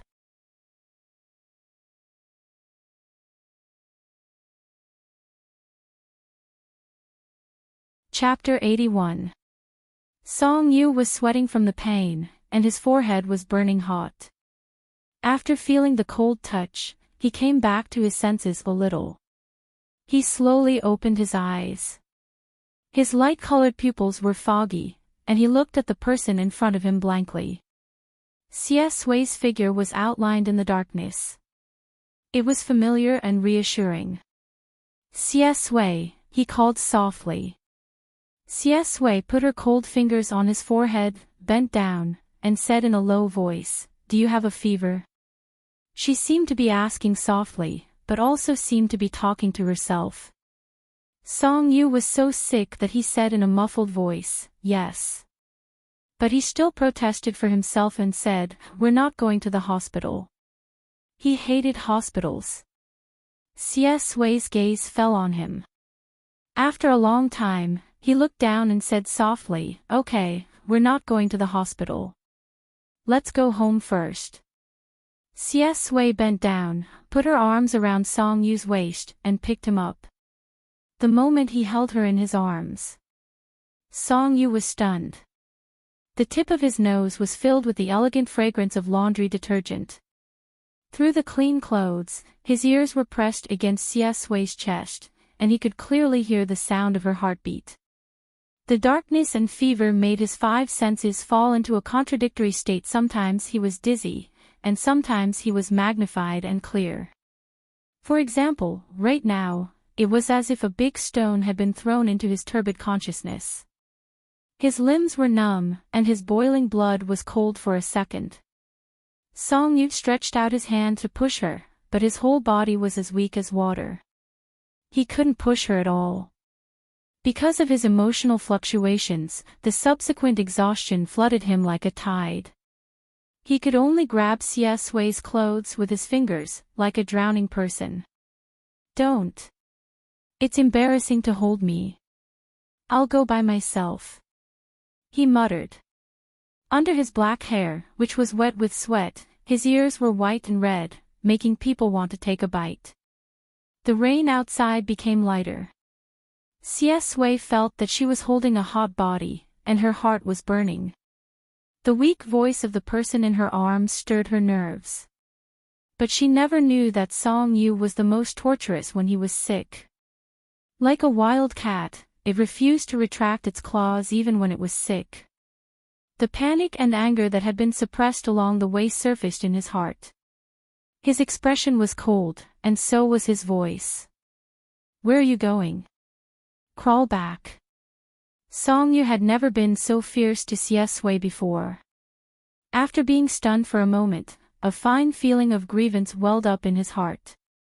"It's even more uncomfortable to think that I just said to 008 that I like him." Xie and Zhao Ziyu were soulmates. What kind of scumbag did he fall in love with? Song-yu felt terrible. "It's none of your business. I'll walk with my legs."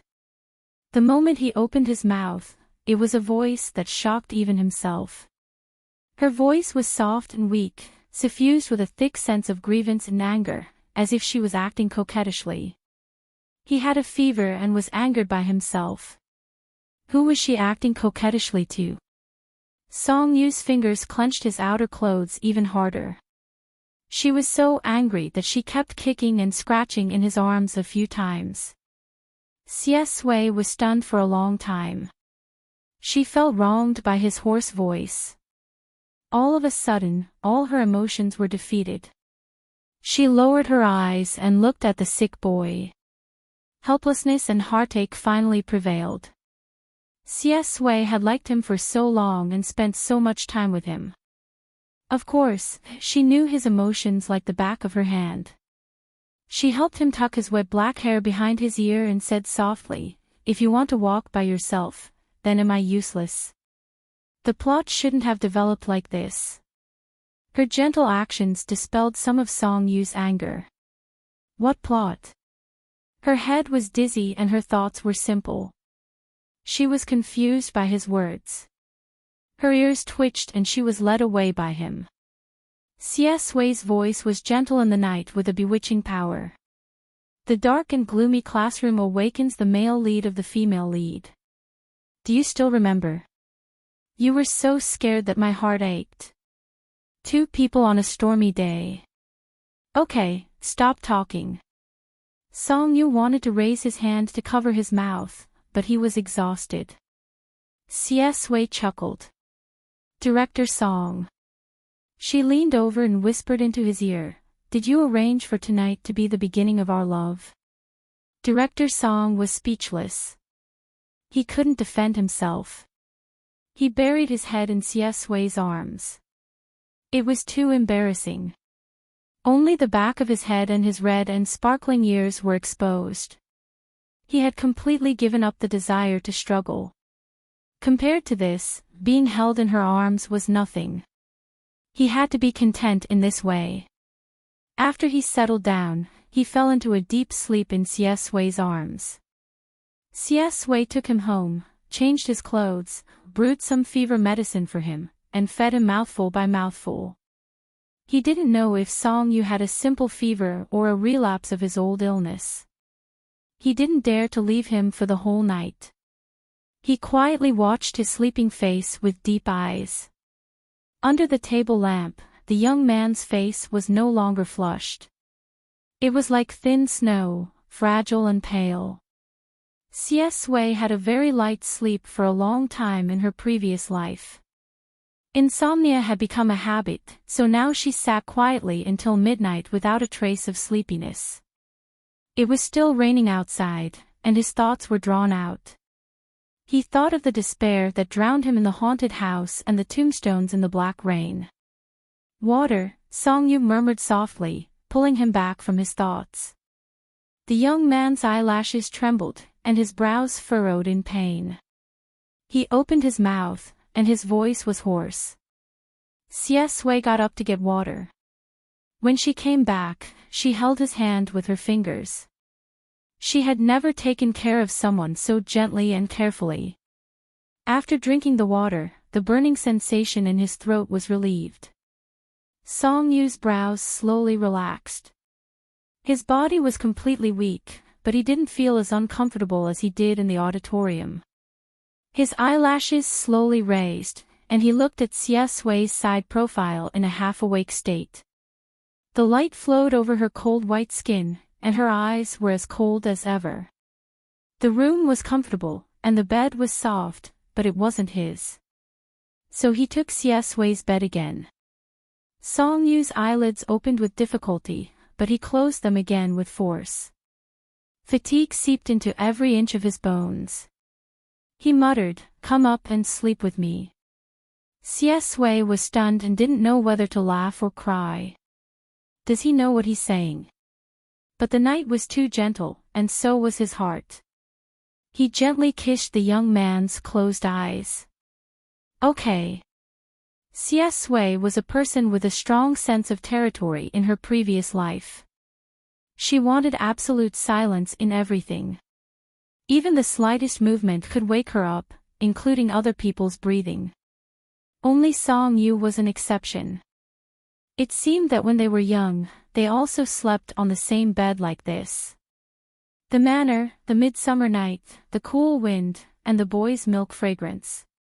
After the lights were turned off, the room was silent.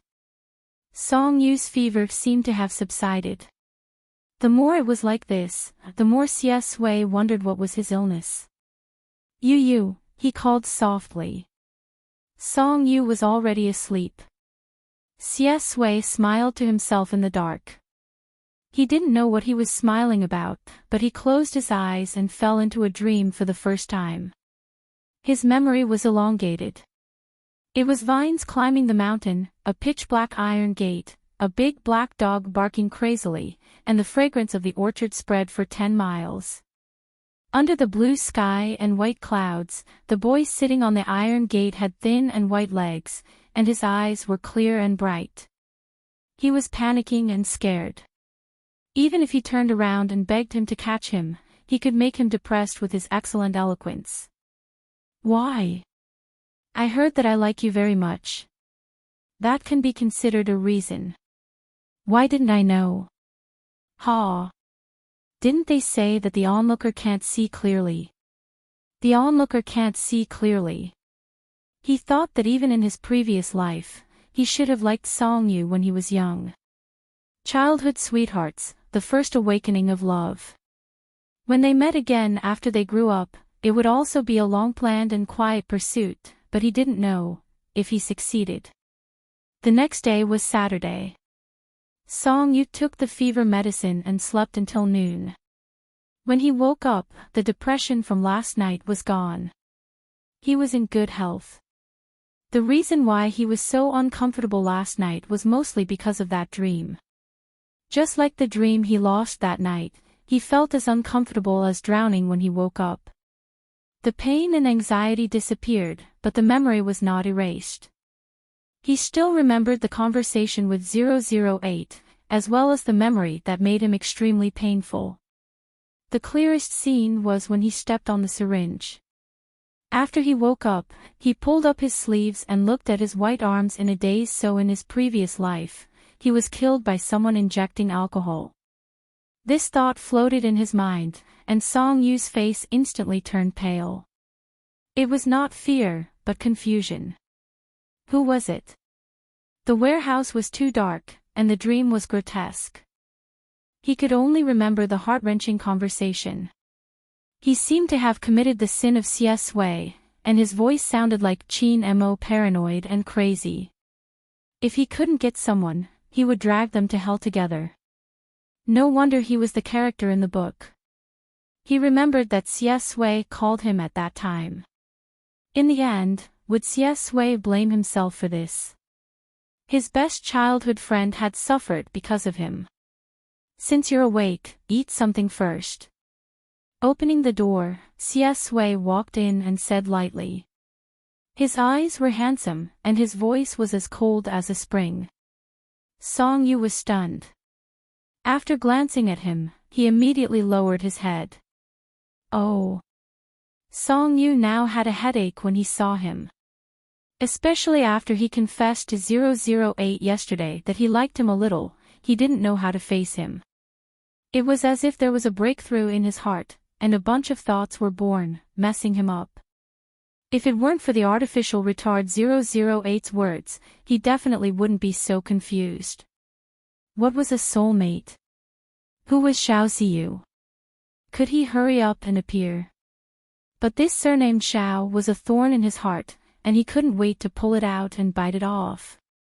Song Yu grabbed his hair a little gloomily, put on his shoes and went to wash up.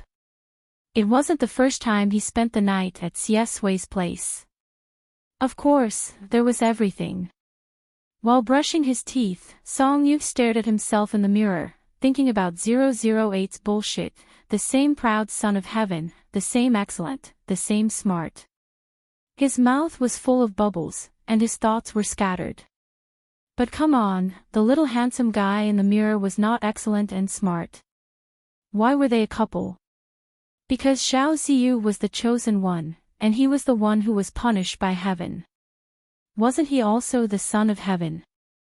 Song Yu pulled down his mouth, and his whole body exuded an irritable aura. Brushing his teeth numbly, he didn't have any thoughts when he woke up, but he was very confused. When he sat down at the table, only then did he suddenly open his eyes wide, suck in a breath of cold air, gnash his teeth with hatred, and insert his chopsticks into the bowl. The one who trapped him in the auditorium last night was also Qin Mo.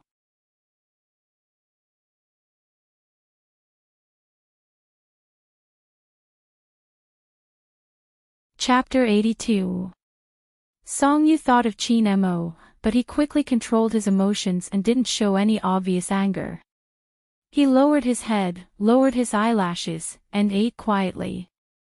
He didn't want CS Wei to see that something was wrong. What happened in his past life had become a haze in his heart, but he promised CS Wei that he wouldn't dwell on the past. Therefore, he didn't want her to know about this matter and would deal with it himself. CS Wei was waiting for him to speak, and her eyes were fixed on him. However, Song Yu didn't say a word. His face was pale and weak, and his eyebrows were tightly knitted. The meal was silent. CS Wei couldn't count on him, so she decided to break the silence first. Shouldn't you tell me about what happened yesterday? What happened yesterday? When Song Yu heard her words, he was a little confused.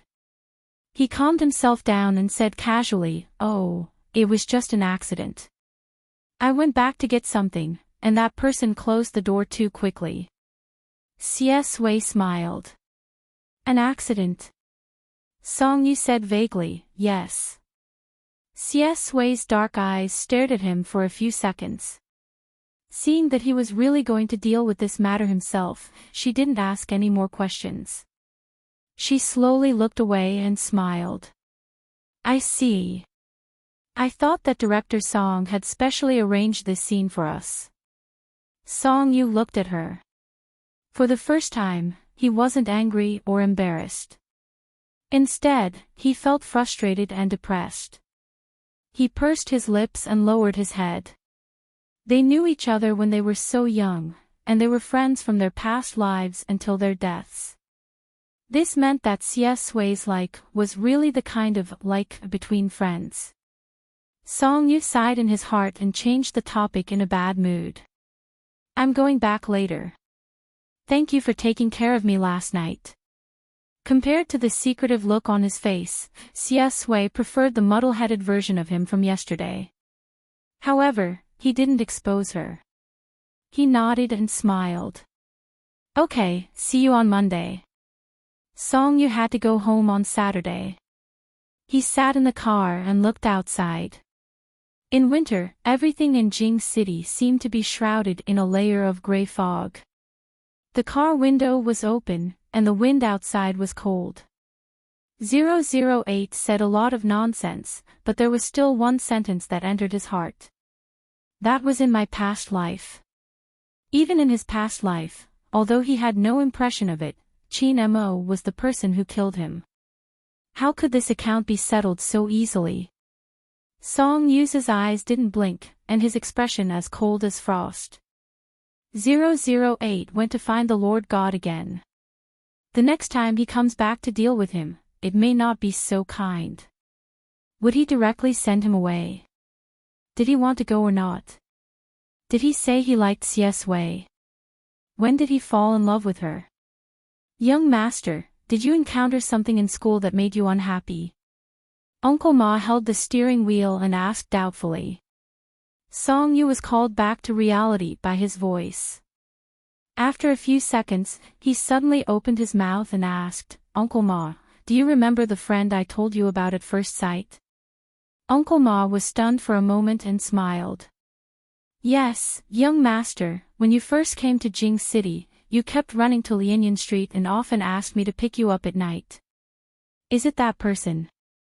Song Yu also smiled, but his eyes were a little absent-minded. Yes, it's him. He curved his lower lip and said softly. It didn't seem like he was smiling. Actually, it's not like we met at first sight. It's an old friend. To deal with Qin Mo, even if the witnesses and evidence were in front of the school, they might not be able to punish him. It could even be regarded as a slightly excessive joke. After all, he was only trapped in the auditorium for one night. Even Song Yu himself didn't expect that he would be so uncomfortable in there. It seemed that Qin Mo had investigated him deeply. Qin Mo was backed by the Qin family. Of course, he could only ask his elder brother for help. He couldn't call his father. Mr. Song was so irritable. If he knew that Song Yu was being bullied, he would definitely drag him back to a city and put him under his nose. His elder brother was now abroad. When he received the call, he was a little surprised. Why did you suddenly call me? Song Yu said, Brother, help me investigate a person. Song Su didn't know whether to laugh or cry. You have a rich spare time in high school. You even used the investigation. Song Yu, investigate Qin Mo. Song Su was stunned and repeated the name. Qin Mo. Why is this name so familiar? Song Yu sighed. Of course you are familiar with him. He is the fourth in the Qin family. Song Su pondered for a moment and came to his senses. He said with a smile, Oh, it's him. But one of you is in a city and the other is in Jing City. How did he provoke you from thousands of miles away? Song Yu lowered his eyes and his eyes were cold. He transferred to Jing City a few days ago. Song Yu said, let's put it this way. We are fated to be enemies and hate each other. Yesterday, he trapped me in the auditorium. I also want to mess with him. Song Su, you. He chose his words carefully and didn't know how to persuade his baby brother. He hadn't organized his words yet. Song Yu had already said the rest of his words. Brother, did I have any trauma when I was a child because of the heavy rain? All the words of persuasion were taken back. Song Su was stunned on the other side of the phone and remembered something. After Song Yu fell into the water on the island, he had been confined to himself. He either lay in the hospital bed or curled up in the bedroom. For a long time, he seemed to have lost his 7 souls and 6 spirits. But before he fell into the water, he was alive and healthy. When he was a child, there were only 2 accidents that made the whole family panic. One was when he accidentally drank a mouthful of wine. The other was when he was locked in the classroom on a rainy day. When the driver went to pick him up, he found that he was pale and weak all over. He was so shocked that he called back directly. At that time, the family guessed that he might be a little claustrophobic. Although the Song family had blocked a lot of public opinion about the 2 things that happened before the age of 6 for fear that it would have a bad impact on Song Yu, if someone really investigated, they could still find out. Thinking about it this way, the child of the Qin family might have done it on purpose. Song Su frowned and said anxiously, You were locked in the auditorium on a rainy day yesterday. How are you feeling now? Song Yu was very frank and said lightly, I had a fever, but I'll be fine after a sleep. Hearing his voice, Song Su was a little relieved and said in a low voice, You just said that the Qin family is ranked 4th. I remember now. I heard that he transferred schools because he had a boyfriend in high school and came out of the closet. The old master of the Qin family wanted to break his legs, so he went to Jing City to avoid trouble. After all, it was the Qin family. At that time, it was not a laughing matter. Song Yu closed his eyes and was stunned. It turned out that Qin Mo transferred to Jing City for such a reason. Qin Mo is young, but his mind is not good.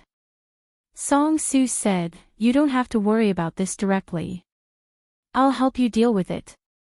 If it's true, the Qin family has to give us an explanation." Song Yu said, "Okay." He turned off the phone. His eyes were like knives, but his expression was cold. Once the Qin family was settled, he would not be polite to Qin Mo in Jing City. He kept pestering him to sit down and have a chat. Then, let's have a good talk. Monday. It was already late winter and the weather was getting colder. When walking outside, one's breath seemed to be able to create fog. The wind was like a knife on one's face. Ma Xiaoding rushed into the classroom with 2 cups of hot water in her arms. She was so cold that she had goosebumps. She sat in her seat and shivered. Oh my God, I just stood there for a long time to listen to their conversation.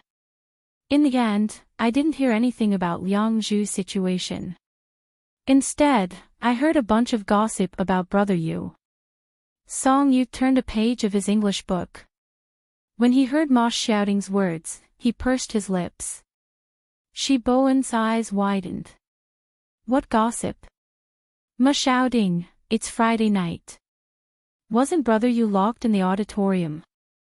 God Xia was so anxious that he called one after another.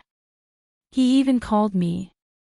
He had been reprimanded by Song Yu last time, so of course, he did not talk nonsense. He said, what a touching brotherly relationship. In the end, the rumors were distorted. Sigh, public morals are degenerating day by day. Shi Bowen laughed. If the rumors were distorted, why did you stand there for so long? Did you get addicted to listening to them? Ma Xiaoding looked at Song Yu's side profile in front of him and said in a low voice, wasn't it just to hear how distorted they could be? Let me tell you the original words of the girls in class 3. Brother Yu was trapped in the dark classroom, trembling. God Xia rushed over like a savior and pulled him out of the darkness. The 2 of them were alone, and the wonderful atmosphere spread. Shi Bowen, ? Shi Bowen, don't you think this plot is a little familiar? Wasn't this what Brother Yu told me when we watched the horror movie? Ma Xiaoding slammed the table and opened his mouth like a duck's egg. Fuck. Therefore, everything is within Brother Yu's expectations. Shi Bowen covered his mouth to stop him from saying anything that would bring about his death. Song Yu's slender hand twirled the pen. His eyes were delicate and indifferent, and he ignored the 2 people behind him. Right now, he was controlling himself and not thinking about Xie Sui. He tried his best to focus on Qin Mo. He looked at the alarm clock. The minute hand was slowly turning, and he was slowly counting in his heart. The New Year's party started at 7 o'clock. Everyone entered the venue at 6 o'clock. When old Qing led them over, he lowered his eyelids and looked at everyone. He said unhappily, the weather forecast said that it might snow tonight. Why are you still wearing so little? If you catch a cold and do poorly in the final exam, I won't give you face at the parent-teacher meeting. Everyone laughed. Teacher, can't you say something nice? Song Yu glanced behind him and frowned. Xie Sui wasn't here yet. Did he take leave again today? But didn't he promise that he would come? The air conditioner in the auditorium was on. After it was full of people, Song Yu even felt a little hot. He took off his school uniform and put on a turtleneck sweater and jeans, which made the young man's figure look long and thin. Class 3's performance was before theirs. Liang Shanbua and Zhu Yingtai went on stage. He didn't know if it was stage fright or something, but the class bell stuttered. His face was red as he finished the entire performance. But it was his performance that made people laugh and fight. The next performance was Class 7's group choir. It was Class 1's turn soon. Enchanting was waiting backstage to go on stage. She bowed and sat next to him and chewed on potato chips. If Class 3 also had a stricter director and watched them practice more, they probably wouldn't be like this. Songyu said lazily, "Not all directors are as talented as me." Shi Bowen said, "Not all talented directors can arrange themselves." Songyu sneered. "You're starting to be naughty too." After casually teasing him, Songyu's phone vibrated slightly. He flipped through his phone. An unfamiliar message finally came back. He curled his lower lip slightly. In the darkness, it was imperceptibly cold. He picked up his school uniform and stood up. "I'm going to the bathroom."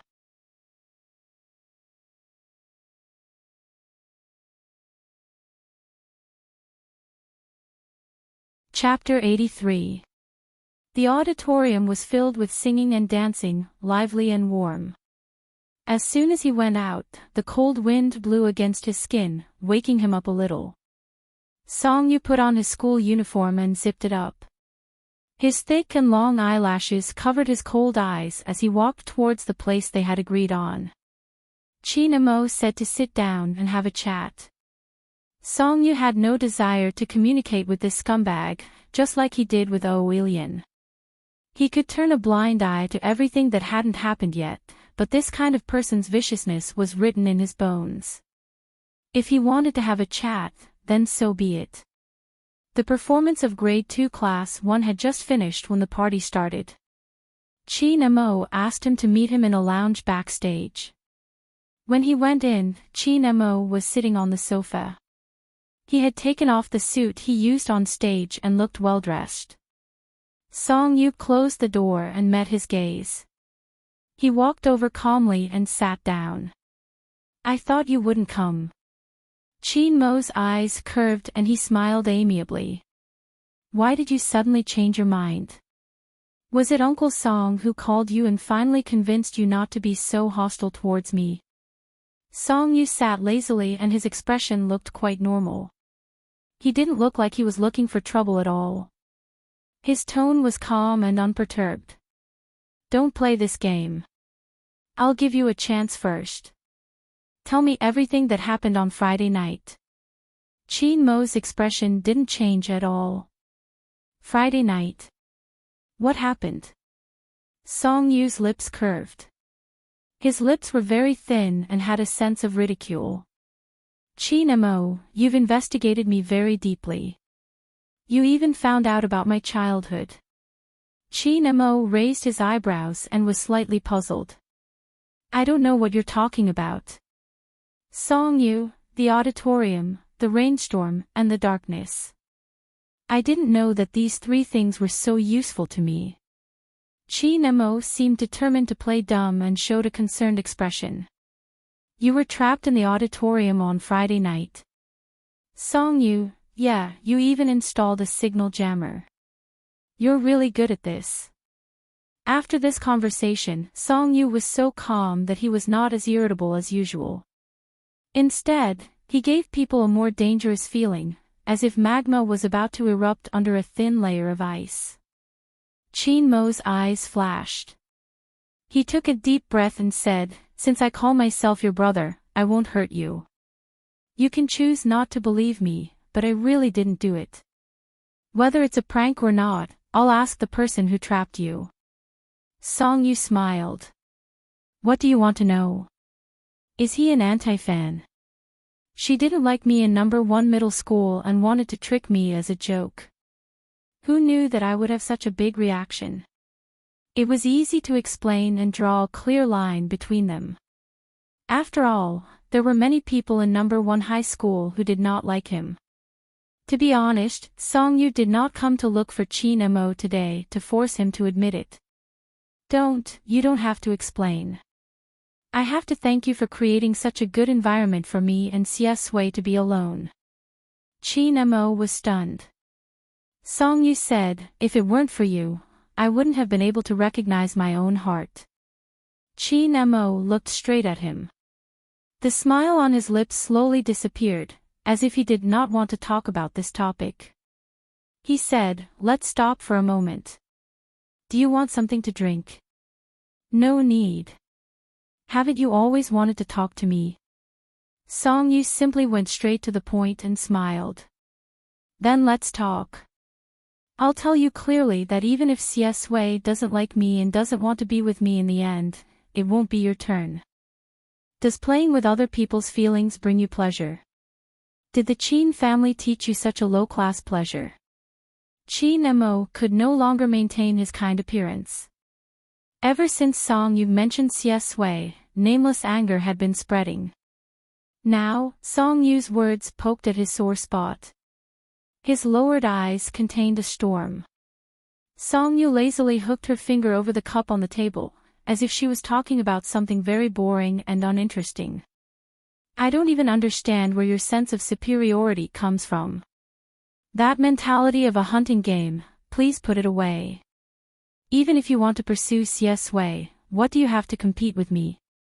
Personality, appearance, and even the family background that you've always been proud of and indulged in your outrageous behavior? Qin Mo tapped his finger on the table. He was finally angered by him. His tone was extremely sarcastic. It's none of your business who I pursue. Song Yu slowly stood up. His eyelids were very thin, and his gaze was very sharp. When he looked at people, it was sharp and cold.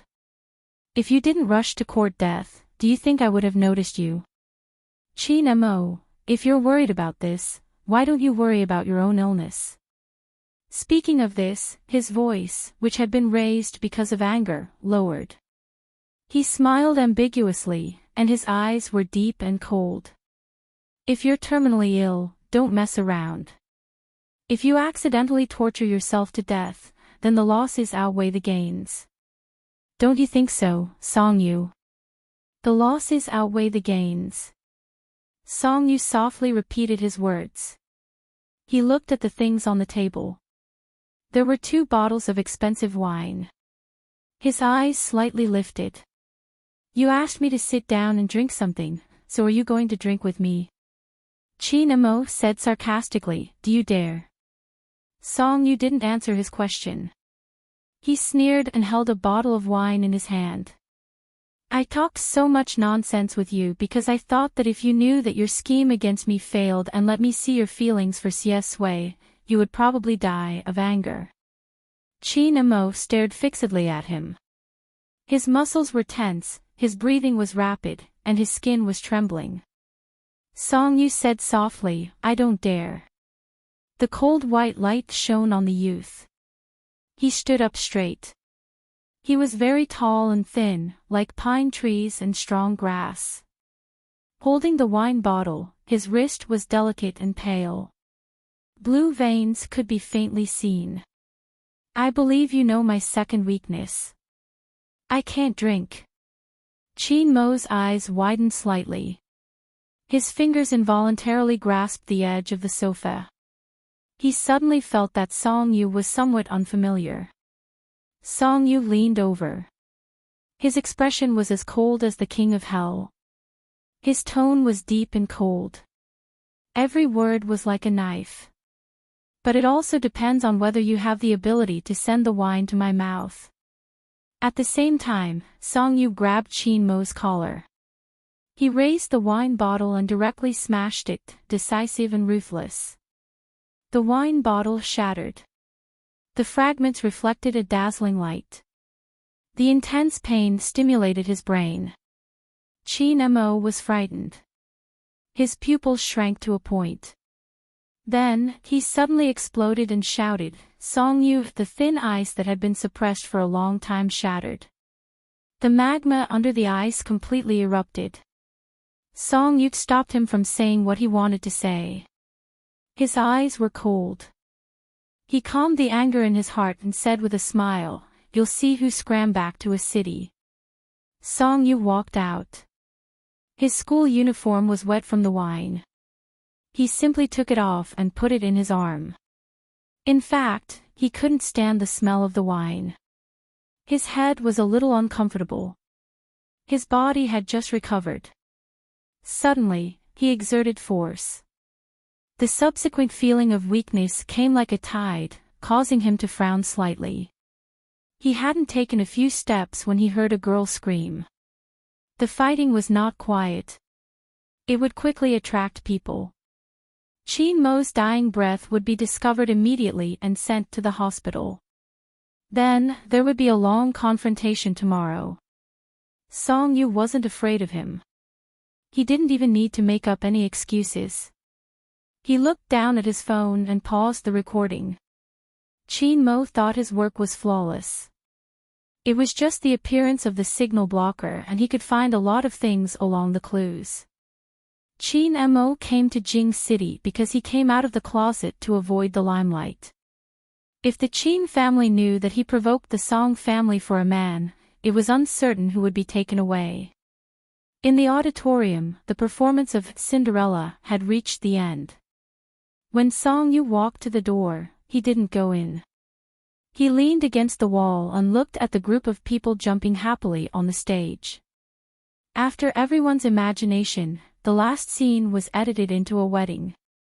The prince and princess walked into the hall of happiness. The animals huddled together and ate melon seeds. The stepmother and stepsister were swearing and sweeping the floor.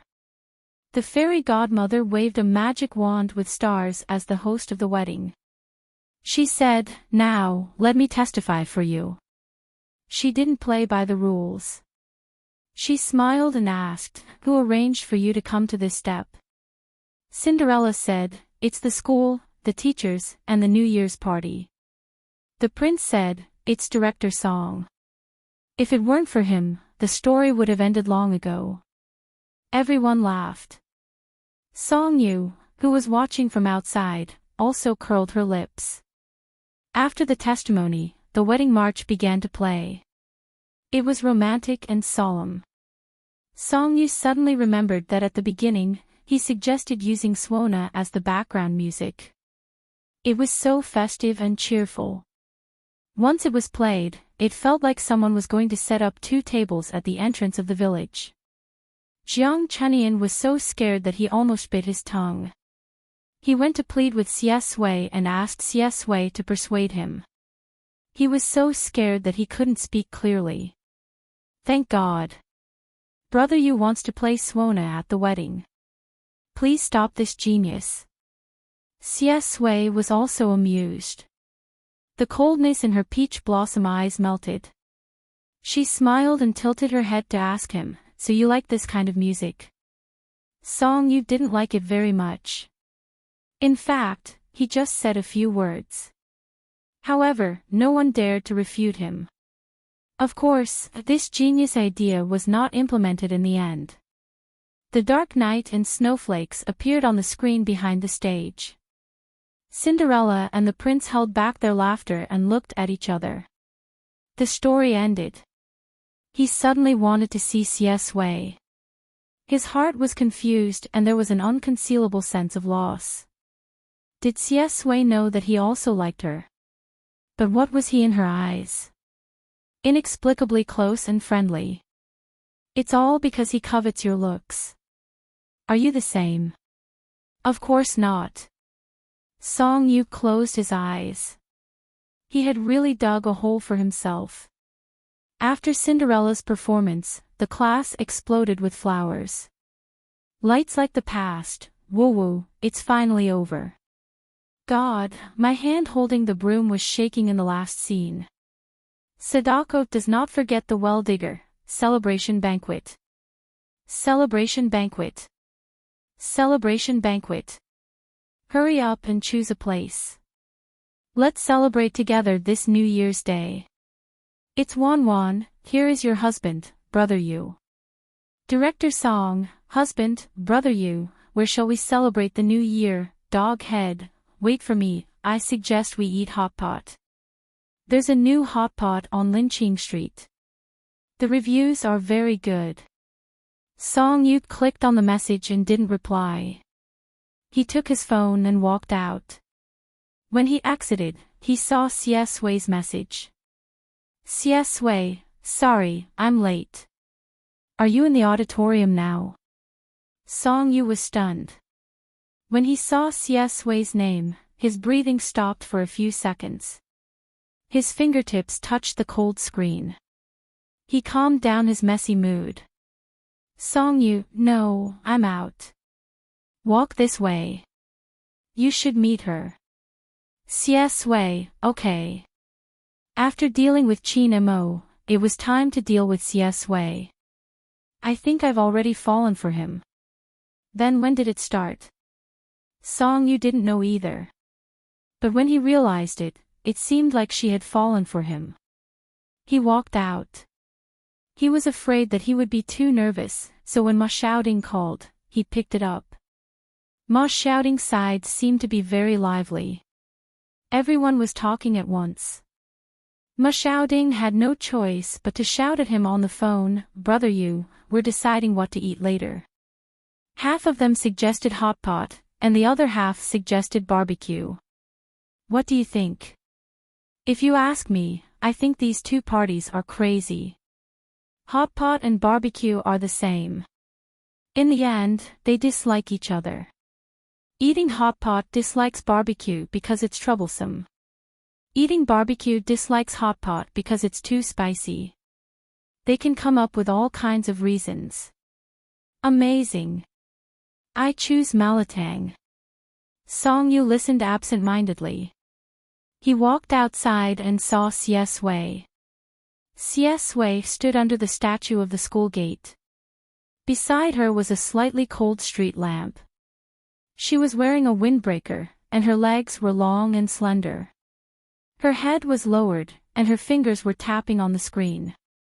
Her eyelashes were lowered, and her expression was languid and cold. Ma Xiaoding was still talking. I don't understand them. But everyone has different preferences. Brother Yu, you can choose. You can choose whatever you like. The word like touched his slightly numb nerves. Song Yu held the phone and was about to speak. I choose. On the other side, CS Wei seemed to have noticed him. She raised her head, and her eyes curved into crescents as she smiled. Her eyes were like ice and snow that had just bloomed. The words in his throat stopped instantly. Ma Xiaoding said, Brother Yu, what do you choose? The whole class is listening to your orders. Louder. Hello, hello, hello. All Song Yu hung up the phone. It was as if a bolt of lightning had struck him. His heart was numb from his scalp to the tips of his feet. He completely admitted defeat. He chose CS Wei.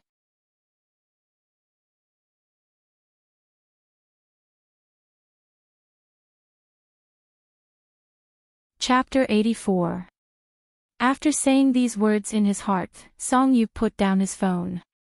All the blood in his body rushed to his brain, and he couldn't speak.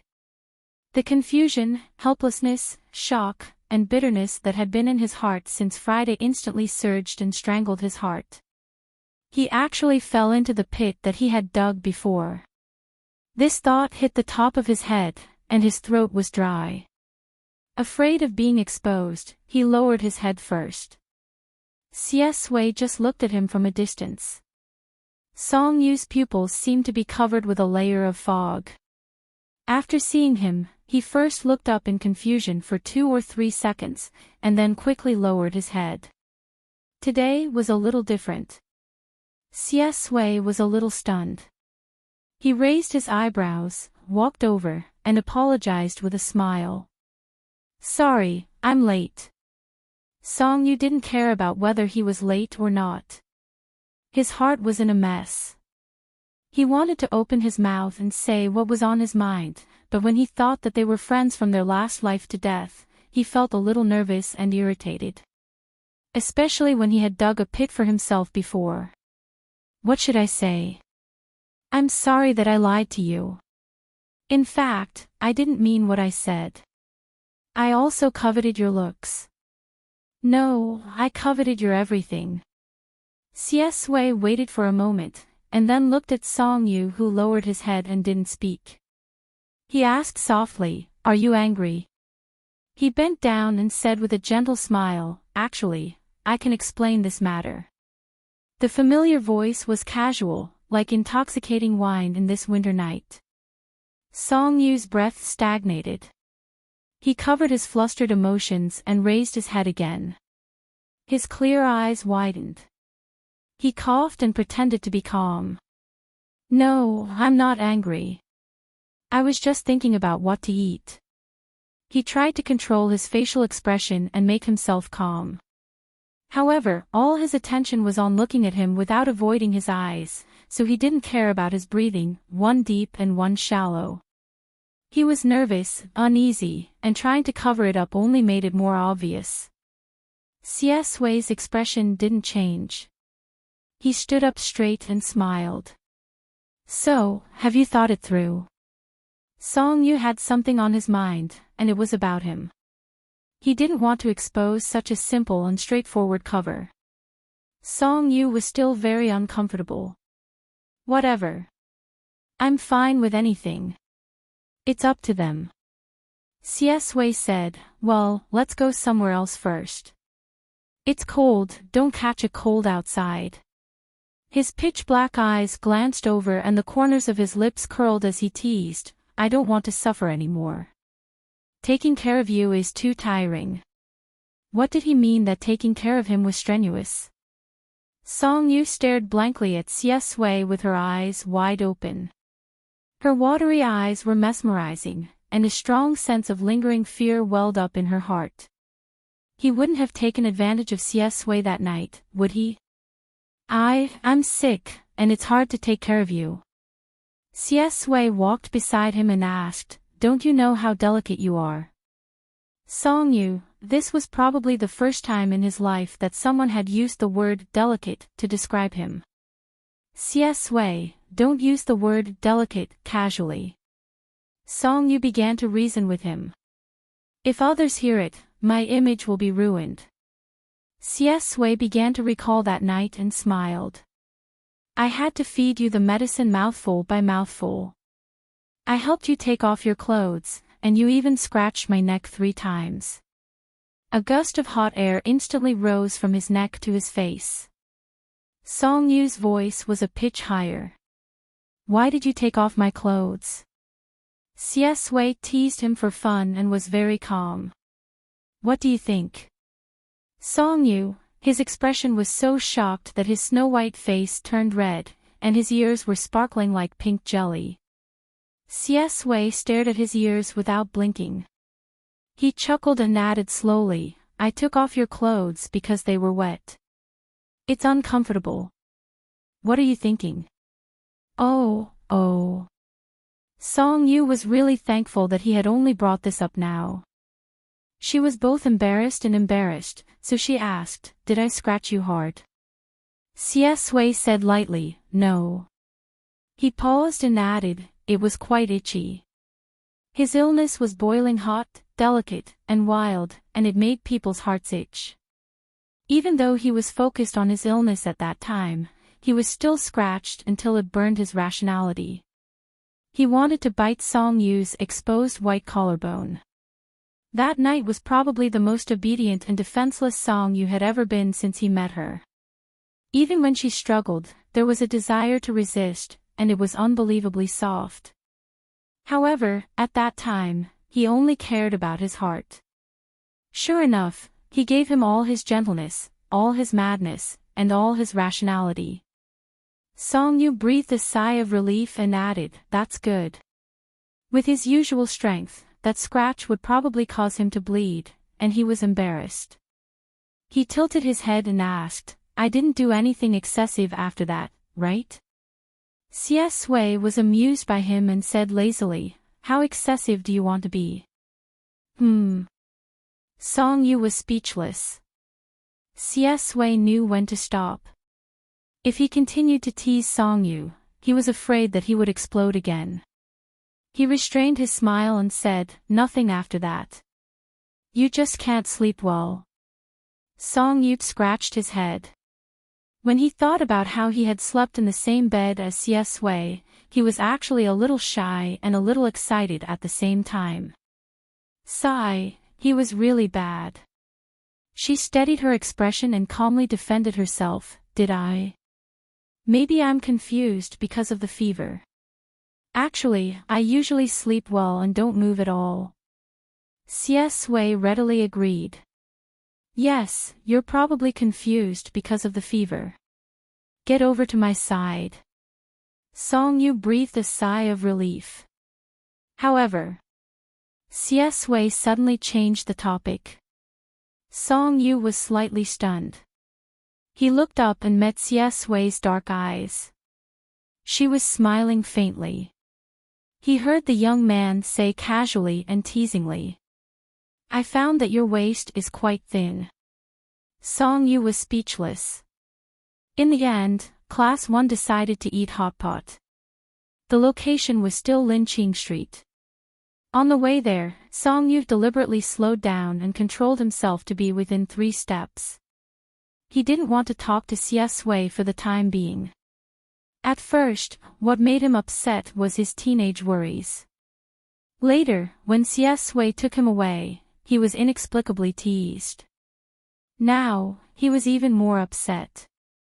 No, he had to solve this matter. Let the artificial retard 008 stay aside first. If he didn't deal with it tonight, he didn't know how to get along with Sui in the future. It wasn't his style to keep one thing in his heart. Song-yu didn't like anyone, nor did he confess. He could only send a message to Song-Waining. Song-yu, are you free? There's new progress with my friend's matter. It turned out that Song-Waining was really free at this time.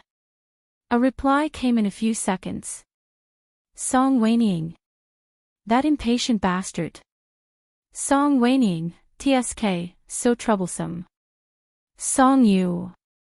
My friend is very upset now. Song-Waining, okay. I'm all ears. Go ahead. Song-yu, my friend, seems to have really fallen in love with that person. Song-Waining, oh. Song-yu, a deep sense of frustration welled up in his heart. Song-yu, aren't you surprised? Song-Waining, if you remove the word like and send it over, I might be a little surprised. Song-yu, my friend wants to confess, but she doesn't know the procedure. Song-Waining. Is this still my genius businessman, President Song? You're President Song. Can't you just follow the TV show? Be more domineering. Buy 99 roses and set off fireworks that will shock the entire city. Which woman can resist that? Song-yu couldn't be bothered to banter with her. Song-yu, I think my confession will fail. Song-Waining. Why is your self-awareness always in such strange places?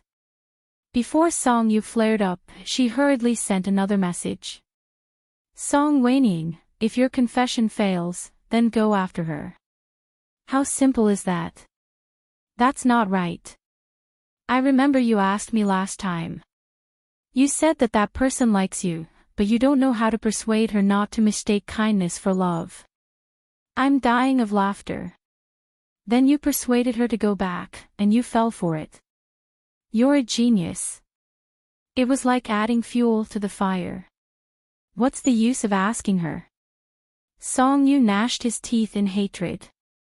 Just as he was about to step forward, someone suddenly tugged at his sleeve. He stopped abruptly and looked up to see a telephone pole in front of him. He almost crashed into it. Sui's faint voice sounded in his ear. Don't you look where you're going? Song-yu was stunned and looked up. Aren't you walking in front? Sui, I'm waiting for you. His gaze fell on Song-yu's phone chat page. Song-yu. He quickly turned off his phone and said, nonsense, my sister's menopause came a little early. She caught me to chat. Sui didn't know whether to believe him or not. She said with a faint smile, I see. The hotpot restaurant was decorated in an antique style. Inside, there were rows of red lanterns hanging. Looking at it in winter made people feel warm and yang. Their reserved seats were in the innermost private room. When they entered, everyone was already putting food into the hotpot. When she saw them enter, Enchanting took the initiative to give up her seat and sat next to them, giving them a chance to sit next to each other. After the New Year's party ended, the forum became lively again. A group of audience members commented blindly like old men. While everyone was eating hotpot, they talked about this matter. Jiang Chenian held his chopsticks and said, "They said that the most regrettable thing about the New Year's party was that Brother Yu and God Xie, the two most influential figures, didn't appear on stage." Xie Sui smiled faintly. Jiang Chenian said, "Look at Liang Zhu from the next class. The class belle and the class belle are both on stage. Our class's school belle and school bully are not on stage." Sigh. Song Yu had something on her mind, so she casually said, "Why would I go up and act Cinderella?" Liang Yingying laughed uncontrollably. "I think it's very good. Brother Yu is going to act as Cinderella. He's so good-looking. Only God Xie is worthy of the prince." Song Yu, logically speaking, he should be retorting now. But after thinking about it, he chose to lower his head and eat silently. Liang Yingying, ? She was already prepared to receive Brother Yu's ridicule, but Brother Yu let her go just like that. She took a deep breath in her heart. The power of love was really strong. Even a debater could become soft. Enchanting laughed. "It's obvious that it's impossible. So the forum specially opened a building for Brother Yu and wrote a scene suitable for him to act in. I saw it. It's called Land of Rebirth. I'm Brother Yu." A boy added, "The first chapter became famous on the forum. The second chapter, my desk mate is the school belle. The third chapter became a father on the basketball court. The fourth chapter changed the name of today's song Fangchang." Song Yu, ha ha ha ha ha. Jiang Chenian laughed so hard that tears were about to come out. Amazing. Enchanting held her phone and read, "The fifth chapter, the epic disaster movie, Brother Yu's monthly exam. The sixth chapter, tonight's monthly massacre. The seventh chapter, don't you understand that Luo Beta's love? The eighth chapter, everyone knows that the school belle of Jing City No. 1 Middle School is unattainable. The ninth chapter, until one day, the 10th chapter, they find that the walls of No. 1 Middle School are all torn down." Liang Yingying, ha ha ha ha ha. Enchanting flipped to the end. "The last chapter, Sui Yu and is real." Reading this, Enchanting complained, "What is this Sui Yu and?" Another girl carefully looked at Song Yu and Xie Sui. Seeing that the two parties didn't seem to care, she smiled and said, "It's nothing. They just messed it up. They think that these two names are a match made in heaven." A match made in heaven. Song Yu's chopsticks trembled as she picked up the prawns. These words seemed to touch her soul. She laughed as the hot pot steamed up. It was warm and clear, and it seemed to evoke all the memories along the way. Song Yu took a deep breath and looked up with bright eyes. Taking advantage of their inconspicuous position, he pulled off Xie Sui's clothes. Xie Sui tilted her head and looked down at him. Song Yu whispered in his ear, "Let's talk outside." The corridor outside the private room was dark and quiet. No one came. A glass window reflected the tens of thousands of lights outside. Xie Sui followed behind him calmly. Seeing that he kept walking forward and was about to reach the end, she smiled helplessly and grabbed Song Yu's arm. "Here. What do you want to say?" Song Yu's brain was stuck after he called him out. He walked with his head down, regretting and embarrassed. He wished that he didn't have to stop walking on this road. The moment Siesue grabbed his arm, blood rushed to his brain. He couldn't see her clearly in the dark, so he let his face turn red and his eyes flicker. He was a little embarrassed. He encouraged himself in his heart, imagining himself coughing lightly and saying, "It's nothing. I just found that I like you a little." He was able to let go calmly. However, the darkness also magnified his 5 senses. As soon as he smelled Siesue's clean and fresh scent, he couldn't speak again. At this moment, his phone rang at an inopportune moment. Song Yu was stunned. He realized that it was a call from the form teacher.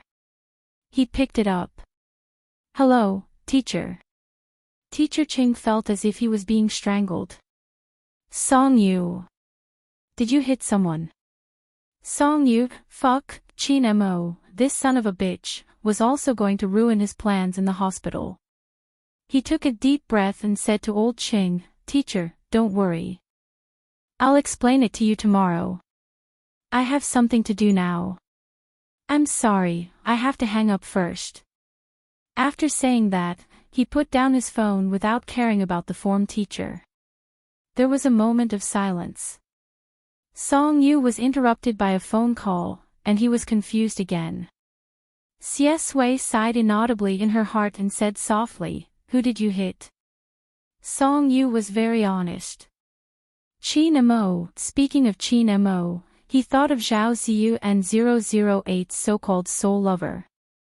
Originally, he couldn't say it out loud after confessing for a long time, and his disdain for himself had reached its peak. Now, all kinds of complicated emotions were fermenting in his heart. He touched his nose and said, "I didn't hit him wrongly. He's bad to the core, but you'll meet a lot of people like him in the future. For example, Zhao Ziyu." He instantly became sad.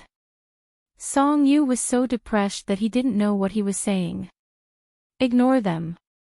Don't believe their sweet words. They're scum." His brain was dizzy. "Their love is worthless. Don't like them, okay? Okay." These 2 words were asked softly and carefully. Siesue stared at him for a long time. In the end, she couldn't help but laugh. Her laughter was low and seductive. "If I wait for you to say it, I'm afraid I'll have to wait for a long time." Song Yu was stunned. Siesue, who had been leaning lazily against the wall, suddenly stood up. The darkness outlined the figure of the youth, and for some reason, it gave off a suffocating sense of oppression. Song Yu slightly widened his eyes. In the cramped environment, his heartbeat became extraordinarily fast. Suddenly, he felt a hand around his waist. The palm was hot and strong, and an electric shock came from there and spread throughout his body. "Why do you want to ask your sister?" Siesue leaned over. Fireworks exploded in his brain, and Song Yu's whole vision was confused. "Why don't you ask me? I'll teach you how to confess." Siesue chuckled and pushed him against the wall, not allowing him to resist.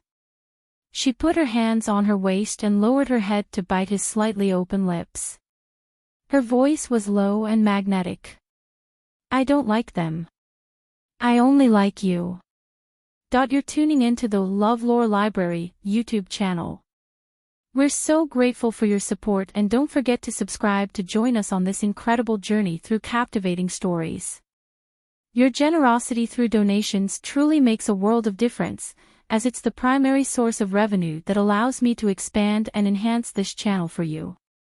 Thank you from the bottom of my heart for being a part of this adventure.